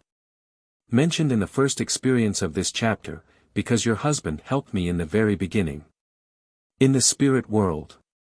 He was one that helped me to a better understanding, and brought me here where I could get help. I hope you will have all the success you wish. Concentrate your mind on success and have no fear that you will not succeed, and all over the world will spread this wonderful truth of spirit return and obsession, and through your obsession work you will cure many more people than I did. In our work, often when a healing was instantaneous, it was an obsession being relieved. You understand also that all the healers are in the circle of concentration with the power of the whole church to aid them, and that power of concentration is so strong that an obsession cannot live in that atmosphere. Many I cured were obsessed, but they concentrated that they were not sick. How are they helped? I will tell you. The average doctor tells a patient that he has such and such a sickness. He creates a fear in his mind. Let us take a case of gallstones. It is very hard to diagnose such a case correctly. The doctor says the patient has gallstones, sometimes he operates when that should not be done. Sometimes the patient gets well without an operation. That is due to his mind. He concentrates his mind on gallstones, until he can think of nothing else. You understand, you have in your mind a creative power. We have a spark of the infinite within us. In that divine spark God created the world, all in it, and you as a part. Each of us has much of that creative power, and when you set your mind working with that power you create your condition. When you go to one of my practitioners, the first thing that is done is to take your mind off your sickness. You are given absent treatment to get rid of fear. You have the same creative power within yourself. In a case of diphtheria the mind can help, but we cannot kill germs. There are many things we fail in, but we have success with chronic cases. We have more success because so many are obsessed. When you have fear you are negative. I will be with you to teach obsession to the world. Teach the real truth and do not care for people's opinions. If only I could go to my mother church and teach them the truth. Thank you each and every one of you, and sometime I shall come again. That the mind has power to create the condition in which a spirit finds itself after transition is illustrated in the following experience. A former patient of ours, Mrs. Anna R., who had at one time been under our care and had been entirely restored to health, many years later left her home to care for a sister-in-law, Mrs. Jessie R., who was very ill. The latter was a Christian Scientist and denied that spirit obsession had been the cause of the former illness of her sister-in-law, claiming that Christian Science and her own concentration had cured her. She was a masculine type, a very large woman, preferring to assist her husband with his oil station rather than care for her home. After a long illness she died in the arms of Mrs. Anna R., who then remained in the house to care for the widower, and also keep house for him. She occupied the room and bed of her sister-in-law, and not only attended to all household duties but spent much time working in the garden until her strength failed when she became negative and was again disturbed by spirit interference. She acted in a masculine manner, and a brother, Mr. Herman M., realizing that some spirit had taken possession of his sister, at first thought the entity was a man. But Mrs. Anna R. began to talk as though she were Mrs. Jessie R., and authoritatively ordered everyone to leave the house. Mr. M. urged his sister to come to us for treatment, but this she refused to do, insisting, under control of the obsessing entity, that Christian Science cured me the last time. Mr. M. then telephoned us regarding the situation and attended a séance in our home, mentally commanding the spirit that was troubling his sister to come with him. We concentrated for the patient, and when Mrs. Wickland became entranced, a corroborative conversation with the controlling spirit ensued. Spirit: Ms. Jessie, our patient; Ms. Anna, our psychic; Ms. Wickland. Doctor, can you tell us something about yourself? Touching arm. Spirit: leave me alone. Doctor, we want to enlighten you. SP: I am enlightened enough. They thought they were going to get me, but they got left. Intelligent spirits. Doctor, to whom do you refer? SP: those people. I don't want you to hold my arm. You have no right to touch me. Doctor, I have a right to touch the arm of my wife. SP, struggling. I don't want to be held down. Mr. G: be a nice fellow. SP: fellow. I'm not a man, I'm a woman. Can't you see that? Dar. When I look at you I see my wife. SP: I don't care. There must be something the matter with you. They all think they are smart. Evidently referring to intelligent spirits who had been endeavoring to free patient from influence of this entity. I tell them they can't fool me. I don't want to talk to any of you. Doctor, to whom are you talking? SP, flourishing hand. I'm talking to all of you. This is my house and my home. Doctor, can you tell us your name? SP: I don't think I need to tell you my name. Mr. G: the gentleman on your left is Dr. Wickland. SP: oh, so that's it. Dramatically. Now you can all get out of here. This is my home and I'm going to stay right here. Dar. Just now you are in our home. Do you know me? SP: yes, I knew you some years ago. When visiting the patient, Mrs. Anna R., who had been restored to health while under our care. But I never believed in you. I was a good Christian Scientist. Now all of you get right out of here. This is my home. What right have any of you here? Mr. G: you speak as if you were omnipotent. SP: I am not God, but I am next to him. When you are a true Christian Scientist you come next to God. Dar. What about the lady whom you have been bothering?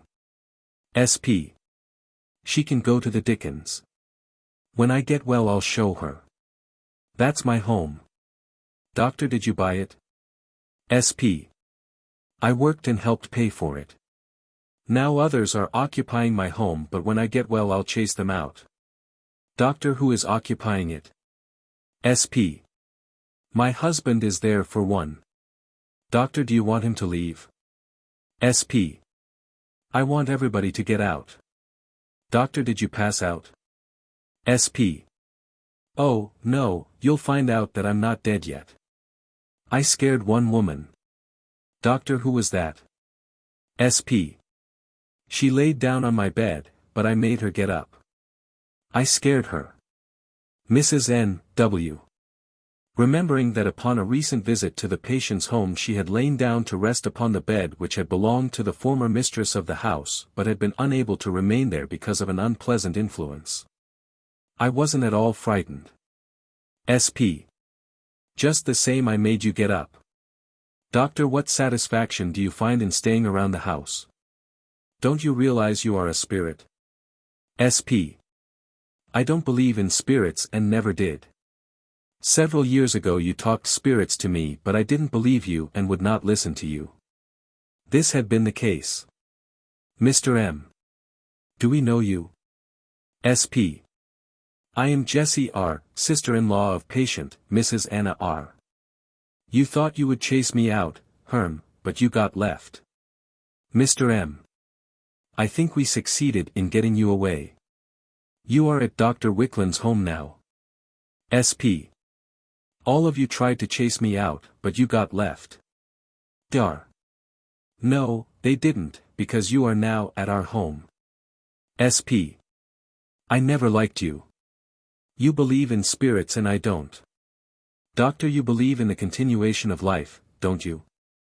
What are spirits but those who have passed on to a continued existence? SP. Angrily. I tell you I have not passed on. I live in my home and I want everybody chased out. Doctor, Christian Scientists die just as other persons do. SP. Not if they are in the understanding. Doctor, Mrs. Eddy died. Where does a Christian Scientist expect to go when he loses the physical body? SP. Body. The body is only imagination. Doctor, then why do you object when I touch your arm? SP. Because I feel tied up. I was a big, fat woman and here I am with a little body. I have told you before, I don't like you and I never did. Doctor, why? SP. Because you always talked about spirits. Doctor, yes, we often talked about the subject. You are now proving the fact of spirit return. SP. Addressing patient's brother, Mr. Herman M. Herm, why did you bring me here? Mr. M. I thought you needed a little education. You were not doing the right thing where you were. Dar. Did you come here in an auto? SP. I don't know how I came. Herm made me come with him. Doctor, did you bring anyone else with you? Referring to spirits obsessing the patient. SP. 3 of us came. They helped me. They are all good Christian Scientists. They don't associate with anybody but their own people because it causes cross-currents. I was the leader. Laughing. They all thought I was a man. I did a man's work, so why shouldn't I have the honor of being a man? My husband was sick, but he is well now. Just as soon as Anna came he braced up. Doctor, because your sister-in-law took proper care of him. SP. What business had they to bring me here?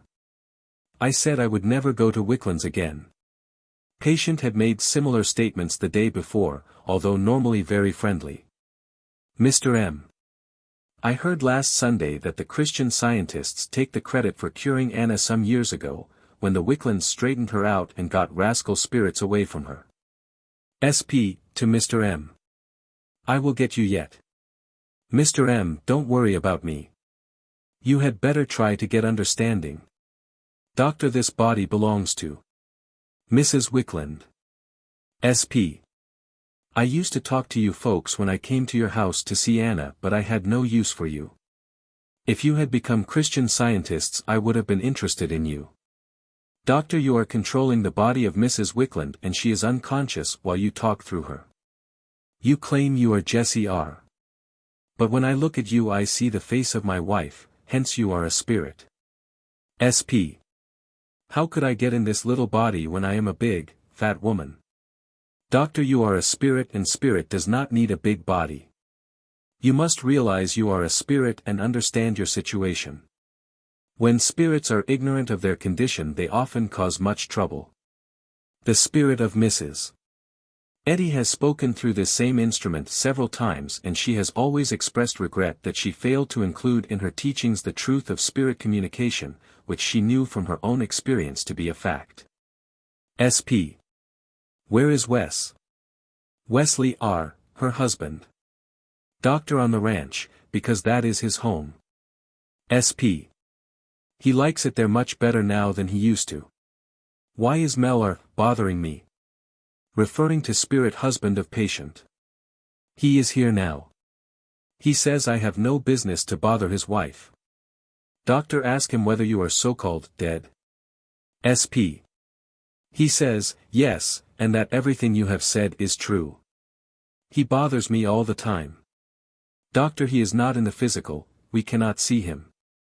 You know that he has passed out. You say he bothers you? SP. Yes.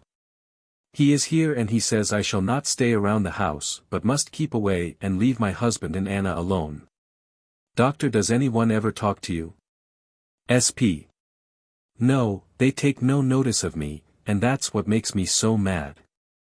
Listening to some invisible You tell Anna that I feel sorry for what I have done to her.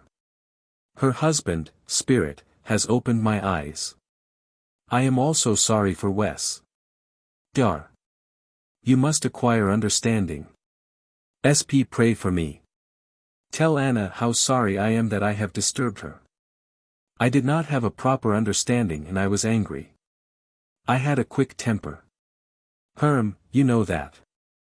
Doctor, it was wrong to upset Mrs. R. She thought a great deal of you. SP, penitently. I can see how selfish I have been. My Christian Science belief was only a cloak. Doctor, the higher ideals of Christian Science are excellent, but should include the whole of life. SP, help Anna. Doctor, are there any more spirits troubling her? SP. Yes, there are. Mr. M, isn't Mel trying to get them away? SP. He chased me all the time and I didn't like it. Doctor, he wanted you to realize your condition and leave his wife alone. SP. Will you help her, Doctor? Doctor, that is what we are trying to do. SP. I liked my home very much. I was taken very sick and I went to sleep, died, and after a while, when I woke up, things were changed. Anna was taking care of my home and I stood it for a while, then I wanted my place as I had always had it. I commenced to bother Anna. Poor girl. I wouldn't let her come here. Please help her, and help me, too. Dar. Yes, we will, but you must also help yourself. SP. They, spirits, tell me I have to go, but where, I don't know. Dr. Mrs. R.'s husband and other spirits will take care of you and teach you how to progress in your new life. Forget the past. You must broaden your mind. Realize there is a spirit world. We are all spirits whether in the body or out of it. My wife allows spirits to control her body in order that we may enlighten them and learn the facts. If the future life were more clearly understood, such conditions as yours would not exist. If you had understood the truth of spirit existence, spirits could have helped you at the time you passed on. But your mind was on the earth plane. Now you have an opportunity to learn and advance. SP Clint is here. Spirit, a brother of the patient. He says I should come with him. I had him on one side and Mel on the other. You can imagine how I have been bothered. Where shall I go when I leave here? Doctor, these spirit friends will take care of you. SP, addressing Mr. M, in audience. Will you forgive me? Mr. M, surely, we know you did not understand. SP. Tell Anna I will do the best I can to help her when I learn how. I bothered her because I did not like the way things had been changed in the house, then, all at once, I lost myself. Obsessed patient. Doctor, I never liked you because you believed in spirits, but now I have to thank you for helping me. Doctor, be open-minded, think yourself with your spirit friends and you will be with them. SP goodbye. The following day a sister of Mrs. R. telephoned that a noticeable change had taken place in the patient and that the latter had that morning said, I want to go to Dr. Wickland for treatment. Upon her arrival Mrs. R. was extremely exhausted and between static treatment slept for 2 days but upon the 3rd day awoke clear in mind. Further records of statements made by the founder of Christian Science follow. Experience, December 2, 1919 Spirit, Mary Baker Eddy. Psychic, Ms. Wickland. I wanted to come again to speak of the work you are doing.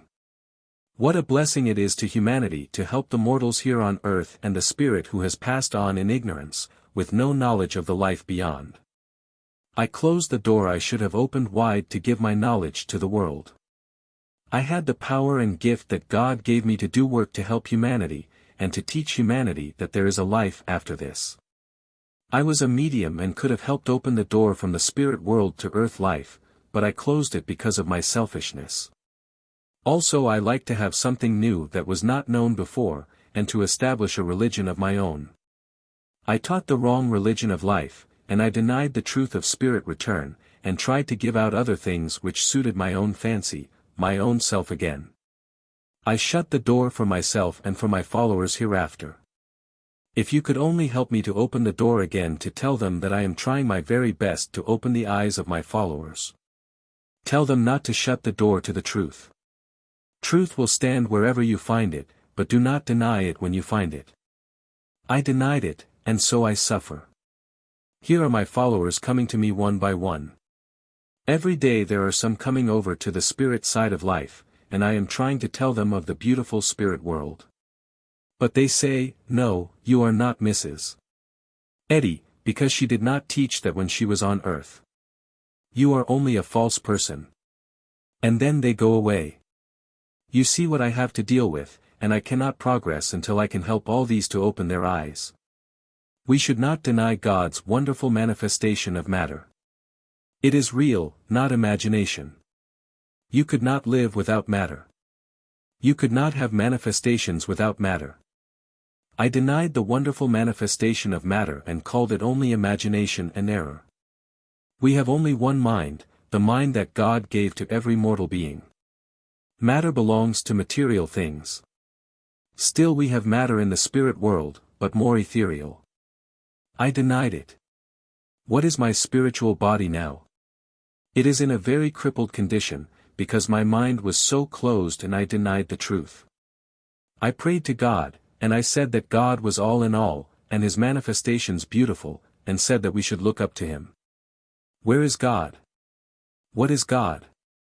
I said to my people that God is love, and love is God, but that phrase became only empty talk with my followers. We must realize God and where God is. God is life, God is electricity, because electricity is life. Electricity is only one part of God's wonderful manifestation. Flowers and colors of all kinds are manifestations of his wonders. Go into chemistry, go into the wonderful mystery of life, go into the microscopical world. These I denied entirely. I denied there was such a thing as disease and denied the existence of germs. When you get into the microscopical world you will find a world in itself, and a very wonderful one. Now I am talking of what I have learned. Body and spirit are the nearest to his wonderful manifestation, yet a little microbe can kill the body but not the spirit. Why should we not be powerful enough to overcome a little microbe? I denied God by denying matter. Let us go into chemistry and see the wonderful things there. That is matter. Did I go into it? No, I did not. It is easy to say there is no such thing as matter, that it is only mortal error. Let us study. Anything that is in matter, study in every phase. I have my eyes open now. I wish I could come back to teach my people the wonders of nature, and the wonders we can do to help humanity, and the spirits that are in darkness. I am here myself. I have to serve for what I have done, and I speak, not here alone, but everywhere. I came to tell you this.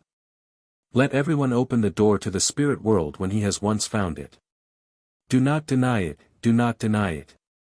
Christ said, do not hide your light under a bushel. Let it shine for others. Christ said, I am the light of the world, he that followeth me shall not walk in darkness. Christ was the truth. When you find the truth do not deny it but give it out to the world. I shut the door. I wanted to keep the people under my control, and I did. I am now suffering for what I did. Tonight I feel so happy to think I can be of help to earthbound spirits that are doing very much mischief to humanity. If you could only see how many spirits there are in darkness who cling to human bodies and obsess people and send them to the asylums, or to the spirit world by shortening their lives. There is so much work to be done. Let us all join hands and work together to spread the truth of the life hereafter, and also to help the earthbound spirits. Do not cast them away and say they are devils.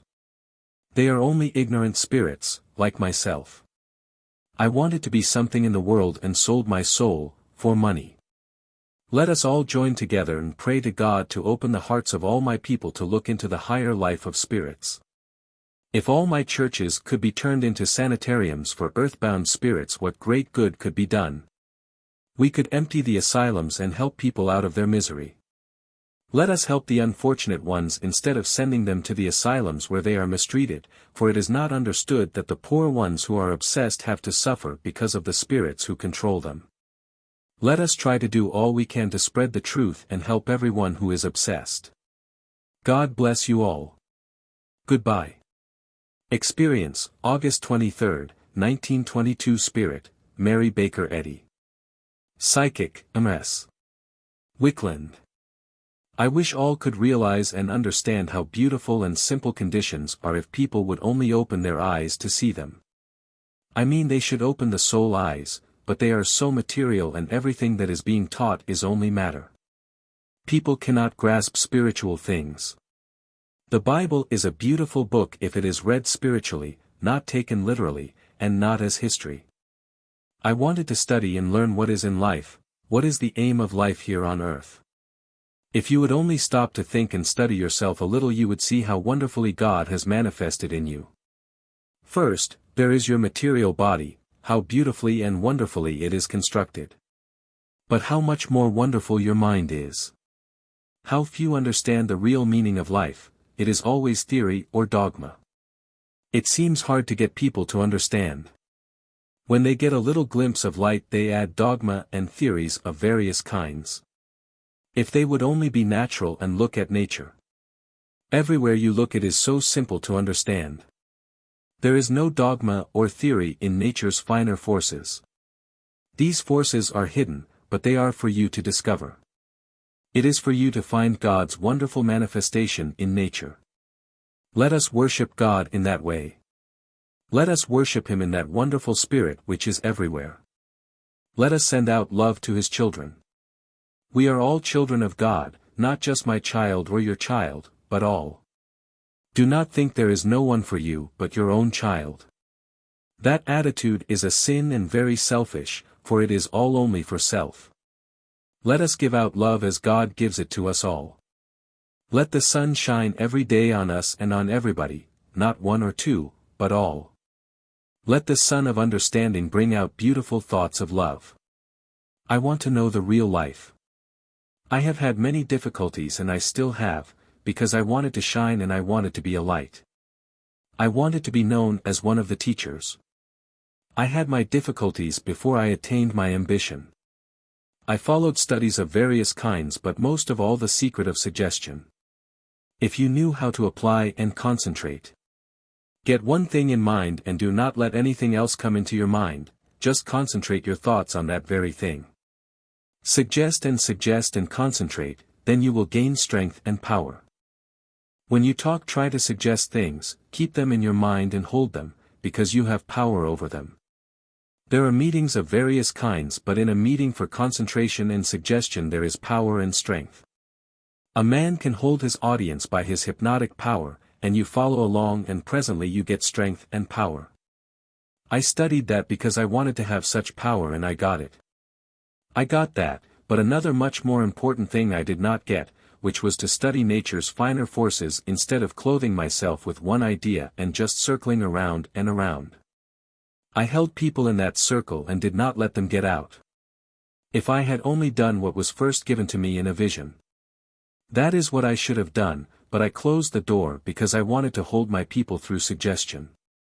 I felt that I had the power to conquer everything, even the world. I did a great deal, but selfishness crept in. I meant well in the beginning and I did well, but I was selfish. I thought I had it all. Others had power before me and others will have it after me in the same way, but I felt I had it all and that I had found it all. I was not true. I should have said I had found the truth and I should have given it to others as it was given to me, but I did not. I called it my own, and I closed the door for the real truth. I found the truth in the beginning, but I clung to theory, and that is the way with all of us who try to be leading lights. We are always clinging to theories and not to the truth. Theories seem to hold the people better than does the truth. We do not teach it as we should. The truth would always stand if we did not deny it. All leaders want a little theory of their own, and want to gather the people around them and hold them. They succeed for a while only, for truth will spring up and spread. Do not be afraid of the truth, do not be ashamed of it.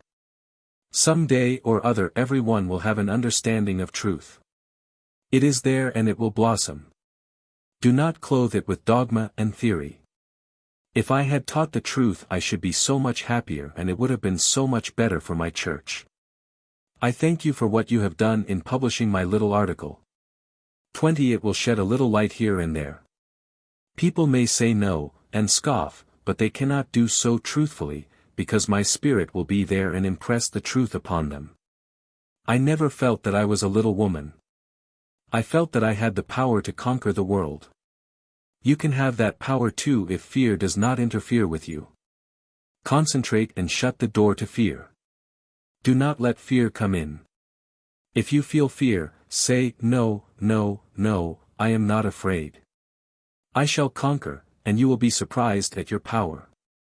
In a moment you will feel you are a giant. Shut the door to fear and open the door to spiritual power, and the strength of God will flow in and give you strength and power to conquer. You can never accomplish anything when you have fear. Take 5 minutes each day and concentrate on fear. Say, I shall never be afraid, I can conquer, and keep on, and you will be surprised at the result. There is always worry and fear.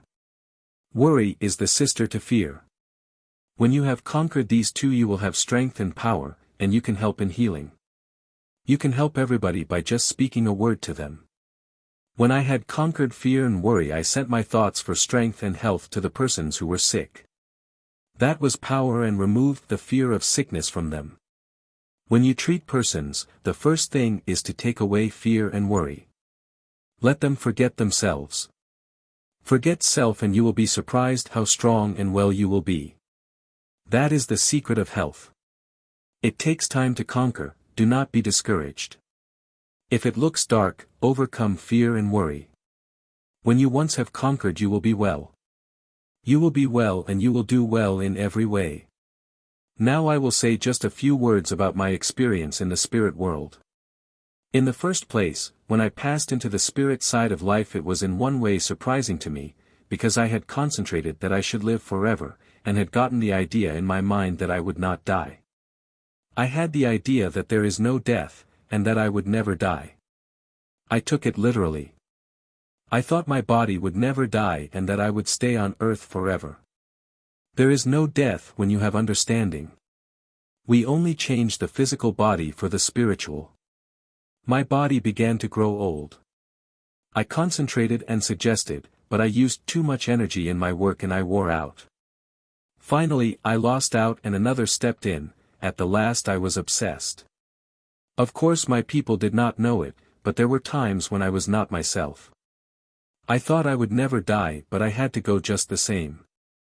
Now I can see how ridiculous the thing was. You know I did not believe in matter. There was no such thing as matter, still my body was placed in a casket and sealed so well that my body could never get out of the casket. It was sealed in many ways so nobody could get it. If there is no matter why should all that money have been used to put my body into the grave? That was against my teachings, but we are material nevertheless. When I woke up to life, remember, I say life, because that was the real life, I had a spirit body. In my visions I had been to the spirit world many times and had always returned to earth. This time I felt that I could go back again, but my body was not there. It had been interred. Still I did not realize the change because I had closed the door for spirit return. I did not want to teach it. I knew it, because I was a medium in my early days. I gave readings in Boston for some time, and I gave lectures as well, but after a while I denied it all, the truth was not in me. When I woke up in my spirit body I still did not realize that it was not my material body.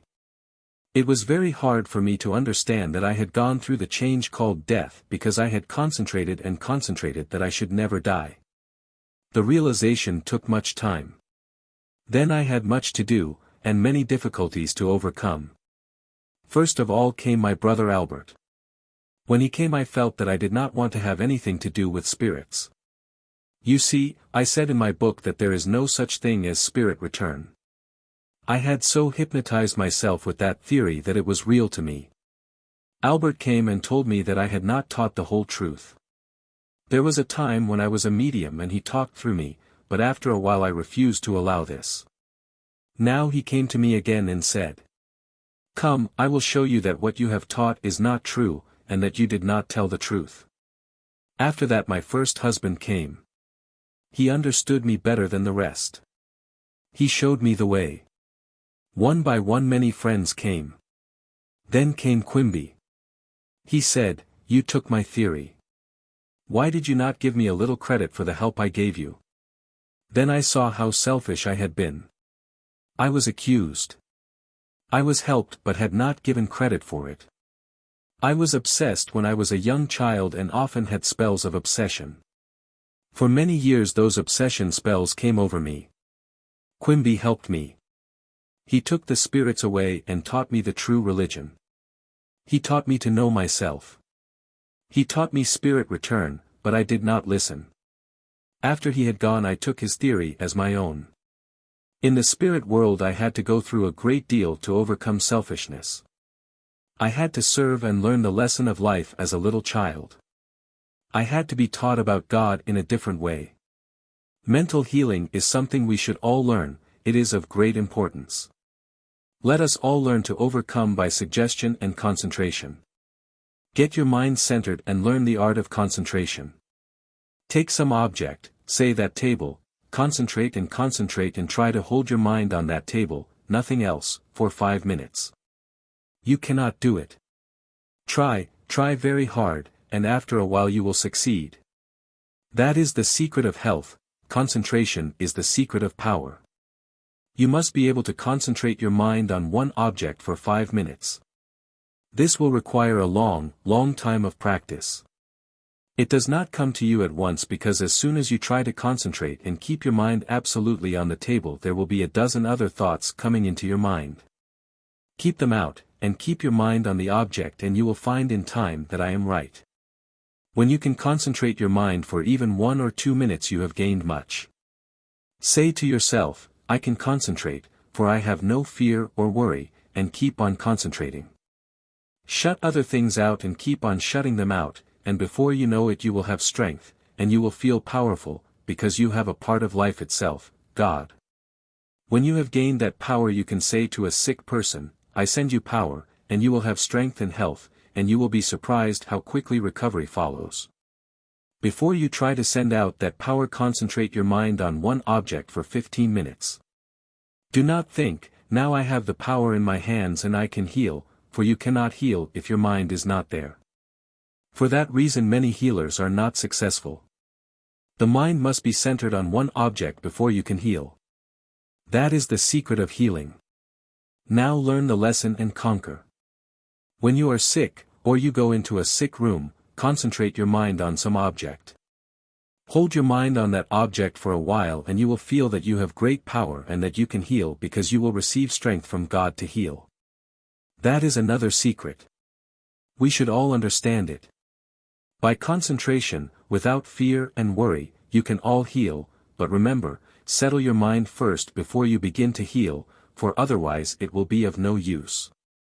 Now I have taken up too much of your time, but I wanted to say a few words and to thank you for having my article published. It will awaken some people and teach them to think and understand that the real life is on the other side. Do not try to lean on others but stand by your own self and conquer self, then you can help others and bring them together in one circle of harmony and you will have true happiness. This is Mary Baker Eddy. Thank you for letting me come. Good night. Chapter 15. Theosophy. That the belief in reincarnation on earth is a fallacious one and prevents progression to higher spiritual realms after transition has been frequently declared by advanced spirits. While numerous cases of obsession which have come under our care have been due to spirits who, in endeavoring to reincarnate in children, have found themselves imprisoned in the magnetic aura, causing great suffering to both their victims and themselves. A little boy in Chicago, Jack T., had been normal until the age of 5 when he began to manifest precocious tendencies and acted strangely. Formerly he had had the natural disposition of a child but began to fret about things ordinarily foreign to a child's mind and acted in many ways like an adult. He worried over trifles, lay awake at night with strange mutterings and presentiments, and at times had an uncontrollable temper. He was a boy of good appearance but talked constantly of being old, homely, and ugly-looking, and was so intractable that efforts at reprimand and correction proved of no avail. This condition became so aggravated that his family despaired of restoring the boy's reason. A relative who knew of our experimental work in abnormal psychology wrote to the institute requesting us to concentrate for the boy. This was done, and an entity, whose actions and expressions were in every way like those of the boy, was attracted to the psychic, Mrs. Wickland. This entity said his name was Charlie Herman. He was aware of having died and declared he was a very homely man, with ugly features and a face covered with pockmarks. Nobody had cared for him, and this fact preyed on his mind. Someone had once told him that after death individuals could reincarnate and become whatever they wished to be. Since his only desire was to be good-looking, so that others would not shun him, he decided to try and reincarnate. As a result, he became entangled in the magnetic aura of a small boy and was unable to free himself. Finding that he was helplessly imprisoned, and incapable of making himself understood, he had outbursts of temper and felt like flying to pieces. They called me Jack at times, but I am not Jack. That was not my name, and I could not understand. Our concentration for the boy had freed the spirit, and for this he was very grateful. After instructions were given regarding spiritual progression, and he had been assured that he need no longer be homely if he would discard old ideas from his mind, forget self and strive to help others. He expressed great eagerness to go with the spirits who, he stated, had come to help him. In a letter written a few days later by the boy's mother, we were informed that a remarkable change had occurred in the child. Jack is now a boy again and has been very good this week, really like he used to be. He remained normal and received excellent grades in school, where his progress from that time on was unusually rapid. At one time we concentrated for a crippled child in Hollywood with interesting results. Experience, November 19, 1916. Spirit, William Stanley. Psychic, Mrs. Wickland. Spirit, is it really true that I am well now? Can I talk? Can I move my arms and feet? Then reincarnation is true, because before I could neither talk nor walk. How did I get out of the child? Dr. Intelligent Spirits brought you here for help. SP. I wanted to come back and reincarnate in a child, and I got in and could not get out. I was so paralyzed that I could not express myself, and I was in an awful state. I was a Theosophist and I wanted to reincarnate to be great. I got into a child's body and crippled it, and also crippled my mind and that of the child. I stayed in the child because I did not know how to get out. I acted as a child and I could not talk. I know I passed out of my mortal body some years ago, far away in India, but I do not realize when it took place.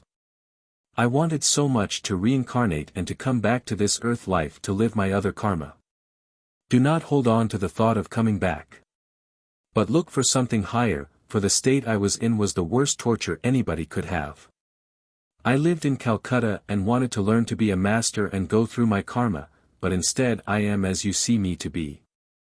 I reincarnated in a child and became crippled, and I also got into the vibration of the mother. It was very hard, and I want to warn others never to come back and try to reincarnate through a little child. Leave reincarnation alone, because it is only a mistake, but the philosophy of Theosophy is very fine. Look upward. Don't think of the astral shells, for they are of no use. I was very selfish and wanted to come back to earth life just to be something great, but instead I got into a very low state. I had intended to show the Theosophists that I could come back and reincarnate in a child. Madame Blavatsky should have taught differently. Pointing to an invisible. I will tell you, madam, you are the one who is to blame for the condition I am in today. Madame Blavatsky stands here trying to help me now. She is the one who gave me the teachings and thoughts of reincarnation, and now she is trying to show me the right way and states there is no such thing as reincarnation. One gets all mixed up trying to enter another's body for reincarnation. Dar. What is your name? SP. I cannot recall my name just now. Madame Blavatsky was in India and taught Theosophy, had many followers, and I was with her. I have also met Anna Kingsford and Dr. Hartmann, and he also was to blame for my condition. They pushed me in here that I might be taught and freed. I am so pleased that I can talk again, that is something I have not been able to do for years. Madame Blavatsky, Anna Kingsford, and the judge were all great lights, and now they have found out their big mistakes. They are all working to get their victims free, and so they brought me to this place for instruction and guidance. I was in India, having been there for many years. My father was an officer in the army. I spent most of my time in Calcutta, where I met all the great lights of Theosophy, and I joined the Theosophical Society. I liked Colonel Olcott. He was a great fellow. I remember being very sick in India for some time. I have no desire to reincarnate again because reincarnation is a wrong doctrine. It creates a selfishness to come back. One can learn without being reincarnated. What I suppose did I learn in my last reincarnation in the child? What did I learn? I believed in Theosophy and my karma, and I thought I had to go through with it. Colonel Olcott belonged to the great masters. He belonged to the spirit of fire and water, I mean the elementals of fire and water. Doctor, have you ever heard of mediums? SP. They are only astral shells. Madame Blavatsky says we must all help those who try to reincarnate. She and the others have come to say they are trying to help and for that purpose have formed a big society. I thought I had come to life when I came here, and that I could reincarnate and talk to them as I did in life. I did not know they had passed over. Teaching as they did, why did they not reincarnate the same as I? Madame Blavatsky was a great missionary, as you know. She says she is now trying to make all her victims understand about the life after this as it really is. She says that she was a medium at one time, but that she did not want anybody to control her. She thought you should develop your own self and mental faculties, and go through your karma. I should not have been taught the falseness I was. Madam tells me that I should listen to this gentleman, Drive W, and that he will explain things. Explanations were given regarding life on the earth plane, the preparation for the life that is to follow, and the fact that the knowledge and wisdom gained here will be the light of understanding each one carries to the other side of life. The Spirit finally gave the name of William Stanley, and departed, grateful for the enlightenment he had received. J.A. A listless, crippled boy of 7 years, with an adult manner of speech, was a patient from Chicago, who suffered from convulsions and a slow, hesitant stammering, was notional about his food and subject to violent attacks of temper. Through concentration, a spirit was dislodged from him, a superficial theosophist, who was peculiarly self-hypnotized. Experience, April 28, 1920. Spirit, Edward Jackson. Patient, J. Psychic, Ms. Wickland. Doctor, have you been here before? Spirit, slowly. Myself, do not know. Doctor, how old are you? SP, drawling. Me, do not know. Doctor, where did you come from? SP. Where they shot fire at me. Static treatment given patient. Doctor, how old are you? SP, myself, do not know. Dar. Don't you understand that you have lost your physical body and are a spirit? Listen to intelligent spirits who will help you. SP, me does not know anything about spirits. Doctor, don't you want to know something about them? Where did you expect to go after death? SP, me does not know. Doctor, would you like to know anything? SP. That takes care of itself. Doctor, if you had been more concerned about the facts of life you would not be in this condition. You would be in the spirit world. Do you know anything about the spirit world? SP, no. Doctor, would you care to know? SP. I do not know. Doctor, you must want to know. You have lost your mortal body and do not understand it. SP. I don't care. Dar. You will have to care. Are you happy in your present condition? SP No. Doctor, were you sick? SP. I was. Doctor, what was the matter with you? SP crippled. Doctor, where did you live? SP. I don't know. It is a long time since I was born. Dar. Were you a man or a woman? SP. I suppose I am a man. Doctor, were you married? SP No. Doctor, why? SP. No one likes a cripple, and I stuttered and stuttered a great deal. I also studied. Doctor, what did you study?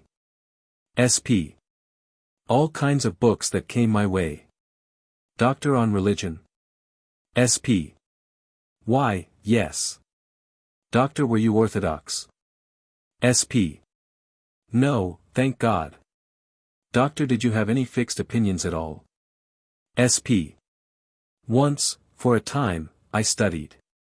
Then I was shut up in one place one time and another place another time.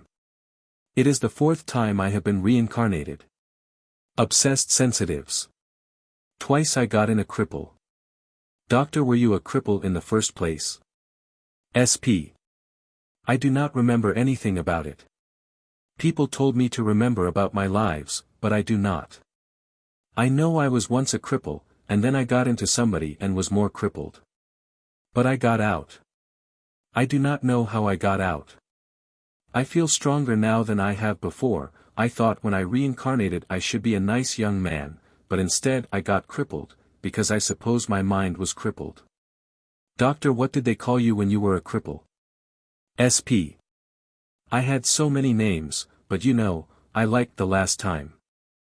I liked it very much to be a rich man's son, so I did not need to work. I had my father to work for me.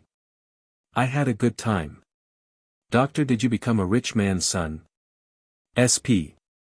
In a way, yes, and in another way, no. Doctor, what is your name? SP. My name was, once upon a time I do not know.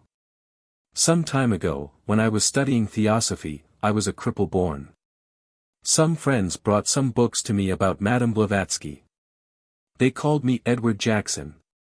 Doctor, what other names did you have? SP. The other was J. Doctor, was J a grown man or a boy? SP. I do not like that fire shooting and someone talking all kinds of things. Why cannot I reincarnate and not be a cripple all the time? Doctor, I suppose when you found yourself in a rich man's family and thought of reincarnation you believed you were experiencing your former condition again.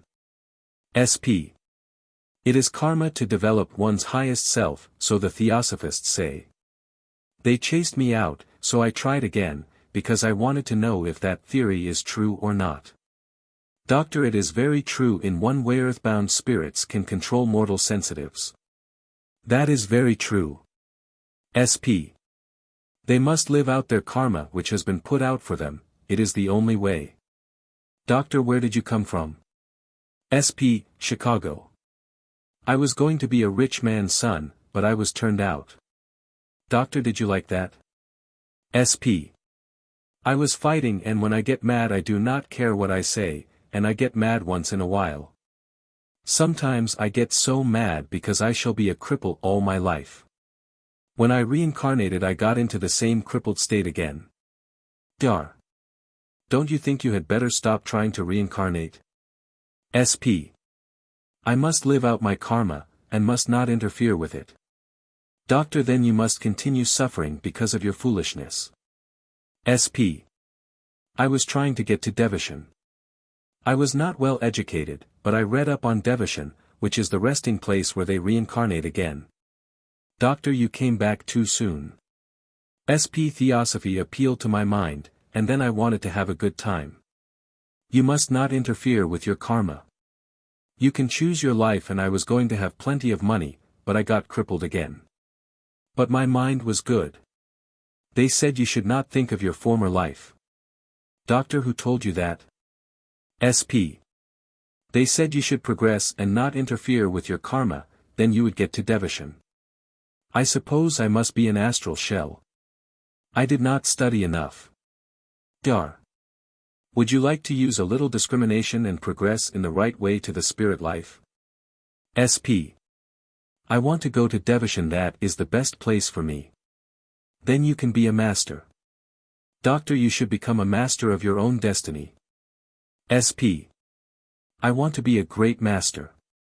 Then I would not be a cripple, and would have lived out my karma. Doctor, how were you crippled? SP.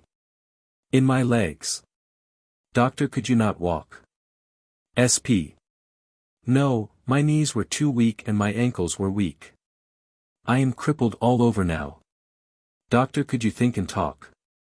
SP. Yes. Doctor, do you like cornmeal mush? An especial aversion of the patient. SP. I don't know what you mean. Doctor, are you particular about eating? SP. I will not eat meat and not much fish.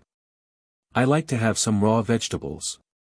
I want my food more sun-kissed. I want to go to devotion and be a master. Doctor, master of what? SP. Master of higher things. I want to be a master. Dar. Madame Blavatsky denies reincarnation now and says it is folly. SP. She doesn't know what she is talking about. Doctor, do you want to be perfectly well again? SP. Then I have to reincarnate again. Doctor, now wake up and be sensible. Understand you are a spirit. You are now controlling the body of my wife. SP. I did not reincarnate in another person's body. I thought next time I would reincarnate differently. You say I am a woman now. I do not want to be a girl, I want to be a man. Doctor, you are using a woman's body just now. SP. I have to be born again, even if I am crippled. Doctor, don't be foolish. Realize you are no longer crippled. SP. How can you tell anyone not to be a cripple when they are? Doctor, you are now a free spirit, temporarily controlling a woman's body. SP. I do not understand what you are talking about. Doctor, your devotion does not work at all. You did not study thoroughly. SP. Yes, I did, but I disregarded it. Doctor, do not talk such nonsense. It makes nice earthbound spirits. SP. We have to reincarnate to learn and get all kinds of experiences. Dar. I suppose you could not progress to devotion if you did not have all the different experiences. SP. You have to come back and learn them. Doctor, do you know what you have been doing? You have been controlling different persons, and disturbing their lives. An ignorant spirit ruins the life of a mortal sensitive by clinging to him. You have been brought here for help and are now controlling my wife's body. SP. I have to reincarnate in your wife. No, I must reincarnate in a child, and be born again. Doctor, this is not your body. It belongs to my wife and you are using it temporarily. SP. Then I have to reincarnate in your wife. Dar. You are controlling her body for a short time only. Look at this hand, do you know it? SP. I have reincarnated again in your wife's body. No, you must reincarnate again in a child and be born again. Doctor, you do not know what you are talking about.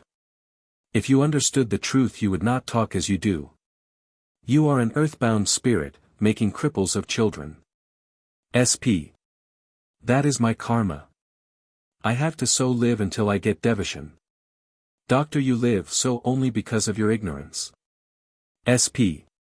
When you have a chance to reincarnate, why should you not do it? Doctor, when you have a chance to take possession of the body of another and ruin his life, is it right to do so? SP. I would just as soon be that spirit in that body. Dar. The asylums are full of people who are controlled by earthbound spirits like you. You have been ruining the lives of children. Evidently you have come from a boy we know. When we applied static sparks to the boy we got you out. Now you are allowed to control my wife's body temporarily and we are trying to make you understand your condition. SP. That has nothing to do with my karma.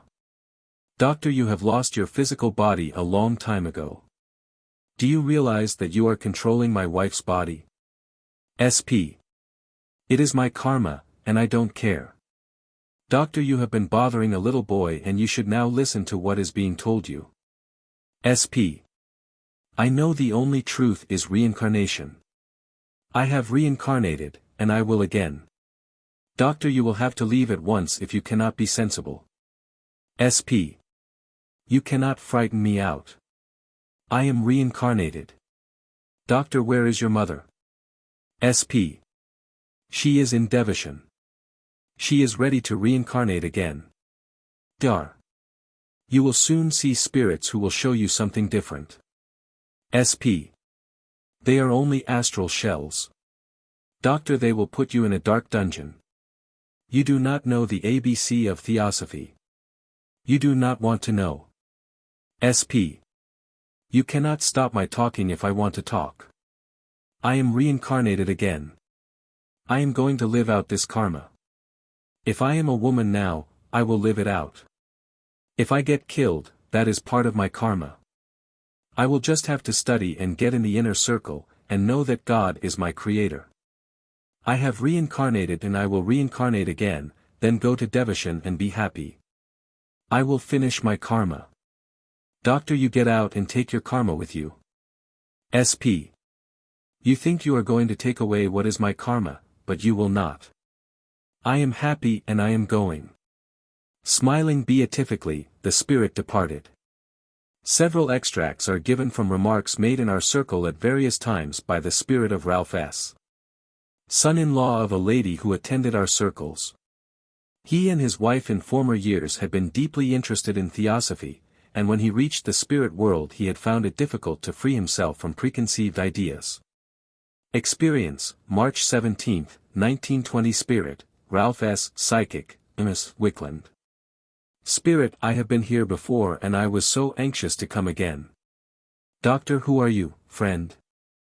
SP, don't you know who I am? I am Ralph S. I studied a great deal about Theosophy and the law of developing myself regarding the higher things, but forgot to study the truth. My wife and I studied to develop ourselves, aiming for the highest, but we forgot to learn the simple lesson of life everlasting. How little we know of the world beyond. How I do wish we had both understood more of life. There is so much dogma. Now I have so much to unlearn, so much to overcome. Doctor, love is the fulfillment of the law. SP. Yes, we have to serve. Ks. Are you happy? SP. In one way, yes, but not in another. If only the door were not closed. Ks. Which door? SP. The door of communication. My wife would be afraid if I tried to manifest myself to her. It hurts me. We studied and studied so much, and it was very hard to find that when I reached the spirit side of life I knew so little and was in darkness. I am pleased to know, Mother, that you are not ashamed to stand for the truth. Give it to others as much as you can, for it will help you in return. Experience, April 14, 1920. Spirit, Ralph S., Psychic, Ms. Wickland. Here I am again. This is Ralph, Mother. I want to come to my wife, but cannot, as the door is shut. 21. I know it is as much my fault as it is my wife's. The door is shut for me and will be for some time, because of the dogma and creed there is in the mind. If only my wife would realize the truth. It is so simple, but the simple truth is always rejected. Something mysterious is always accepted. We thought that by working out our karma everything would be all right, but we developed selfishness. It is selfish to shut yourself up and try to be a master. Master of what? We should try to master ourselves, try to learn about all things, look up to all things, because God is in all things and is love and wisdom. We should not feel that because of a little learning we are better than others merely because we study to be great masters. We speak of things of which we do not realize the full import and we make ourselves sensitive and become obsessed. I realize now how dangerous the doctrine of reincarnation is. According to that doctrine, this would be the time for me to reincarnate. Should I reincarnate and obsess a child and tie both of us up in one body until such time as the child leaves the mortal body? Why should I reincarnate and make a child become an idiot? All creeds should be set aside and we should seek the simple truth of life. Love God above all things and your neighbor as yourself. There would be great rejoicing if everybody tried to live up to that teaching, then there would be true happiness. Creeds and dogmas interfere and make us selfish, and selfishness is the root of all evil. I am to blame for the present conditions surrounding my wife. Her refusal to receive spirit communications. My work now is to come down to earth to help the ones who believe in the same theory as I did, and are engaged in the same study I was. I have to work hard trying to bring them to realize the truth. I must also work to try to bring my wife to the realization that she must not go into that dogma any further. If she does, she will become more psychic and will be obsessed by some theory or other. I do not mean obsessed by spirits, but ideas. I was more deeply steeped in the dogma of reincarnation than my wife, because I was further advanced in my studies. I went into the subject deeper than she. We were both so selfish in our theory that we could not see anything else, and we condemned all other theories. We felt we were better than many others because we lived to sacrifice. Having adhered to a restricted diet, a supposed requirement for spiritual attainment. The body is only a dress for the spirit. We should eat what comes before us. Let us not put our minds on eating and drinking. We should not sacrifice our bodies and crucify the flesh to become more spiritual. That was never meant to be. Take care of your body but do not rob it of its needs. God gave it to you to take care of. Keep it in a healthy condition so the spirit can work through it to the best advantage. It does not make us spiritual to abstain from certain foods. We need specific elements for the body, so let us strive our utmost to take care of it. My wife is hard to reach.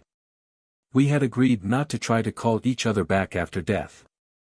We were hypnotized by our theosophical theory that we must go on and clear our karma, and that we cannot open the door to the higher life unless we go very slowly. This makes it much harder for me. I am to blame as much as she is. I shut the door for her as much as she shut the door for me. I condemned spiritualism, because I thought the theory we held was the real one and that everything else was false. Of course there is some deception in spiritualism, but there is good as well as bad in every movement. Let us not be carried away by anything, let us use reason in all things. Experience, November 8, 1922. Spirit, Ralph S. Psychic, MS. Wickland. It will soon be 3 years since I passed away, but in those 3 years I have learned a great deal. I did not find conditions as I had believed them. I am sorry that I was so set in my mind on the theory of Theosophy that we must come back again and again in order to reach the higher plane. Since I have come to the spirit side of life, I have not had any thought of coming back except to help my dear wife. We both studied to learn about life, but after I came here I tried to impress her that there was nothing more to learn about the religion we had both studied, because it is not the true religion. If I came back I could not reincarnate as I thought. I would rather come back to help my wife and learn all I can about spirit return than to come and stay in one state for a certain time, then come back again as a baby. I had said to my wife that I would not come back to her because I wanted to go on and be a master. We think a master is one who is very highly developed and cannot do anything but be holy. You do not want to become such a master, the greatest masters serve. The more we learn in the spirit world, the more we want to serve. Here we want to help, to learn, to teach others. Christ is worshipped as a master. Did he come back? He went among the poor and lowly, trying to teach and serve people, and to help them to a higher life and understanding.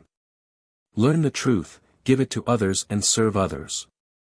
Be a master in learning, but humble in serving. When we have learned to serve others, we have learned the lesson Christ taught. When we have reached that state, we can love our enemies as ourselves and God above all things. Then we are masters. That does not mean that we are so high that we cannot come back to serve, to teach, to help others. It means that we must all be masters of ourselves and conquer all desires. In a little talk given one evening by one whose writings were well known to many, reincarnation was also mentioned. Experience, January 28, 1920. Spirit, Ella Wheeler Wilcox. Psychic, Ms. Wickland. Good evening. I have not been here before. But I heard of you while I was on Earth, and I also heard of your work and had read your pamphlet. We should all try to understand the true meaning of God, but how few try to understand the actual truth. Truth is always crucified. Truth should be known, and not clothed with all sorts of creeds. When I was in earth life I was once a bond servant, with wrong ideas and foolish thoughts of truth, but toward the last the simple truth and an understanding of the real life beyond were shown to me and I accepted them. The truth had to come to me through sorrow. We do not seek for truth until we have had a deep sorrow, such as losing a dear husband or friend, then the heart seeks after the truth and will not let dogmas and creeds stand in the way. We are hungry to know about the life beyond, and to learn if our dear ones and friends are with us to guide and help. I felt the loss of my dear husband so keenly that I was broken-hearted. I could not think that I would not be with him and near him again, but the light of truth and the understanding that there is no death came to me and I felt him around me. This beautiful truth will come to everyone who earnestly seeks after it, and after finding it we must stand for it in all honesty and sincerity because, if we do not, doubt will come in, and fear, and shut the door for our dear ones, who have only gone ahead to prepare our home everlasting. How we mortals are clothed with doubt, and when the truth of continued existence is presented to us, even then we doubt. The Bible is full of the beautiful truth which is revealed to us, but still we all doubt. When I found the truth I wanted to teach it to the world, but my physical body was not strong enough to do what I should have liked. I tried to tell it to the soldiers, because I knew that to them the truth would be a godsend, because they were here today and tomorrow there.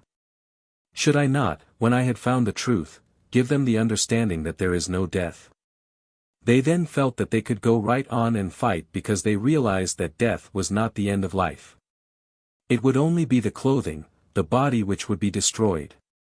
How courageous and how happy they were when I said to them that there is no death, only a transition to a happier and more beautiful state, and I wished so much that I could give them more. I spent my life in dogmas. All my life in trying to do good. I did good, but my thoughts were clothed with dogmas of different kinds. At last I found the truth. Oh, my dear Robert had to go to open the door before I could realize what was awaiting me. I did some good after I found the truth, let us all do the same. People will scoff at you at times, but never mind, never mind. By so doing you will become stronger and you will find that it will help you to grow in understanding. I found the truth, but by a dangerous method. I had to struggle as well with that. The Ouija board is a dangerous thing, and I found it out. It greatly weakened me. Be very guarded in seeking for the truth, for it is a dangerous road. You must learn the way in order to have help and guidance. I had struggles with others because I went into the midst of earthbound spirits as well as the soldiers. If you could only realize the dreadful pressure around the soldiers. They wanted light on one side as well as on the other. Spirits yet in ignorance of the higher life. It was too much pressure on my physical body and I gave out. I could not stand it, or the thoughts that were centered on me. I taught the truth to the soldiers on earth, but I did not realize how many I lectured to who had gone before. The strain was too great for me, so I came home, not weak in spirit but in body. Still I feel happy that I was enabled to help. I found the world of spirits where I could be with my dear one whom I loved the most. You wonder where the real life is. The real life is on the other side of the grave, as you call it. This life is only a temporary school, the school of learning to know ourselves, and for what object we are here. People think that when they die they will see God, but how few realize what God means. God is the life of all things. How little people think of this earth plane and what it really is. It is only an infinitesimal part of the universe. Once I thought of reincarnation. I was at one time a theosophist. Theosophy is all right so far as it goes. The thoughts and teachings are beautiful, but why should we reincarnate on this little planet? I would not care to come back to the earth plane except to tell you of the higher and real life which lies before you. I would not like to come back to this earth plane again to be a little baby, and I do not see why I should, for what would I learn? Could souls like we come back into children again and feel satisfied? After you have learned the higher things of life, you do not care to come back to matter another time. You want to learn while here and gain sufficient knowledge so that when you pass on you will not want to come back and learn it over. You can learn much about the other side of life while here, and when you pass over there you will learn more and more of things which you could not learn while here because you could not understand them. Oh, the world of worlds! If you could only travel to the beautiful worlds beyond and see the grandeur there. We also have to serve, to bring others to the same harmony we enjoy. We cannot return and be babies again, but we step down to earth life to help our loved ones and friends. There was a time when I thought I had reincarnated, because when I would write I felt that I had been here before, but I find that it was only spirits who sent the thoughts to my mind and gave me strength to write. And in that way I felt that I had been here before. It was only another's mind reflecting on my mind. The work you are doing here is one I wish I had known about and could have helped with, because it is so much needed. So many need help and enlightenment. We cannot reach many from our side of life because they are bond servants to creeds and desires of different kinds which attract them to this earth plane. We must have stations like this where we can bring them and open their spiritual eyes that they may see. Then they will see us and we can help them to a better understanding. Let us all try to concentrate for training schools where earthbound spirits can be brought for enlightenment. You may be surprised to think I came tonight. I have tried to come through Ouija boards, and I have tried to come other ways, but here I can step in and talk as you talk. It is like talking through a telephone, and I feel strong. I feel now that I am amongst you really in body and in spirit. We must all unite, and do all we can to further this work, because we want stations like this, here, there and everywhere.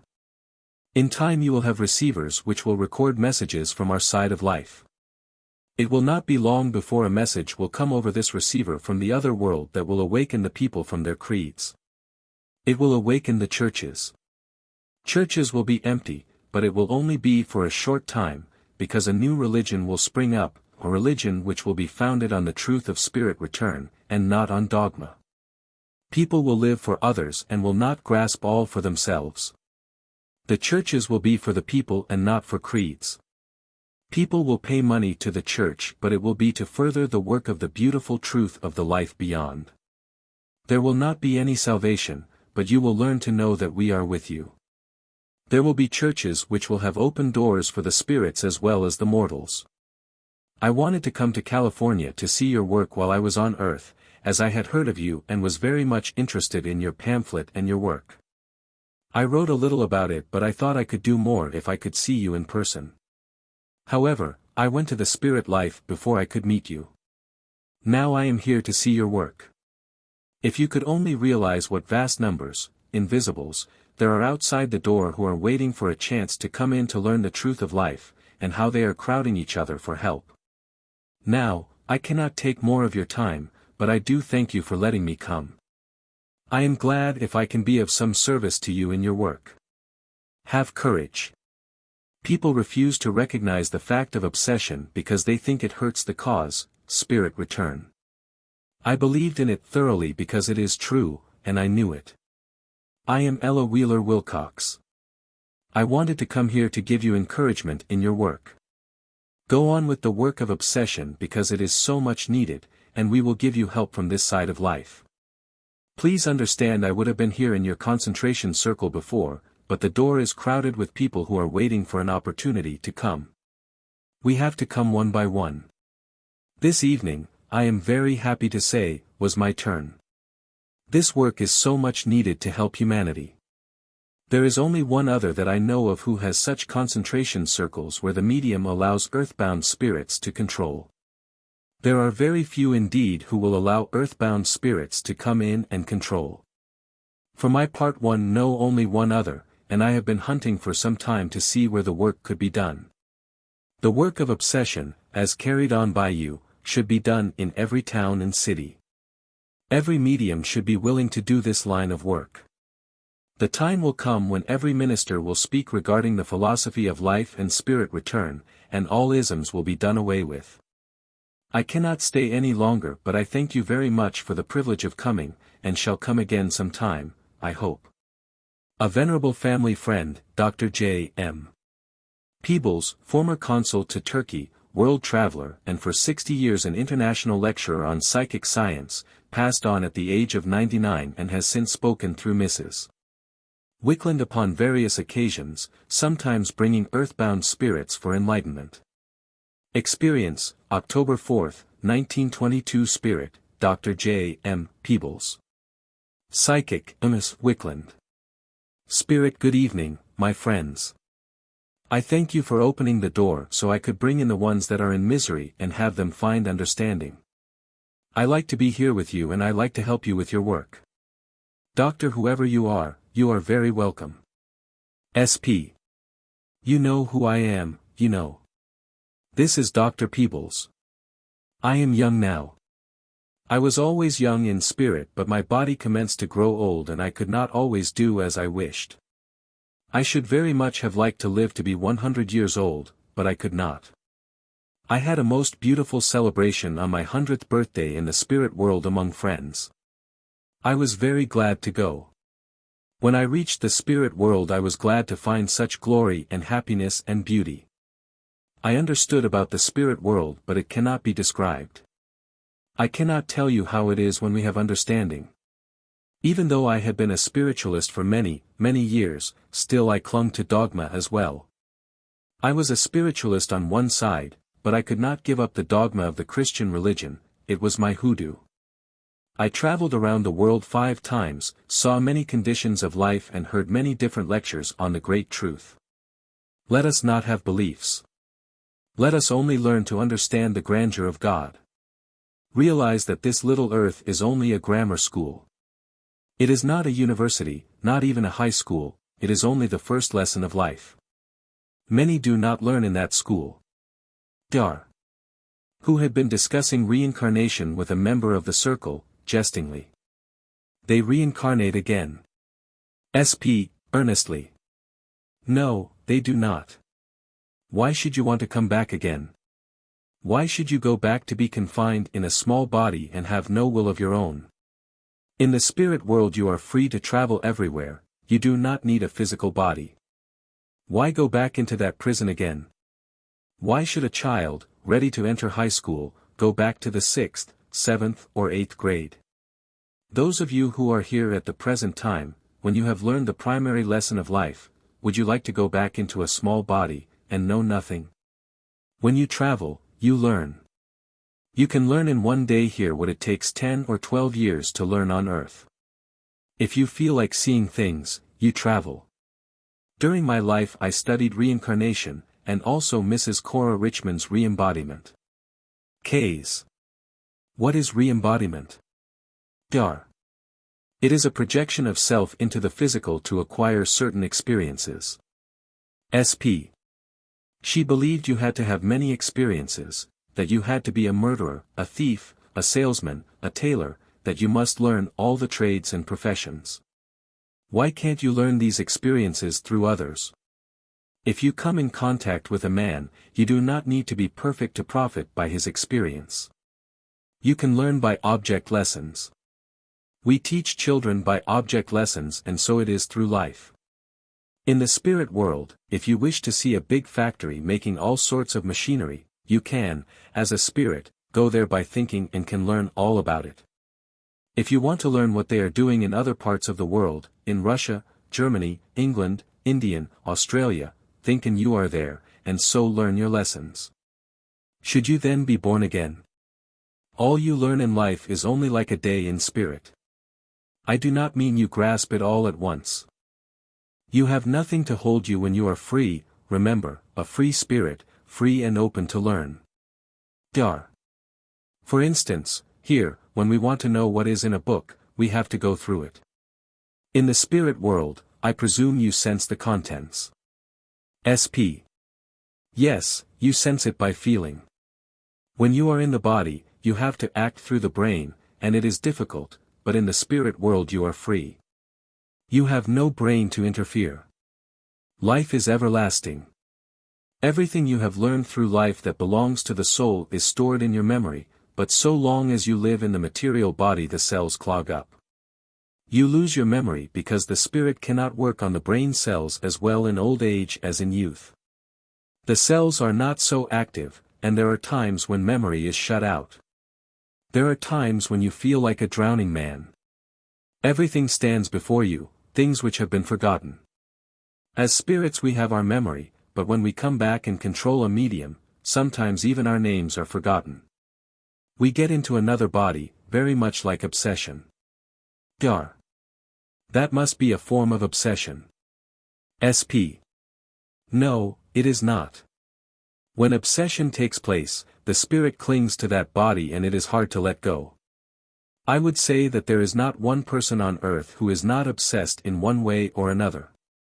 You know, in olden times, when I was a young boy, life was very different from what it is now. We did not hurry, because there was nothing to hurry for. Now, life is all hurry. People are living too rapid a life. If a man does not work fast, they say, quit him, if he does not do that and that, quit him. Nowadays people have to be so keen that the nervous system fails and they lose themselves, then the spirits step in. If you were a clairvoyant and walked down some busy street, you would be surprised to find how many persons have invisible company. Very few people, on entering the spirit side of life, even among the spiritualists who preach it, understand the condition of the higher life. They usually care only for phenomena, they do not care for philosophy. SP. Tonight I brought about 100 spirits here. At first I lectured to them and tried to waken them, but could not.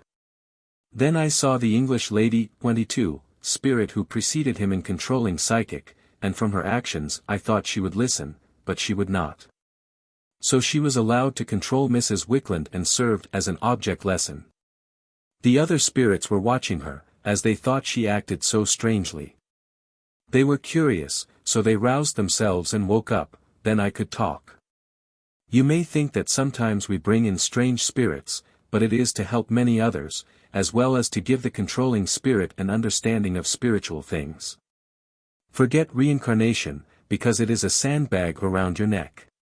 You will have that so centered in your mind that you will think and think about only that, and then you will stay just where you are. You cannot progress because your mind will always revert to the earth again, and that gate which was opened for the English lady could never be opened to anyone who believed in reincarnation. The thought of it is so self-hypnotizing and so self-satisfying that there is nothing in your mind except coming back, and those are real selfish thoughts. You wrap yourself in those thoughts and you remain just where you are. You cannot reincarnate. I have seen the effect of such thoughts, and have also talked with people who believed in reincarnation. Ks. What does Madame Blavatsky think about reincarnation now? SP. We had some dispute about it when I was on Earth, and we have had more since I came here. She does not believe in it now. She has had her lesson. It took a very long time, but now all she would like to come back for would be to correct her mistakes. Doctor, that is hard to do. SP. I had my hobby. I thought I should see Christ. I have not seen him and never will. Christ is the principle of God, Christ is the principle of life, Jesus is truth and Christ is enlightenment and understanding. When you have found yourself and learned to be one with your Maker, that is at one meant with God. Through Jesus you find the truth, and Jesus has to be crucified that Christ may live. We must overcome earthly things. Crucify selfishness and jealousy on the cross. Truth cannot be selfish or jealous, selfishness and jealousy belong to the lower part of man.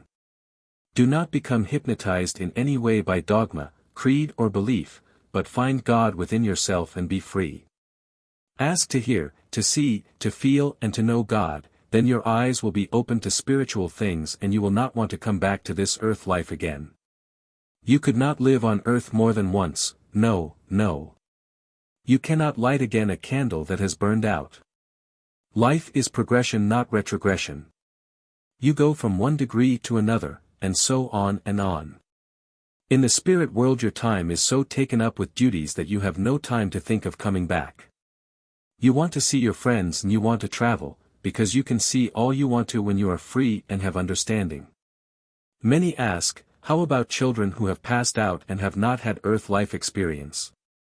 They have it. The spirit of the mother's love brings the children to her, often they are around her and in this way learn of earth life. They are also taught. We have, in the spirit world, teachers of higher things, and they teach by object lessons.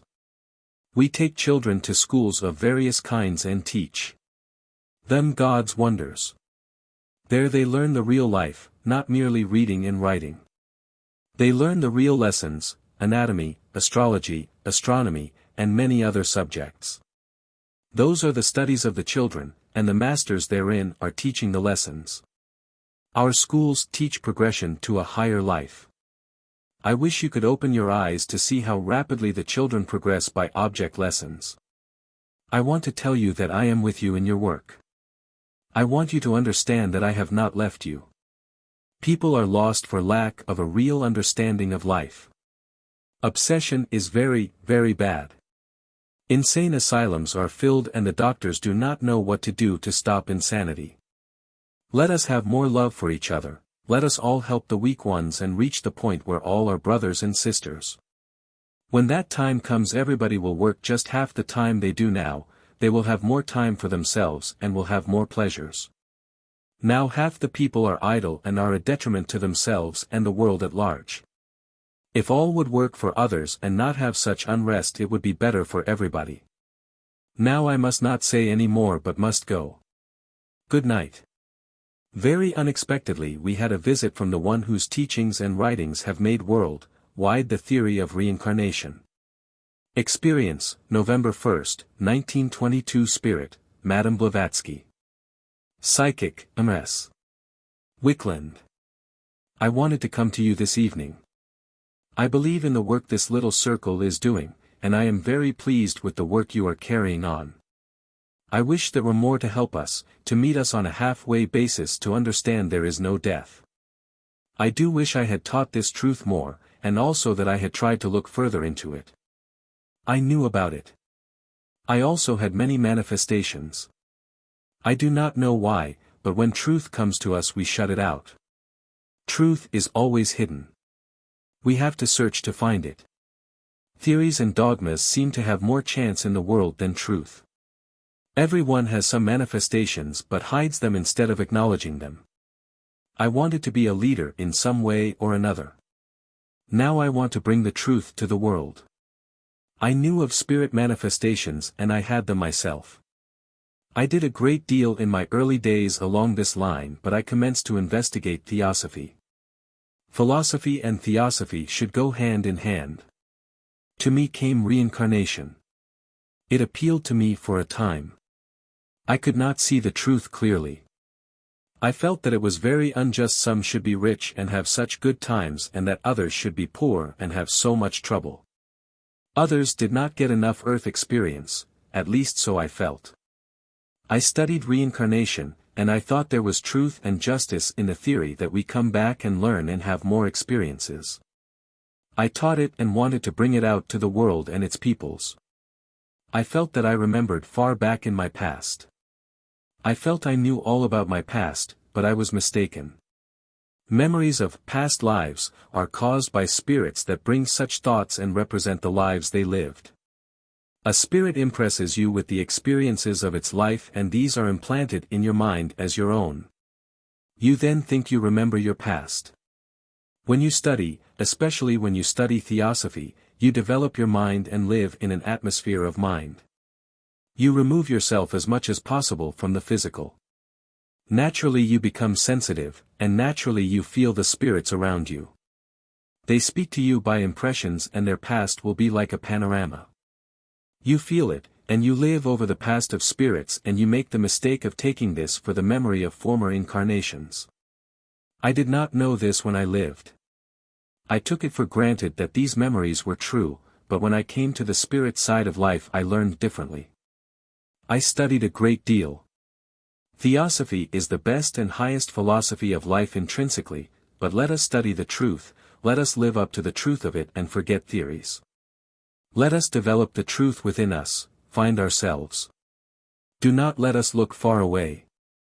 Do not let us look in the past, do not let us look into the future, but let us find ourselves in our present condition and let us be true to ourselves. Let us forget all theories and dogmas. Let us know and feel the nearness of God. Reincarnation is not true. I did not want to believe that. They told me here in the spirit world that I could not reincarnate. I have tried and tried to come back to be somebody else, but I could not. We cannot reincarnate. We progress, we do not come back. Why should you come back to live another life when you have gained experience and an understanding while you were here, and, furthermore, since this is only a preliminary school on earth? Let us learn to find ourselves. While I am sorry to say many have not found themselves, let all of us here acquire knowledge so that when we go to the spirit side of life we shall go on to a higher life. In earth life you have your material body to hinder you. If you want to write a book you have to look up data here and there and go to the library to find some book that contains what you wish to know. You may have to go from one place to another and yet not find it. It all takes time, and time is limited, you are hindered. In the spirit world, if we want data on a certain thing we think of it and it is all before us. There is no time, no matter, to hinder. In the spirit world, if we want earthly experience, do you think we have to reincarnate to get that experience? No, we do not. For illustration, say one wants to know more about medicine.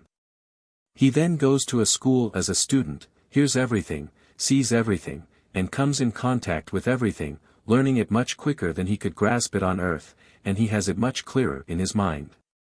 In earth life you have to study for years, and then you do not get it as clearly as we do. Suppose you want experience in the spirit world with machinery or anything else, you can get it easily. We have everything in the spirit world, because everything that is invented on earth has first been invented in the spirit world. Suppose an inventor passes on before completion of his invention. He will not give it up. He studies it on the spirit side of life because it is easier to study there, as he has more time. When he has everything ready he finds some sensitive and impresses the invention on his mind. Then that one commences on it, perfects it, and gives it to the world. If I impress a sensitive with an idea, in one sense I reincarnate, not in his body, but by impressing him with what I want done. In this way we come and go, if we are attracted to earth life and want to be here. When you have once reached the spirit world, where all are congenial, where all is life, where all is bliss, where there is no jealousy, no envy, where all is one grand harmony. Do you think for one moment that you would want to leave that beautiful condition to come back to earth and be a little baby, restricted in mind and knowing nothing, nothing whatever? Furthermore, you might get into a sickly, crippled body and be worse than you were before. No, reincarnation is not true. I believed it, I taught it, and I was sure that I should come back and be somebody else. But I will not. I can do far more good now. If I want to do some missionary work, or some good, I go down to the earth sphere, the earthbound sphere, where the spirits are in all kinds of misery. I preach to them and teach them, I try to rescue them. So I find my work. Why should we go down from the harmony in the spirit world to what I might call hell? Here we have one group, singing and praying and praising God from early morning until night, and they are so self-hypnotized that we cannot talk to them. We go to another group and there we find the misers. They are so busy counting money, which is their God, that we cannot reach them. We go to others who have been ruined in life, they are bitter and jealous, they have nothing but revenge in their minds. They have no love or kindness. They are like sponges which have been dipped in muddy water, you would not even know they were sponges. Their love has turned to hate and they cannot be taught love and kindness. They will spit at you, they will laugh at you, for they feel that there is no God, no kindness, no love, but all is jealousy and selfishness. But we are not disappointed. Our mission is to turn these souls to better things. We may have a hard time. We cannot go there and pray for them, no, no. They would shut the door and say they did not want us, and so we cannot go there and talk and lecture. You may ask how it is possible to reach them. First we try to concentrate on them. Then we have music.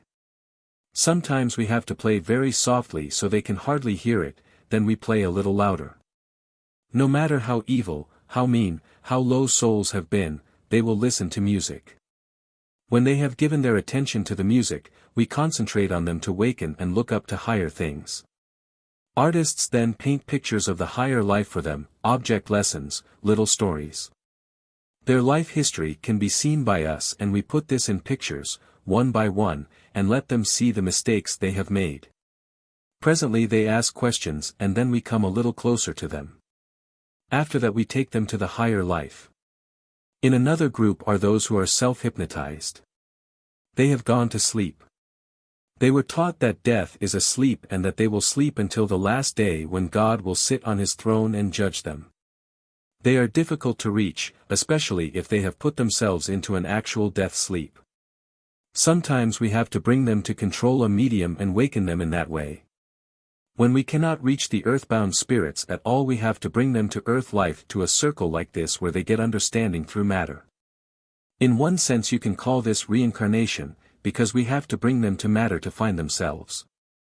I wish we could have more circles like this to waken these spirits and make them understand about the life beyond.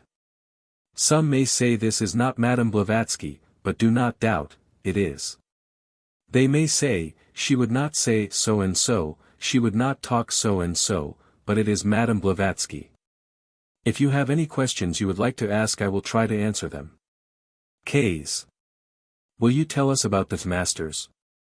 What do you think of them by now? SP. We talk of masters, yes.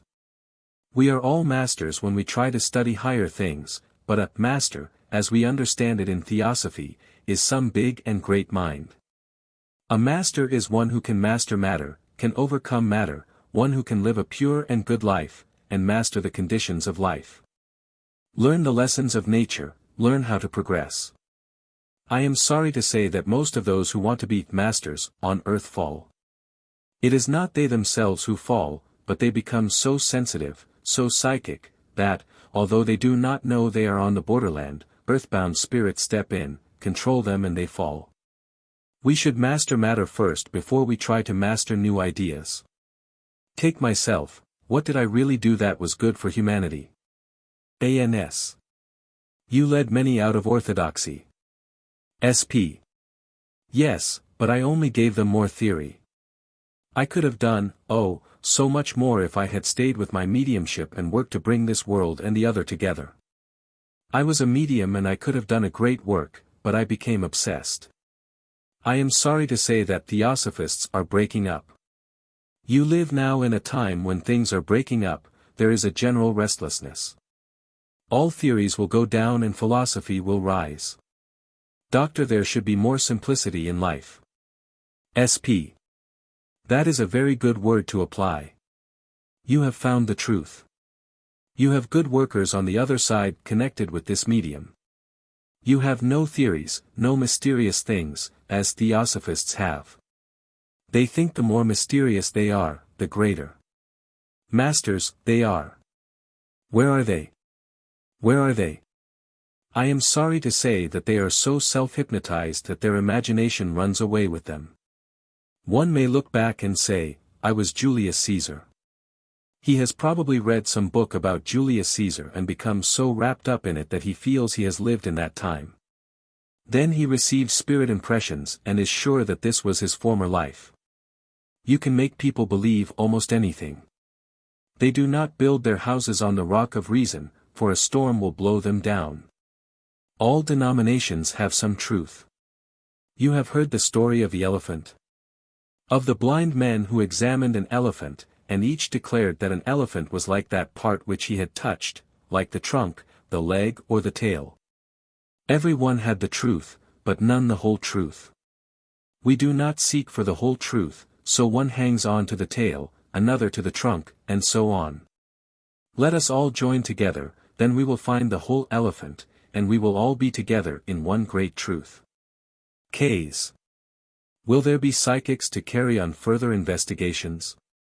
SP. When the time comes and the people are ready, the psychics will be ready also. We can all join together then, and there will be psychic circles in every church. Ks. Why are there not more inspirational speakers to teach the truth? SP. The public lecture work will be inspirational.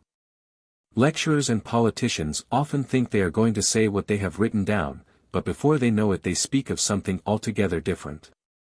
They are speaking inspirationally, for there are always those on the spirit side of life who are interested in this life and are ready to inspire a speaker.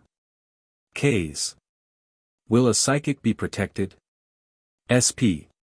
One should always be positive in ordinary life, cure disappointment, never let anything disturb one. No anger or sorrow may creep in, because anger comes from the other side, the lower sphere. Everyone must be positive. When we open the door to the spirit side of life, there are crowds of earthbound spirits who want to see the light which they can see through a mortal body. Having lost their physical sight, they are blind, for there is no material light in the earth sphere, and without an understanding they have no spiritual light. Ks. Should not a psychic be well informed on all subjects? SP. Suppose a great musician had to play on a poor piano. He could not bring out the shading of the music in any way. He must have a fine instrument.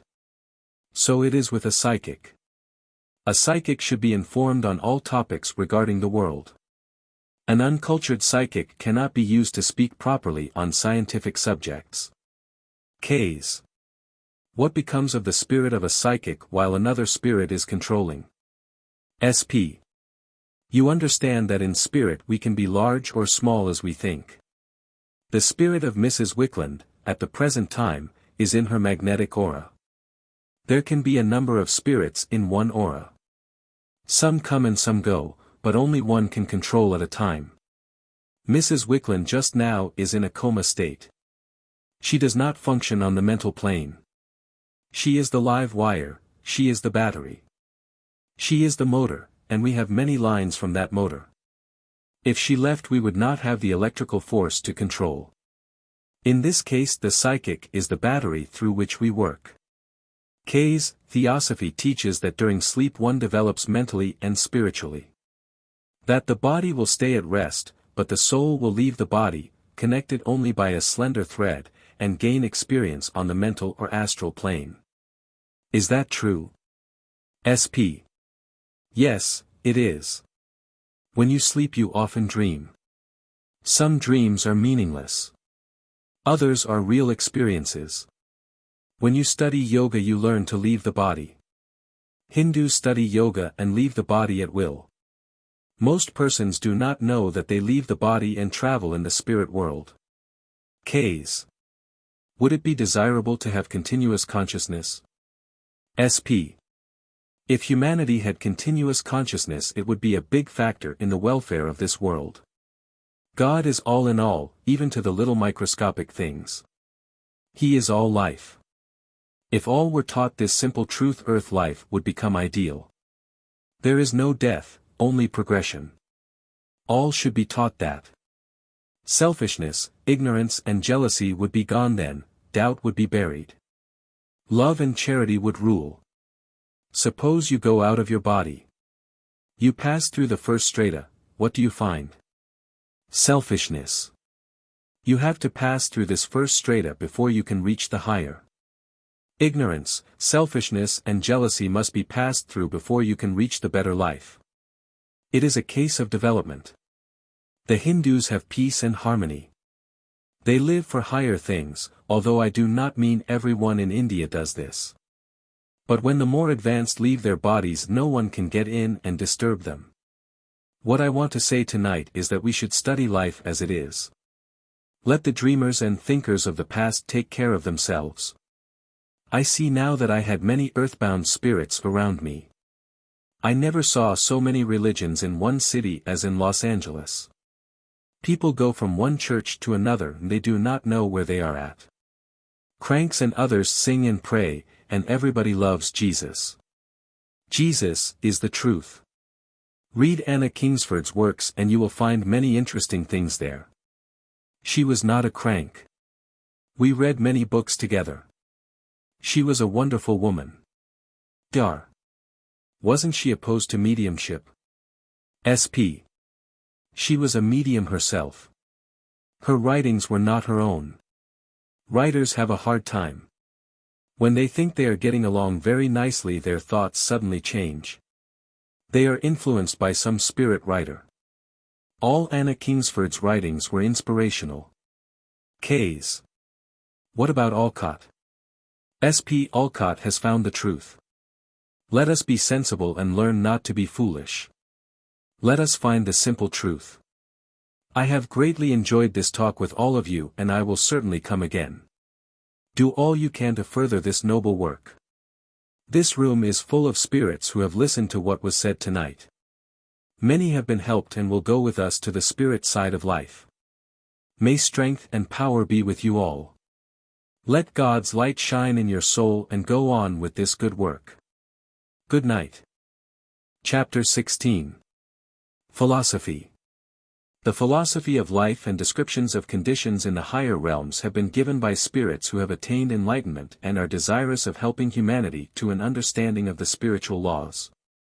A friend of many years' standing, formerly a Methodist minister, had followed our work with great interest and had been a constant attendant at our circles, in which his daughter took an active part. 5 days after he passed away he controlled Mrs. Wickland, and several months later spoke to us again, telling of his experiences in spirit life.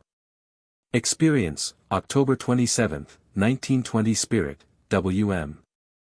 Y. S.R. Psychic, Mrs. Wickland. Well, I am here again. I have been here before, many times. Do you know who I am? I am Dr. Y. I am glad that I can be with you here tonight and I am pleased this circle is continuing. We are here every time you have a meeting, and I wish you could see the spirits who are waiting to come in for an understanding of life. Life is a great problem to the world. I wish people would study life and its existence in matter. It is a shame to send so many spirits out of their bodies into the darkness of ignorance. They only believe, they sing and praise God and we cannot reach them. They are so self-hypnotized by their religion, in the first place, that they do not know they are dead, and, in the second place, by their praising of God and singing. That we cannot reach them with the understanding that they must praise God in a different way. We must act, we must work for humanity. We must learn the first lesson that Christ taught, to serve others, and to love God above all things and our neighbor as ourselves. How many do really love God? They pray and sing, but they do not do what the Bible teaches. I understood a great deal about the other world and still I was like a child regarding that understanding, because I had not learned to control matter and the conditions that surround us. When we pass through the material sphere of ether, the sphere around this world, we pass through the sphere in which are most of the spirits of darkness, which we call earthbound spirits. Their all is selfishness and ignorance. These spirits must serve to help themselves to a higher understanding, for they have not served but have been served in their earth lives. They do not know what it is to live and do for others. They have lived only for self. They are waiting to be served. Their minds have not been developed to do for others. I wish I could take you to the sphere of suicides, the sphere of the churches, the sphere of the slums, the sphere of the misers, and so on. Here they are in darkness, crying for help.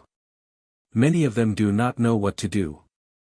They go to mortals and try to control them, upsetting their lives, and they are ignorant of what they are doing. Frank and Charles, relatives in the spirit world, have taken me to all those places and shown me many things. If you could actually realize what that means. I wish I could make a picture for you of all those conditions and the agony of despair the spirits are in. They will have to find themselves and waken to a realization that they must not look for God outside, but within themselves. When you find this wonderful understanding of life, and realize what the object of life is, that is glory. No one can do this for you, others can only teach you, but you have to work for yourself. There is no time in the spirit world.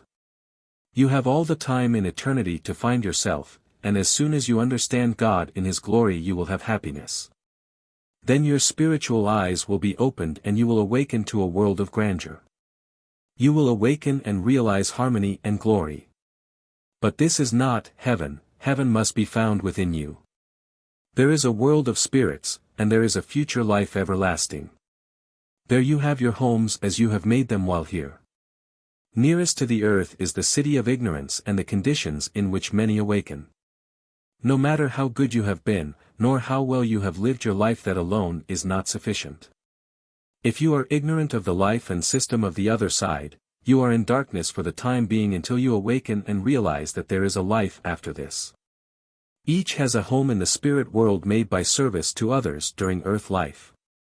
As you have made it here, so you will have it there. If you have done good acts and lived a pure upright life, doing the best you know how, your home is beautiful. But you will not know how to reach that home if you are ignorant of the laws governing the spirit world. If you have lived a life of selfishness and lived only and entirely for self, your home is a little place that you can hardly creep into, and you see nothing but self. You have no company but your own self. You have your thoughts of self, you have lived for self, and you have to live in that state of mind until you ask God for help and say, "Not my will any longer, but thy will. Give me help." Then your spirit comprehends the results of your actions during earth life. You go back to the earth plane again, and there you have to serve those whom you have harmed through your selfishness. If they are still in earth life you have to watch and help them all you can, and you will have to serve them until you have atoned for the harm you have done them while you were on earth. If they have passed out and are in the dark, you will have to find them and help bring them to an understanding of life, and you will have to serve them until you have paid your debt. After you have done that, you step out of that sphere into a higher sphere where your home is. Your home is given to you after you have earned it. Then your friends come to you and help you, and there is a reunion like which there is nothing on earth, because that reunion with your relatives and friends is a reunion in reality. All are like one, all are in tune, all are in harmony with each other. Just to be able to say, "I live in the hearts of my friends," is great happiness. The reunion that they had for me at the time I passed out and came to an understanding of life can never be described. Many of my friends I met later, and I have been helping to waken them to the glory of understanding. Let us not believe but let us act. Let us all do our duty while we are here, and let us understand the wonders of nature and the wonders of God. We could not worship more than God, for God is everything. You are one part of His grand work, the flowers are another part of His grand work, the animals another part, so how could you be outside God? Why should you not worship His manifestations in every way? You are in the very midst of Him. When you are one with God you have great glory. I want to say, Hallelujah. A favorite expression in earth life. That is grand, that is beautiful. This is a step everyone has to take, everyone has to pass through this. I learned my first step in a few months. When I woke up from the sleep of death, we call it a sleep of transition, I was really awake. I had understanding. I was told about the grand things in spirit, but I never could have imagined it as grand as I found it. Let us visit the churches of the earth sphere, the place of the spirits who pass out with religious belief and dogma. These gather in a group and do not try to waken to the realization that they are still sleeping spiritually, because they have never asked, "Who am I? Where did I come from? Where do I go? Where is the real life?" They are self-hypnotized by their belief in Jesus Christ, and in God sitting on a throne with Christ at His right side, judging the people, good and bad. Some, they think, have to go to a burning hell, and some will go in glory to God in heaven. That is the belief they have, and, although dead, the majority of those who only believe are still on earth, going to church. They want to be on earth singing the same songs, and praying the same prayers. They think that all they have to do is to sing and pray. Many do not know they have passed out. They do not even stop to think that their relatives and friends do not talk to them as they did formerly. We have a very hard time to reach them. Some sing and pray, others walk alone, trying to find out what is the matter. At other times they become attached to mortals and hypnotize them so by their belief that the mortals become obsessed and are sent to the asylum for religious mania. It is a great pity that men cannot understand God. When they have that understanding they cannot live for themselves, they will want to work for others and give every one of their happiness. I have still to see the depth of misery to which the wretched ones go because of hate and selfishness. These hate all humanity. That is the worst condition.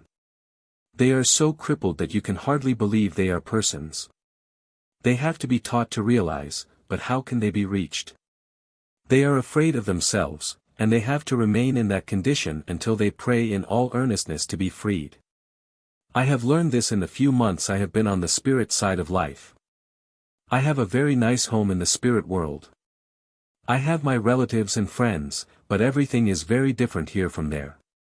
I have to help many of my friends because, even though some passed out long before they are still in darkness regarding an understanding of the real life. The teaching of children should be very different from what it is. Children should be taught about God and nature, taught that God is love. If they were properly taught you would not have any crime. They would love nature, they would love animals, they would love humanity at large. But they are taught not to worship nature. How could you worship God more beautifully than to worship Him through His manifestation? I am glad to be with you tonight and I want you all to go on with your work. If you could only see, every evening when you have your meeting, how many crippled and unfortunate spirits listen and try to get help so they can pass into the life beyond. Humanity should rouse itself and not send so many ignorant spirits to the other side, because these only stay near the earth and do harm to those who are here on earth. Humanity will have a difficult time for a little while, because of crime and selfishness. All that people live for now is money and self. They will have to change their viewpoint sometime. Then peace will go over the earth. Now it is war with everybody, but when peace and harmony prevail, you will find a glorious condition. I say, Hallelujah. Let that time come as quickly as possible. Just now it is fighting and laws. Unless this is changed, people will rise because they want freedom, but God speed the day when the peace spirit will come over all. Frank is a good fellow to be with, and he is not afraid to make inquiries. At times I feel like saying, no, I can't do that, but he says there is nothing which can harm you if you are not afraid. Fear is what we must avoid, we must develop power. When you develop fear you create conditions of fear around you. You should develop within yourself the power of God, the power to conquer, the power of love. Then you will conquer, no matter what comes.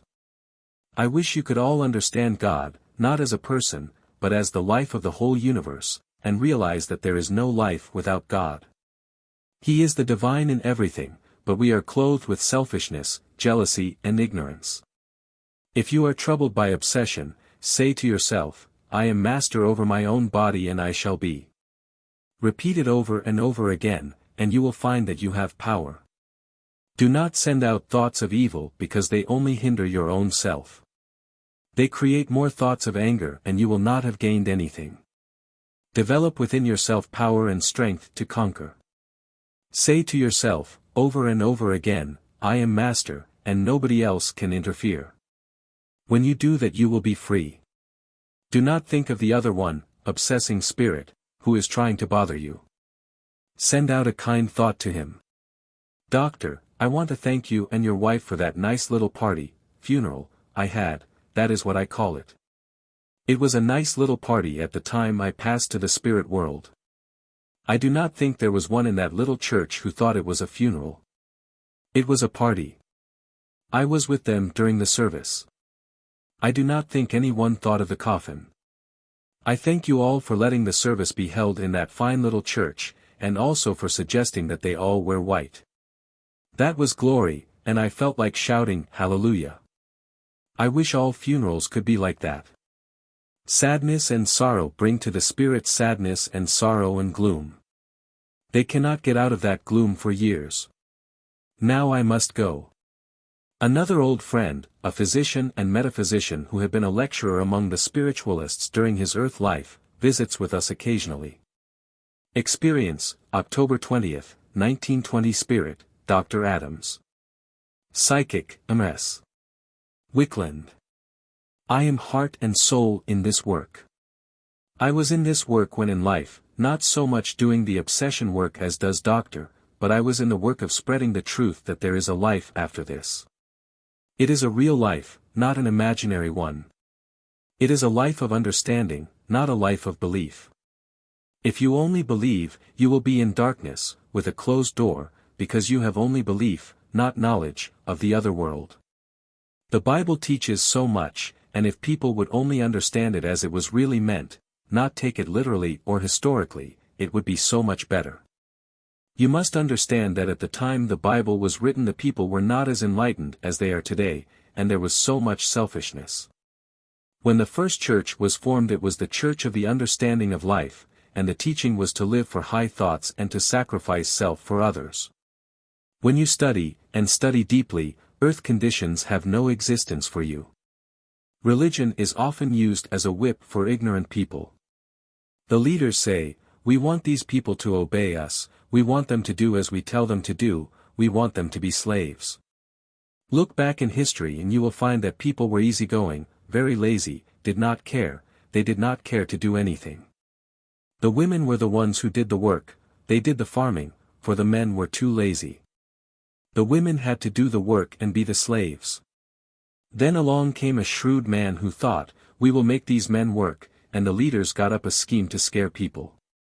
They told them that if they did not do so and so the devil would get hold of them when they die, and they would go to hell and damnation. Then they painted hell in the worst condition they could.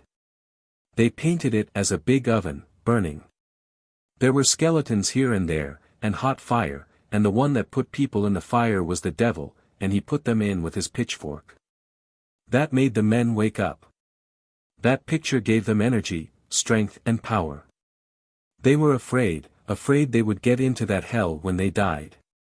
Humanity tried to do everything possible to escape that hell, and the leaders were able to make the people do whatever they told them. One conceived the idea that he wanted to be leader, then another wanted to be the leader, but how could both be leaders in one circle? Then another conceived the idea that religion would be better if he had a little clique of his own, so he preached in his way and called it whatever he pleased. Along came another, and he had his idea, because he wanted to be leader, so he gathered some people into his corner and preached in his way. So we had one group here and another there. One wanted to rule the world, but along came another sect, and they called themselves by a new name, and felt they wanted to rule.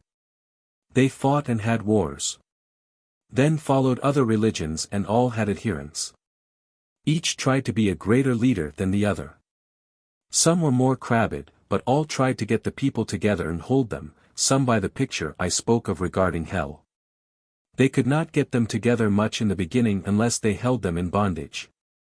That has gone on for years and years, but now there has come a new era and all will be at least partially broken up. There will be a different condition. Nowadays some of the people believe and some do not, and some think they do not want to have anything to do with religion, and so we have a state of turmoil. They are all fighting and fighting. Each one fights to see if he cannot get the best of others. The idea is to get all the money you can, all the power you can, and then be the leader. People want to get all they can now, as this is the time to make money, and they say they will make it regardless of the method.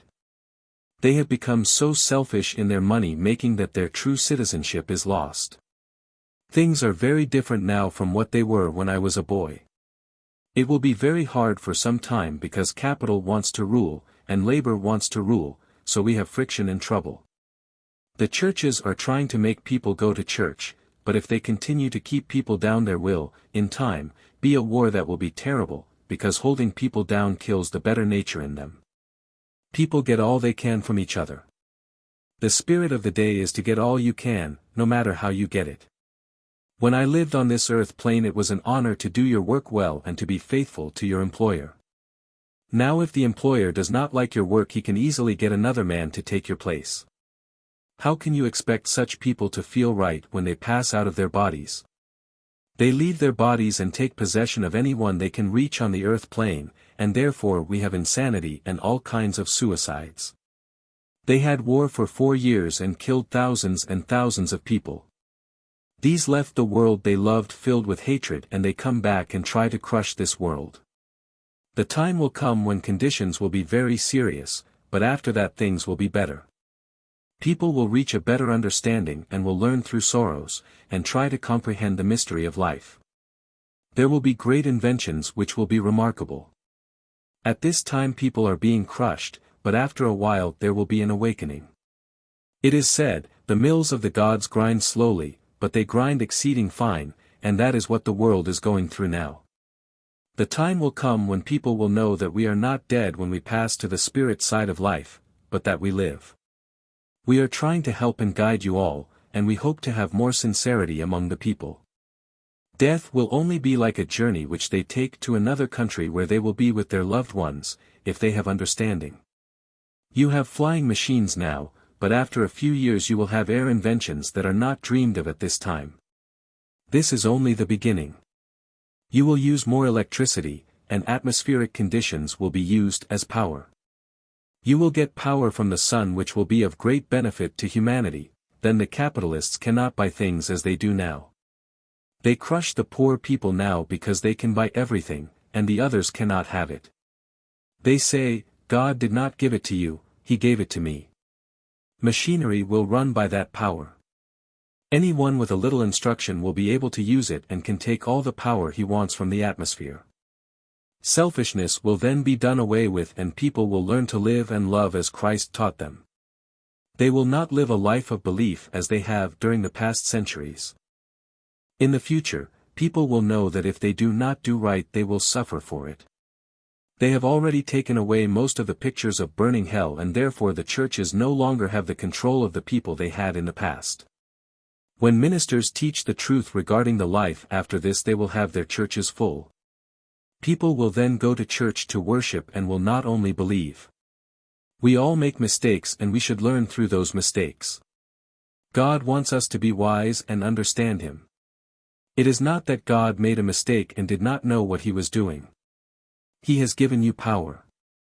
You are a part of Him, and after you learn to understand God in all His wonders you will be in the happy state that we call bliss, and that is heaven. You have to search for that understanding. People should gather together and unite and be in harmony. Always selfishness and jealousy creep in. Let us try to conquer them and put them away, and have love in our hearts. If only people would understand what love means. They talk it with their lips but they never practice it. I had a very hard time of it when I was on earth, because I believed in a life after this and preached it. They called me crazy, they said I would go to hell.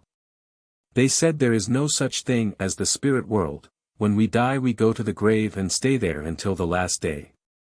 Then we shall be awakened and God will sit on His throne and call the sinners on one side and the good on another. One lot will go to hell and damnation and the others will be in heaven and glory. Isn't that terrible? They say God made them all, some to be condemned and others to go to glory. Imagine some going to heaven and seeing the others lie in hell and burn. I had many struggles and troubles in life. Of course I was a physician, but I also practiced magnetism, and I taught the truth of the life hereafter because I felt it was my duty. I did all I could to build up the Church of Spiritualism, and I worked very hard. I wanted to preach the philosophy of spirit return, not phenomena. Do all you can to open the door to the unseen, but always with understanding of the governing laws. The average spiritualists of today have not even studied the philosophy of life and do not know the laws that govern between this world and the next. Spiritualism is the science of the Bible. The Bible says, "The letter killeth but the Spirit giveth life." If you understand the Bible it becomes a grand book. Many go blindly to church only believing, and have no knowledge or understanding. I shall be glad when all phenomena will be buried and philosophy will take its place, and preachers will preach the true gospel of God, not of the Savior, but God, the divine, the life in each of us. We must understand God better and learn to know Him, as we have the power to do. Do not let us condemn anything through ignorance, selfishness and jealousy. These we should crush under our feet, and we should live up to the best of our love, wisdom and understanding of our Maker. Good night. Many years ago Mrs. Wickland had an intimate friend, Mrs. Lackmund, whose little girl, at the age of 2.5, became an imbecile after one sudden convulsion. The mother was convinced that this condition was caused by spirit obsession, and together with Mrs. Wickland began to investigate the subject. Mrs. Lackmund and Mrs. Wickland had made an agreement that whichever one of them should first pass to the spirit side of life would try to return and communicate with the other, saying, as a test, spirit return is true. A year after this Mrs. Lackmund died, and 2 weeks later, during the night, appeared to Mrs. Wickland, so lifelike that the latter did not realize she was a spirit. Mrs. Lackmund touched her friend lightly on the cheek and Mrs. Wickland sat up, exclaiming, "Mrs. Lackmund." Then Mrs. Lackmund spoke. "Anna, spirit return is true. I will develop you. Go on with the work of obsession." Shortly after this she appeared to Mrs. Wickland again at a materialization séance, giving unmistakable proof of her identity, and repeated her former words, "Spirit return is true. Go on with the work of obsession. I will develop you." Subsequently she joined the band of invisibles who guard Mrs. Wickland and since then has very often spoken through the latter. Experience, September 29, 1920. Spirit, Ms. Lackmund. Psychic, Ms. Wickland. How few people understand life or God in the right way. Instead of believing in God and using His name so much, and calling on Him to do what they should do themselves, they should realize that God is love and the light of understanding. How can we live and not understand Him in the right way? If people would only understand God as it was meant they should understand Him, they would not have so much selfishness, worry or fighting, because people would have more love for each other and not think so much of self. They would worship God, not money. People think the more money they have the happier they will be. They do not know what happiness means, they do not know what true happiness is. They think they will be happy when they have plenty of money to get things to eat, and things to drink, and live a life of injury to the body. These are the things most thought of at present. In time, however, the world will understand God. The churches will soon waken and teach the true gospel of God, teach people not to believe but to understand His wondrous works, to understand Him and how He manifests in everything. Every flower is a manifestation of God. The odor of a beautiful flower is God, and He sends it out to everyone that His presence may be felt. You can see God's manifestation through the beautiful spirit of the odor that shines, I call it so, through that flower. You do not need to touch it. If you were blind you would know there must be a flower because of the odor, for it permeates the atmosphere. Shall you not worship God and see how wonderfully He manifests Himself to you in the exquisite odor of flowers, that make you feel happier for having them around you? See the Master's work in one flower and another. Can you make them as they are? Can you paint them with their odor? In your garden you plant one flower here and another flower there, why do they not mix? Why do not green leaves grow among the petals of the red flower? The green leaves take from the atmosphere what they need and the red flower takes what it needs and colors itself. The flowers clothe themselves from the colors of the sun. One is purple, one red, another yellow, another blue, and each has its place in the beautiful nature of God. All is perfect in God's nature. When you go from the kingdom of flowers and vegetables to the animals you will find something that you do not often find in men and women, faithful love. Men and women should be the crown of God's creation, but they are bound by doubt and creed. Many think themselves holy, but the holiness is only superficial. They make no effort to be honest in their everyday life. They go to church on Sunday, pray to God and tell Him how good they are, then condemn another man who does not go to church at all, but who tries sincerely to live the right kind of life as best he knows how. Probably the latter is nearer God in his way than the one who worships outwardly and does not live a sincere life. Earthbound spirits who torment mortals by obsessing them are man-made devils. Selfishness has made them what they are. They go out of the physical in ignorance of the real life, full of hatred, because they were crushed in one way or another. They have hatred for all mankind, and the first persons they can attach themselves to they try to harm, and there you have obsession. You must all be on your guard, you must, every one of you, try to fight obsession. Humanity is fighting sickness, but does not fight the actual cause of insanity. Insanity is nothing but obsession by spirits who are sent to the spirit side of life without understanding the truth of God. Christ taught us to love God above all things and our neighbor as ourselves. People do not love their neighbors as they should. Teach children the right way of living, teach them the right understanding of God and of the teachings of Christ. Teach them to live according to high principles, not to worship Christ as a person but as the true understanding and the light of life. Then you will not send earthbound spirits to the spirit side of life to obsess sensitives who have to be sent to the asylums. People do not know what to do with the insane. They are sent to the asylum, but that is all. They are given morphine, closed up in a room and left there. This is done only to protect humanity, so that the insane will not harm themselves or others. Instead of that they should be taught the golden rule, and be given an opportunity to develop higher ideals. This is Mrs. Lackmund. Good night. In the first years of Mrs. Wickland's psychic work a friend, Mrs. Case, was deeply interested in the furtherance of the same. Recently this friend came as a spirit to review those early days. Experience, March 15, 1924 Spirit, Ms. Case. Psychic, Ms. Wickland. You do not know me personally but I feel that I am one of you. I knew Mrs. Wickland before she was married and, as Miss Anna Anderson, she first convinced me of the truth of spirit return. I had investigated the subject slightly and had read one of Dr. Hartmann's books, as well as some theosophical writings. I was interested in various studies, but not set in any. One evening, in 1890, during a circle which I attended in Minneapolis, Miss Anderson became entranced by the spirit of my daughter, Alice. My daughter Alice and son Willie and my husband had all died in 1 month. Alice came over to me and throwing herself in my arms said, "Oh, Mama. Oh, Mama. I am so glad that I can come to you. This is Alice." I was greatly astonished but very delighted, and after we had talked with each other for a little while Alice said, "Mama, Willie is also here and he wants to say a few words to you." Then my son spoke to me.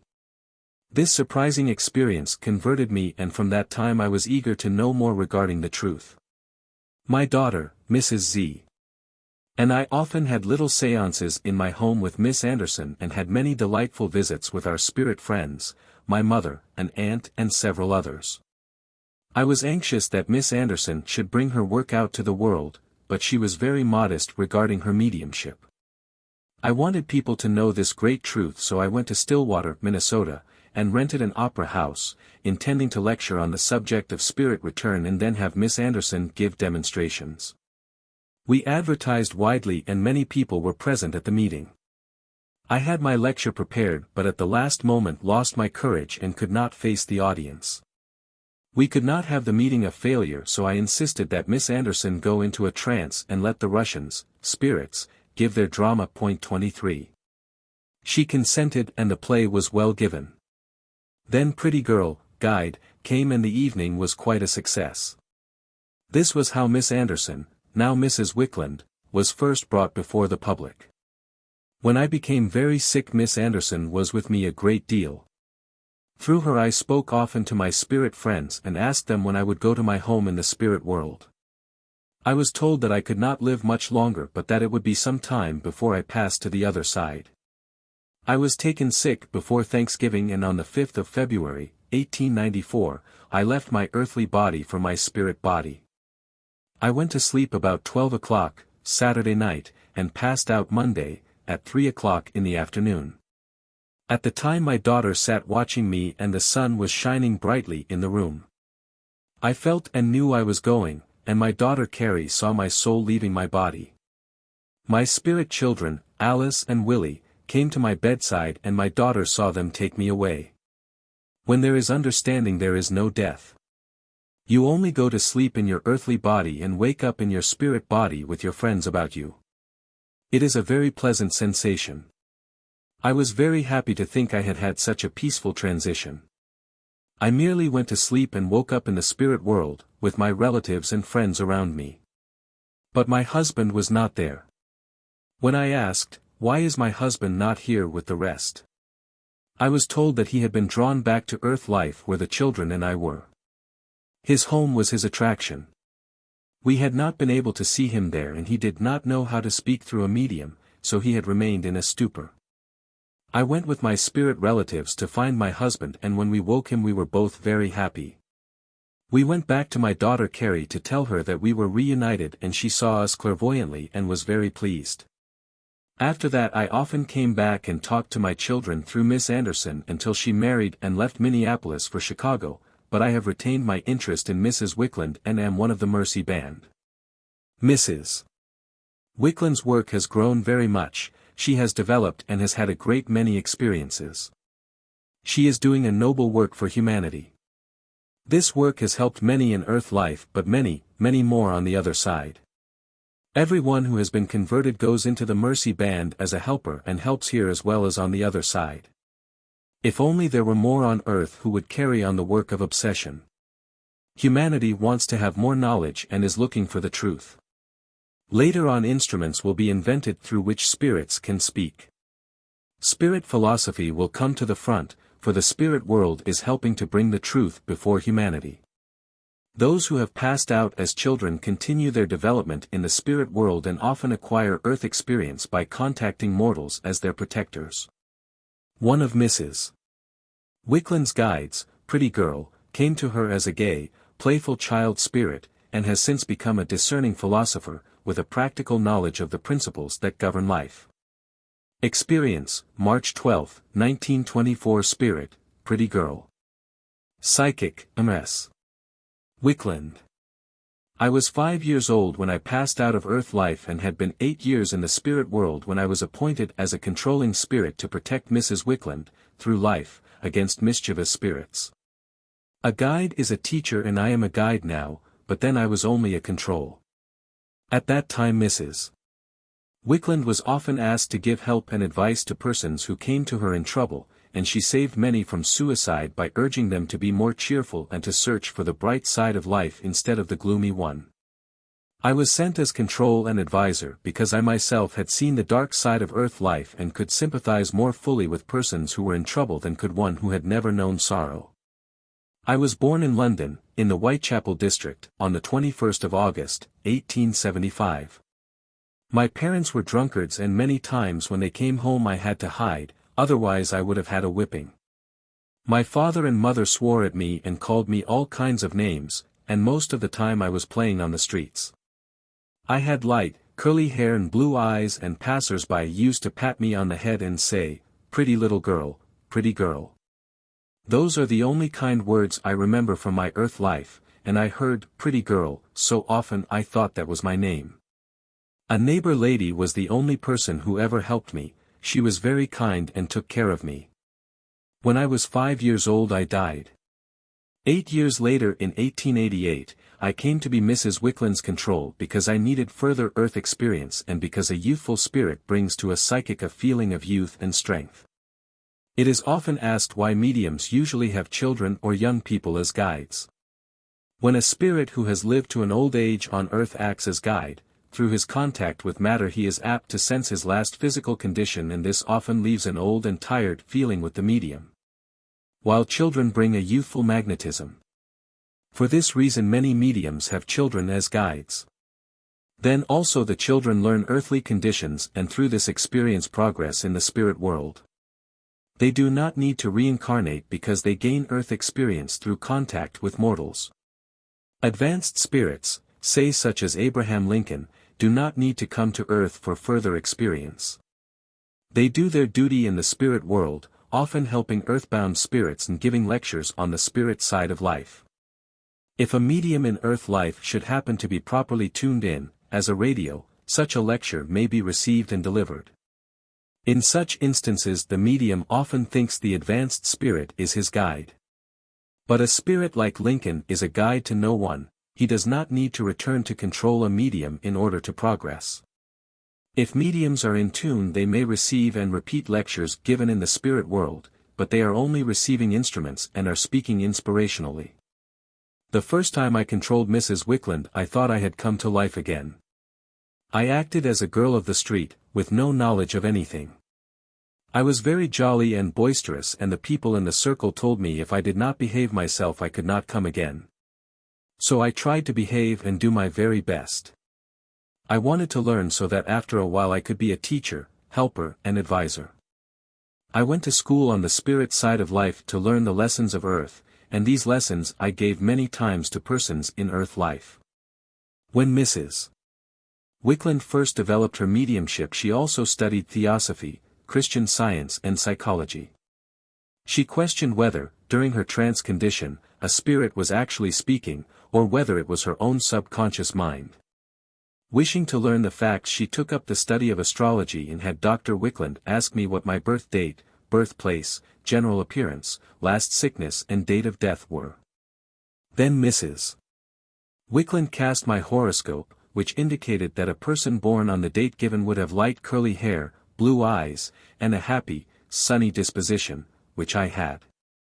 She also found that 5 years after birth this person had Saturn, Uranus and Mars in Taurus, the sign that rules the throat, which indicated death at that time from throat disease. I had died from diphtheria. This proved to Mrs.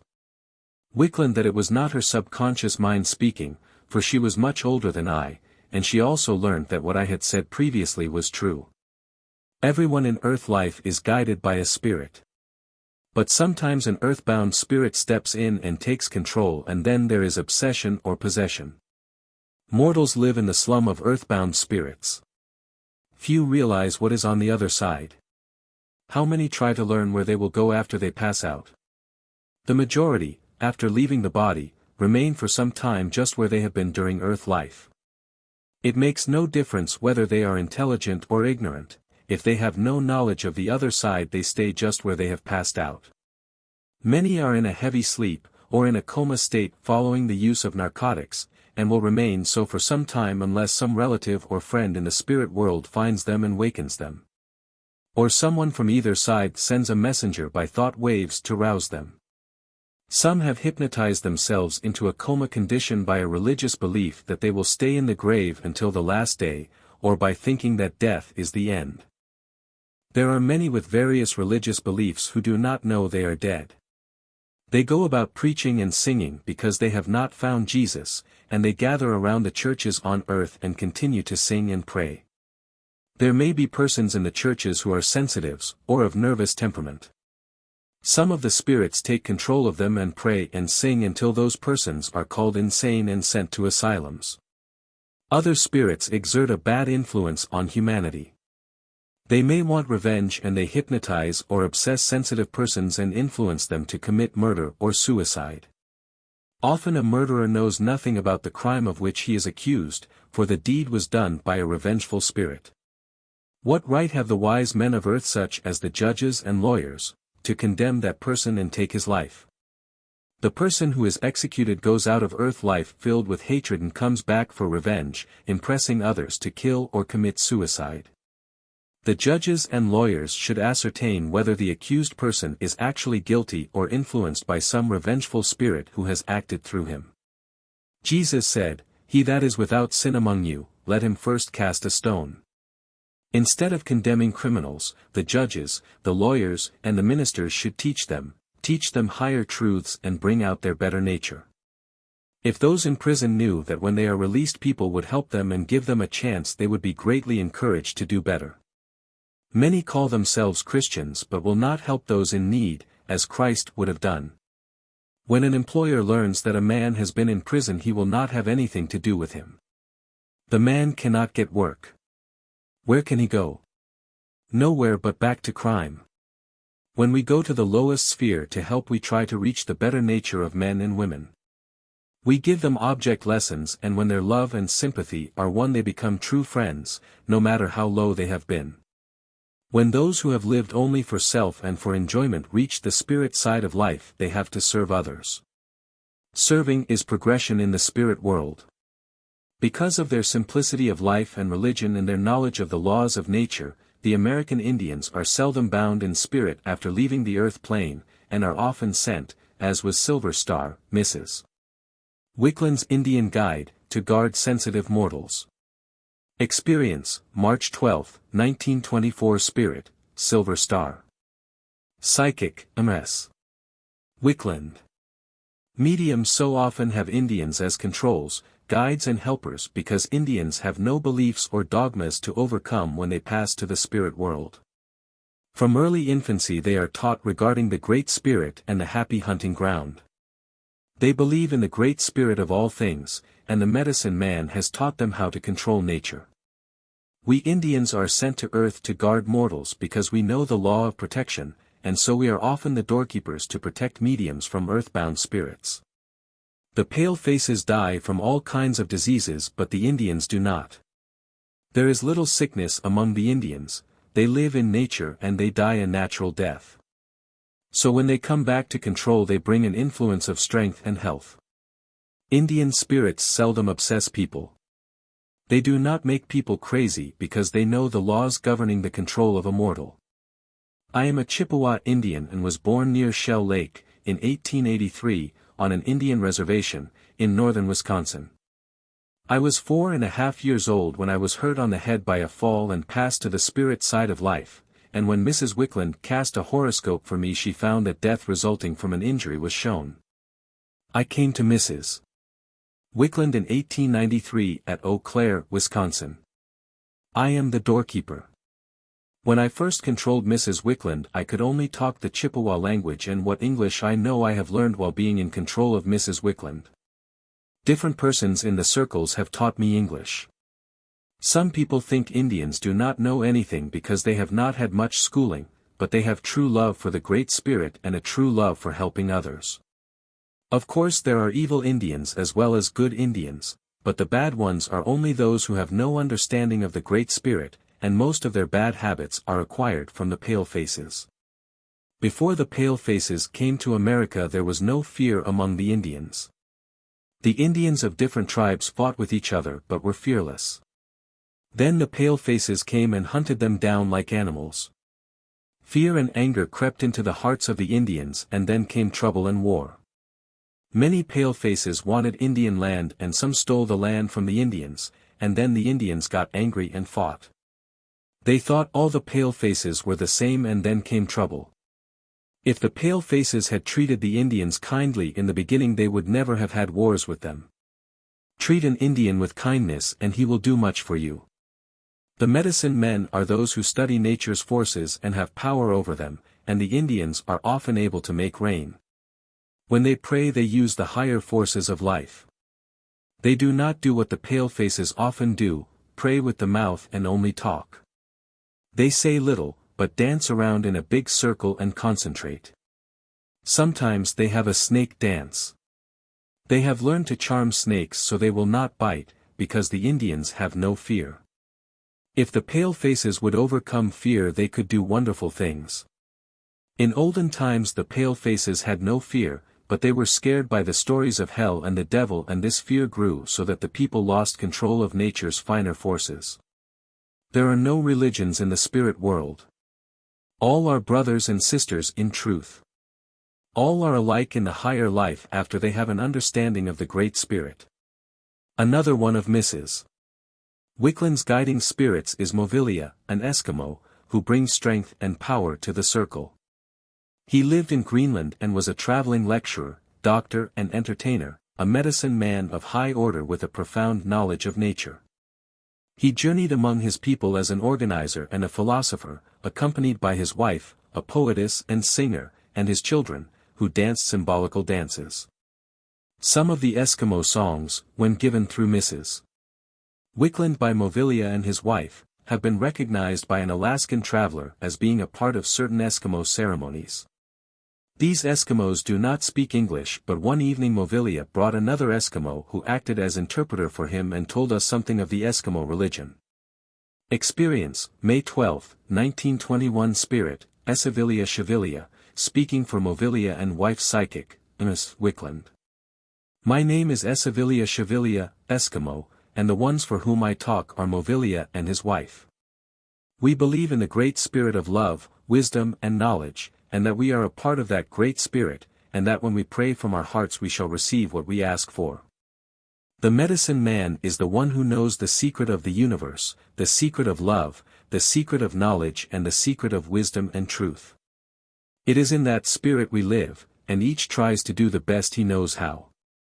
Sometimes there comes a missionary who thinks we are not Christians and that we do not live right, and does not think we love God, as they call the Great Spirit. We love the Great Spirit of love, the Great Spirit of truth, the Great Spirit, and we worship Him. We do not believe we know. We know the truth and we know that we are a part of that divine spirit that is within us, and when we are in contact with that great spirit of truth we have much in our hearts. We can understand His meaning of life, His meaning of love for His children here on earth. Some of the missionaries who come to us say that Christ died for our sins. Dear friends, we do not have sins for Christ to die for God is love and power, He is wisdom, knowledge and truth. We are a part of that wonderful being. When we are a part of that wonderful spirit, how could we be full of sin? We could not fall away from Him because we are a part of Him, we live in Him and are a part of Him. We could not get away from Him because He is everywhere. He is the whole universe, the whole love, the whole life of everything. How can anyone think we could believe in such a doctrine that He, the Great Spirit that knows everything, is everywhere, and knows the past, present and future, could, in all His power and greatness, let us go down and fall in sin? How could He? The missionary says we must be born in His image, and must believe in Him, that He died for our sins, and if we believe that we will go to heaven when we die. We pray to the wonderful Spirit that you call God. You have dogmas, and creeds, and beliefs. We put ourselves in rapport with that great Spirit and we believe in His power. We try to get the power from the Great Spirit for healing and for other purposes. We have hope in that power. We have wisdom in that power. The Christians believe that they fall in sin and that somebody must raise them up. If you step outside of the law, you know what will happen. If you put your hand in the fire, you know you have broken the law and must suffer. If you have the belief that you have fallen in sin, you have transgressed the law and you will suffer. We must find the Great Spirit within, not look outside. Find ourselves and we will find Him, for we are a part of that wonderful mind, that wonderful power. Let us all try to get in rapport with Him in His wonderful, wonderful glory. When you are in rapport with the Great Spirit, you will feel happy. You have then learned your lesson and will go on your way and not overstep the law. You will get out of your ignorance. You travel on the pathway of life. If you walk out of the pathway, you may remain as long as you wish, but you must finally get back on the road again. What made you go from the pathway? You overstepped the law of nature. You finally get so weary of breaking the laws of nature that you will ask, what am I here for, and where am I going? Then you will find you are a truth seeker, you will knock and the door will be opened. You will look within, instead of, as before, without. You have been living in the material with all its dogmas, here one, here another. And then there is so much condemning. You are all Christians, and yet you condemn and fight each other, and you have so much turmoil. This condition will continue until you ask yourself, what is it all about? Then you will try to find out. When you seek for things from your heart, you will find. Ask God to reveal Himself to you. Ask God to manifest Himself in your heart before you leave the broad road of experience for the narrow road of reason. When you get on the narrow road, you will feel happy and contented, and you come into the glory of the infinite. There all is beautiful. There is no selfishness. The narrow road is only for love, kindness, knowledge and wisdom of God. The Christians look for God outside, we look for God within ourselves. Within ourselves we look for the Great Spirit. We do not have so many creeds and dogmas, and so many religious speculations. We do not have to speculate, for we know. One gets the truth one way, one another, and so they go, all divided, nothing definite. People must change, for they have had enough of dogmas. Let them get more of the wisdom of God, on the narrow road of reason, and find themselves. When they have found themselves they will have no sorrow and no unhappiness, because they will be happy with the love of God. When they love God they will love others, for they cannot keep it to themselves. You want your friends to love God with you. You want them to see the glory of God. We never saw such a thing as you Christians call the devil, we call it selfishness and ignorance. Find yourself now. If you do not you will have to stop here, there and everywhere. When you have that beautiful knowledge all is happiness. You must experience this feeling within yourself before you can teach it to others. This is the religion of the Eskimos. I was a medicine man on earth, and I was also a teacher. Eskimo Movilia was the one that came to me and wanted me to say to you what he wishes to say.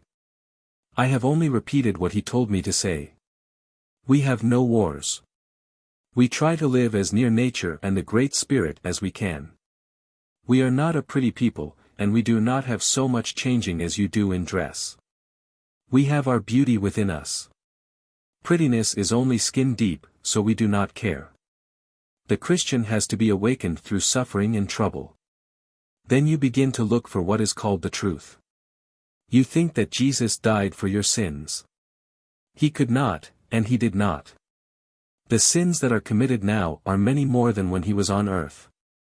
Many things have been discovered that were not known then, so how could he die for something that was not known? I think that is very strange. God made us and he knew. When you find God within yourself you cannot do wrong. You sing and are happy, and happiness is something we all want. We had one man come to us and preach. He took away with him one of the best men we had and tried to bring him up with your Christians. He returned to us a ruined man, full of diseases. We do not have such diseases, because we live up to the highest laws of nature.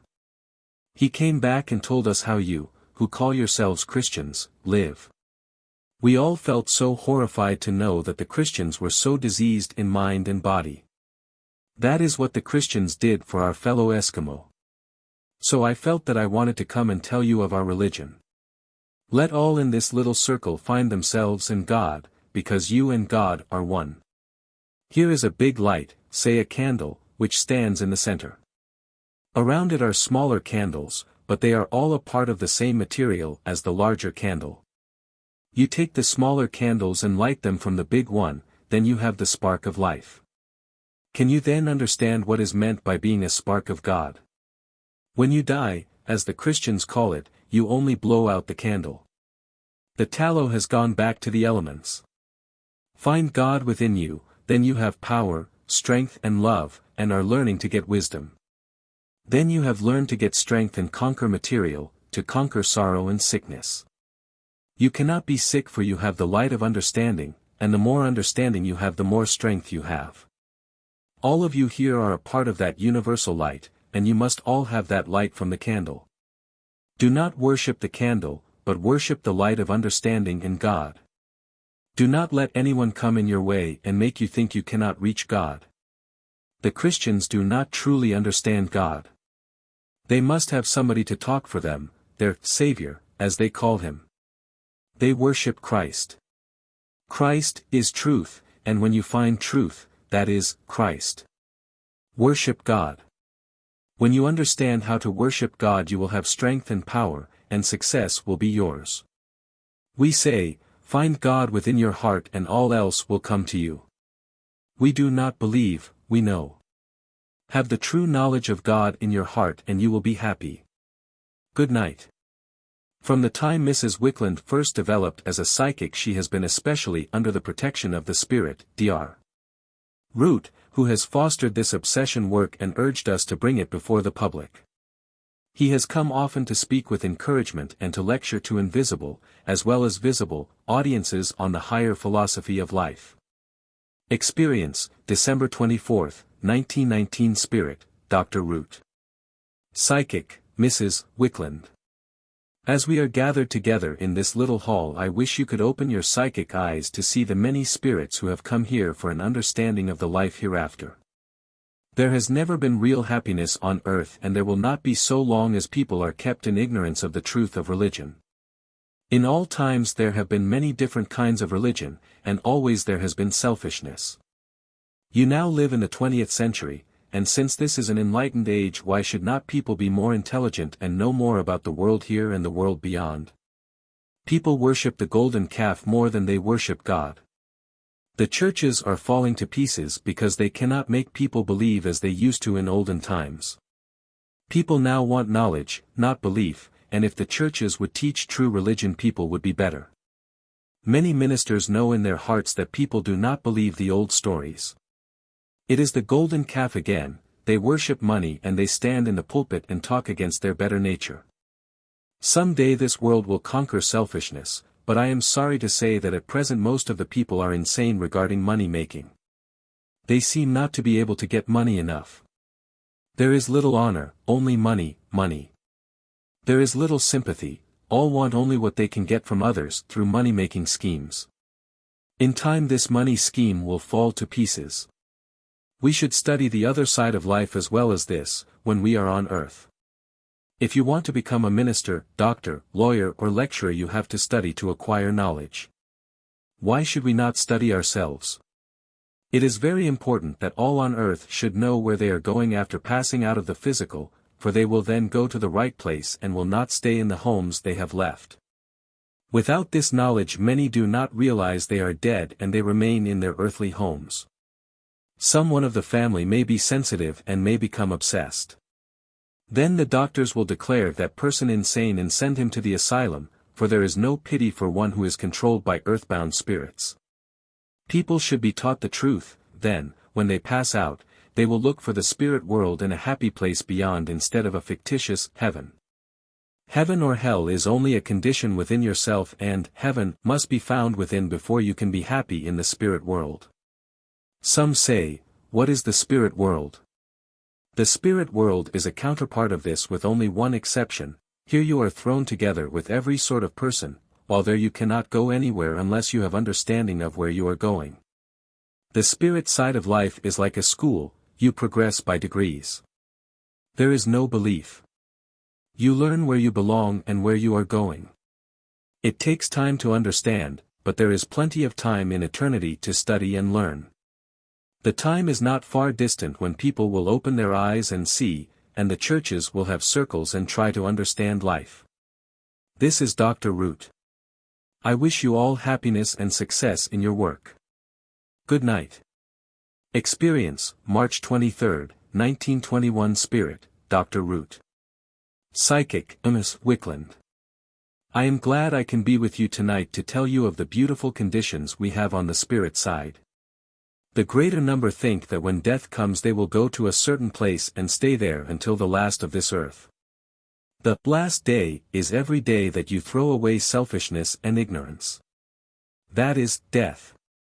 Life is love and wisdom. Let us die daily to our ignorance and selfishness. Let us awaken to the truth and an understanding of God who has given us that truth, and who has sent forth his messengers to tell us what life is on the other side. It is a life which is more spiritual, more congenial and more beautiful in every respect than the one on earth. When you have truth in your heart you are happy. When you have selfishness and ignorance in your heart you are sorrowful. Sorrow will follow you until you say, not my will, but thine. When others come in your way and try to keep you down, rise and say, no, I will be firm, and I will conquer, and then you can create happiness and contentment in your soul, and you will have happiness around you. When you think only of selfishness and creeds you have sadness and sorrow, and you will have to burn these out by suffering, and say, not my will any longer, but thy will. Let us pray to God, because he is all in all. He is with you all. We could not live 1 minute without that wonderful power. Do not let us pray to anyone else, because God is within ourselves. You do not need to go anywhere except your own heart to pray to Him. Have communion with God in your heart, and you do not need to take communion outside. When you have learned the truth, then communion is within you. You do not need to be reminded to take communion with God because you know He is there to help you. You have opened your heart to God and He has heard you, and you can then commune with Him. Communion is not understood as it should be. You take communion. It is only a reminder that you should be united with God. When you have learned and have progressed higher and higher, you do not need a physical reminder, because you understand. When you have communion with God, you do not need bread and wine. You cannot go anywhere without God. God is in the air. He is everywhere. You cannot walk on the earth without stepping on His creation, and you should try to understand His work. There has been so much theorizing. One has one theory, someone else another. One goes into this corner, another into that corner, and one says this is the proper way, and the other says that is the proper way. One has one creed, and one has another. They go around in a little circle and forget they are in the midst of life, of God Himself. When you do a kind act to another, you do it unto God, because He is one part of God and you another. We only serve God when we serve others. Live to serve and do all you can for others, then you will progress in understanding. To go to church to serve God is only to remind you of what you should actually do. Act, and do good to those who are in trouble. Why should you go to any place to worship? Enter into thy closet and pray to thy Father which is in secret. Pray earnestly and your prayers will be heard. Do not pray idly, but pray earnestly. Live so that people will know you have done your duty in life. On the spirit side, we find it is difficult to open the spiritual eyes of many. They are all so blinded by creeds and dogmas that we have to do all within our power to help them understand that God did not make dogmas and creeds, but that God made the universe, and the people in it should worship Him alone. Without any creed or dogma. When we understand and realize love, not what people call love here, but the love which springs out everywhere, then love is like the sun. When there is love in your heart, you are like a sun to others. You have found God in your heart, and this shines forth just as the sun shines on all. Those who have only creed, dogma, and selfishness, and are ignorant, feel gloomy. They have a fear of God, a fear of everything around them. They have not opened their soul's eyes to ask for the light, for understanding of God. These come to the spirit side of life in darkness and gather together, one group here, another there, all in deep gloom. They pray and sing and moan from morning until night, year after year. It is very difficult to make them understand that they have passed to the spirit side of life. Very hard for them to wake up and see the mistake they made in accepting dogmas and creeds. They have clothed themselves with gloom and have shut out the light that should have been shining throughout their lives. If you love God in the sense I have spoken of, then you will be happy. This is Dr. Root. Good night. Another extract is taken from a lecture recently given by Dr. Root to a gathering of earthbound spirits, as well as to our circle. Experience, January 1, 1924. Spirit, Dr. Root. Psychic, Carl Wickland. Let us concentrate for happiness and contentment, for the betterment of the world. Let us never look backward, but forward. Let us all try to do the best we can and help others. If little groups such as this one would concentrate in an effort to cheer the world would be better. This little light of concentration does not seem much, but it will do much good for the ones in darkness and those in trouble. If all the churches would have concentration circles to help the people and would give them cheer and courage, and try to help them into a brighter condition. Instead of condemning them and telling them they are lost forever if they do not believe a certain doctrine, the world would be much happier and better. You must find yourselves within before you can find yourselves without. You must be born again, not in Jesus Christ, no, you must realize your own self and that you are a part of God. God gave you light and understanding. Go out and help the people in trouble and those who have not awakened to an understanding of God. Do not merely believe in God but find Him within yourselves, then you will not need belief. Belief and faith are only the key. If you have the key in your hand and do not know where it belongs, do not know which door it opens, if you have only faith and belief, and nothing more, you only hold the key but do not use it. Seek for knowledge until you can open the door of wisdom and understanding. Most people have the key but they only hold it in their hands and do not use it. They say, "If I believe in God and Jesus Christ I will be saved." When the time comes for them to pass to the spirit side of life they merely hold that key, they have only belief. And they find themselves in darkness because they have not used the key of understanding that God gave them with which to investigate and find God within themselves. You do not need to go anywhere, you must open the door of your own heart. Find God and find that you are a part of that wonderful power. When you open the door you have power and strength and health, you have everything, and the strength of God's power will flow in and you will do wonderful things. Christ was a great teacher, but do people carry out his teachings? They believe, but they do not do what he told them. Each one is a part of God, and when you do what you can for others you love God and worship him by so doing. The people and the churches should unite as one power and help each other and try to conquer selfishness. Spread the truth, find God within yourself and open your heart to him through understanding. You have power so far as your mind has developed. If you try to develop for more power you will have it. Widen out and try to know God's wonderful mystery in the world. Let us find God in nature, everywhere. Look at a snowflake, it is wonderful. It has many beautiful designs. Who made it? It is so natural that people do not realize its beauty. They say, it is just snow. When individuals step out of the physical, the worst hindrance they have is desire, which must be overcome. Creeds and dogmas hold them down, they are not free. They are, as Jesus said, bond servants, and will be held down. They think, when they pass to the spirit side of life they will go to heaven. Stop to think, where is heaven? Christ said the kingdom of heaven is within you if God dwells there. The majority believe that what you call death is a long sleep, and many who have not learned the lesson of life go to sleep. Some will sleep for years because they are self-hypnotized. They think, I am dying, and I will go to the grave and stay there until the last day, and then will be awakened. Others pass to the spirit side of life believing in certain creeds and dogmas. They go to certain places in the earth sphere where they sing and pray and do not progress any further. They go over and over the same things. It is only mouth prayers they offer. Sometimes they remain in that sphere for years. Sometimes they go about in the earth sphere and try to convert people. They attach themselves to some mortal and that mortal will be called insane on religion. What is done then?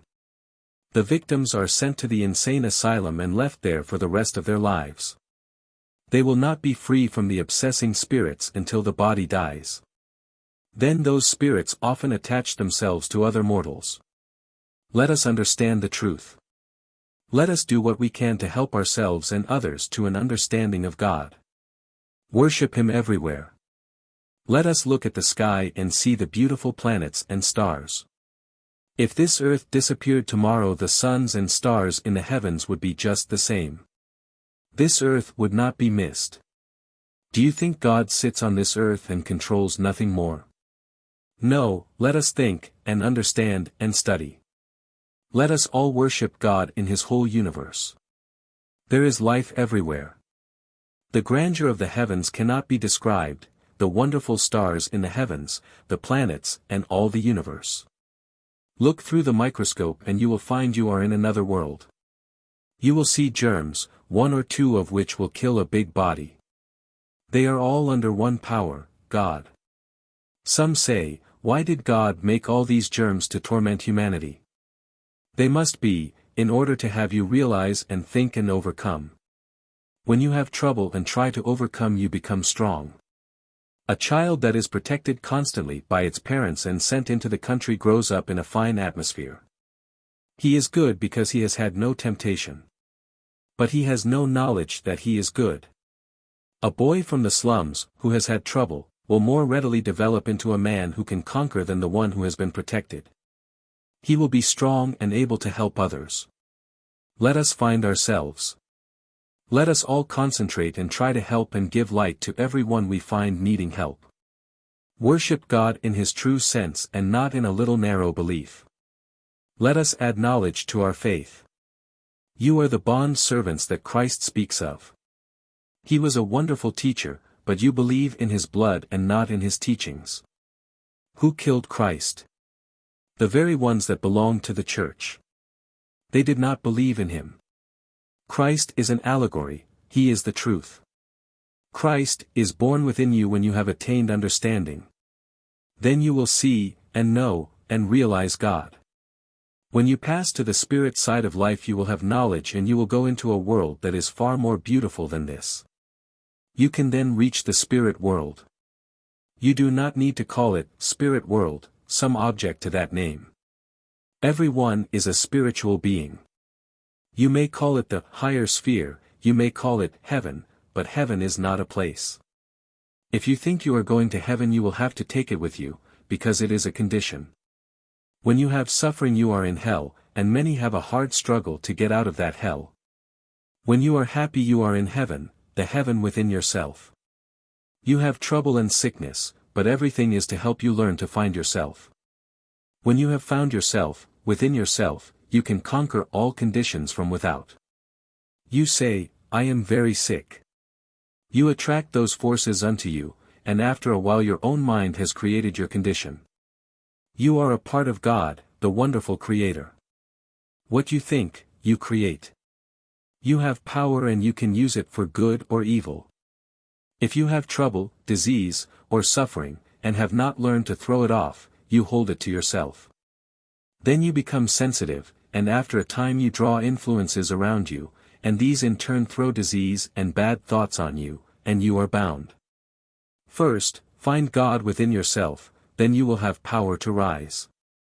Trouble, sorrow, sickness, obsession, everything can be conquered after you find the truth. Christ is born in you and you can conquer. When you have found Christ within yourself you will still have struggles. Others will say, do this or this, and you will be wise. Some will say, overcome the world, overcome. There will be a cross, because there is a tempter. You have found yourself, but the tempter speaks to you, do this. Come with me and I will show you the world and happiness. Here is the cross which shows Christ is born within you. Jesus, the Son of Man, must be crucified on the cross of matter that Christ, enlightenment, may live. When you have reached that stage you see everything as good. You cannot see bad. When you look back you see that what you thought bad only taught you to understand God. Should you condemn it? No. If you had not had that experience you would not be where you are now. You must teach others and help them to rise with you. If everyone would do that the world would be happier. Let us send out thoughts that all may conquer and that they may understand. You should strive to gain knowledge of God's finer forces. Find yourself and you will find God. Before I go I want to say that we have a room full of earthbound spirits. I often talk to them to help them. This group we have here tonight are spirits we could not waken because they could not see us. A spirit in ignorance cannot see an intelligent spirit. So we have to bring them here. I talk through this body and they hear me, but they could not hear me from the spirit side of life because they had no understanding. Every time you have circles here we have more spirits present than we have mortals. When they see an earthbound spirit controlled they learn their first lesson, and then we can take them to the spirit side of life and help them find happiness. We are never idle in the spirit world. Mind cannot stand still. God's wonderful thoughts go on. Planets do not stand still. All is development. Mind is never inactive so long as one tries to develop. This is Dr. Root. Good night. For many years, upon various occasions, a symbolical morality play has been given through Mrs. Wickland by a group of spirit actors. They are 12 in number, 11 actors and a director, all of whom were Russian Slavonic when in earth life. Under the direction of the stage manager they successively assume control of Mrs. Wickland with such ease and rapidity that the change is scarcely noticeable. The play is given in the Russian Slavonic tongue, a language which Mrs. Wickland herself has never heard, but which is spoken perfectly through her by these actors, as has been stated by different persons, witnessing the play, who are familiar with the language. The costumes worn by the spirit actors, and unseen by the average mortal audience, have been described by clairvoyants as being authentically Russian Slavonic and very beautiful. These actors, with one of Mrs. Wickland's guides as interpreter, have given the following account of the morality play and its purpose. We are 12 actors controlling this psychic sensitive in order to prove spirit return and spirit control, and that we can act as we acted while in the body. We come to help people understand that we are still living, that we are not dead but are just as active as we were when in earth life. We give this play in the spirit world for the earthbound spirits, many of whom do not realize they are dead to their earth life. We find them in the sphere next to the earth, often in a semi-sleep. Preceding the play we have music by excellent musicians. This wakens the earthbound spirits, one after the other. They rise slowly, not realizing where they are, but the music brings them a little understanding of the higher life. We then play our drama as a lesson to these spirits. Each character is symbolical, showing that selfish, trivial and debasing attributes must be overcome before spirits can progress. The leading lady represents love. The leading man, her lover, personifies truth. The ruffian typifies selfishness, the elderly maiden lady depicts frivolity, the officer represents justice, and the judge, wisdom. The witnesses in the court trial portray knowledge, drunkenness, misery, sickness, miserliness and robbery. Love, the young maiden, cherishes a true, deep affection for the hero.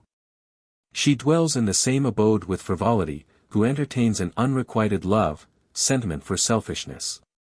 Here is shown the close association in life of the true and false. Truth enters and proposes to love, who accepts him. He then departs and is followed by selfishness, who desires love for himself. When his advances are rejected, frivolity, with her most fascinating coquetries, endeavors to charm the ruffian, selfishness, from love to herself. This angers him and he threatens her with death, then leaves in a rage, swearing to kill his rival, truth. Love writes a frantic note of warning to her lover and hastily sends her servant to deliver the message, but the servant arrives too late, for selfishness has attacked truth by the wayside and fatally wounded him in a sword duel. Truth dies a lingering death, representing the murder of man's higher nature by selfishness. The servant hurries back to his mistress with the news of the death of her lover. She rushes to the place of the attack and, finding Truth dead, falls on her knees beside him. With a prayer she draws her dagger and stabbing herself, dies. When selfishness sees that love, as well as truth, is dead he becomes infuriated, declares there is no God and swears that he will have fullest revenge. An officer, justice, arrives, and handcuffing the murderer, takes him into custody, after which follows the funeral of the lovers. Justice brings selfishness before the judge, wisdom, and at the trial the witnesses, knowledge, drunkenness, misery, sickness, miserliness and robbery all testify that had it not been for selfishness, love and truth had not died. Wisdom then banishes selfishness from the land. During a psychic circle held at our institute, in May, 1923, at which Sir Arthur Conan Doyle and Lady Doyle were present, this play was given, and later, in his book Our Second American Adventure, Sir Arthur briefly described the play. Commenting further. It was certainly a most extraordinary performance and left us all in a state of amazed admiration. I have seen all the greatest actresses of my generation, Majeska, Bernhard, Duse, Terry, but I do not think that any one of them could have played these 11 parts without a stage or a costume in so convincing a way. The spirit's own account is that they are a band of players on the other side, who represent this play before the undeveloped dead in order to teach them the moral, and that they use the wonderful mediumship of Mrs. Wickland in order to demonstrate their power to us mortals. It was very impressive. Recently these invisible performers have presented through Mrs. Wickland another drama, The Soul's Passion Play, symbolical of the development of the soul. In the morality play, selfishness kills truth, and causes the death of love, while in The Soul's Passion Play, truth and love conquer selfishness. The Soul's Passion Play represents the contest of the soul with opposing principles and symbolizes the victory of truth and love over selfishness through understanding, and the attainment of bliss. Dwelling in the home of happiness, with obedience as the servant, are kindness and friendship, father and mother of the maiden, love. Truth, a young man, admires love, while selfishness, another maiden who is found in the same society with love, but whose father and mother are hatred and envy, living in the home of unhappiness, boldly attempts to attract the young man to herself. Truth finally wins love and they are united in marriage, after having sent selfishness away from the home of happiness. Selfishness, overcome by jealousy and humiliation, goes to seek some means of revenge in the slums, where, in the home of misery, lives the villain Revenge with his father and mother, Temptation and Evil. Together, as time goes on, they plot that selfishness shall return to the home of happiness and, pretending repentance, wait for an opportunity to steal the child Victory, which has been born to love and truth. The child is to be given to Evil, who will bring him up in squalor and sordidness, forcing him to commit crimes and finally become imprisoned. Selfishness will then go to love and truth, tell them of the disgrace of Victory, and, with revenge, gloat over the ruin of the home of happiness. Selfishness succeeds in stealing Victory, who, for some years, is cruelly mistreated by Evil and Temptation, but is at last discovered by his parents and taken away from the home of misery. Enraged at her defeat, selfishness becomes insane through anger and dies a violent death. Truth and love bring Victory back into the home of happiness, and there, with selfishness vanquished, they dwell together in bliss. Chapter 17. Conclusion. Demonstrative evidence clearly indicates that much which now seems mysterious can be brought to light by appropriate research. The supernatural is only the natural not yet understood. Psychical research should be placed on a scientific basis, and made safe and sane by eliminating the dwellers on the threshold of the unseen, who, through deception and falsehood, frequently pervert the truth which the enlightened spirit intelligences are constantly endeavoring to convey to humanity. Advanced intelligences on the invisible side continually urge that broad-minded investigators on the physical plane cooperate with them in establishing research centers in asylums, churches, universities and other institutions. It is imperative that psychical research should be in the hands of men of science, men who are willing to set aside prejudice and, with unbiased minds, weigh the evidence and classify findings. In the Chicago Daily Tribune, March 30, 1905, the late Dr. I.K. Funk, of New York, urged that inquiry be made into cases of mental phenomena, and, after reviewing the work which we were carrying on in obsession, concluded with an appeal to the press for further investigation. Let us remember, he said, a single scientifically demonstrated fact of the existence of even an evil discarnate spirit will do more to prove the continuance of life after death than all the sermons on immortality that have been preached in the last 10 years. That single demonstration would be the death knell of materialism. Genuine cases, wherever occurring, should be searched for by the press more than if they were lumps of gold and should be verified if possible to the minutest incident, and given, not jocosely, but seriously, to the world. Why will not the press soberly take up this matter? Rightly handled, there is sensation in it worthy of the most royal purple journalism. Gladstone was right when in his membership letter to the Society for Psychical Research he said that this work of investigation is the most important work which is being done in the world, by far the most important.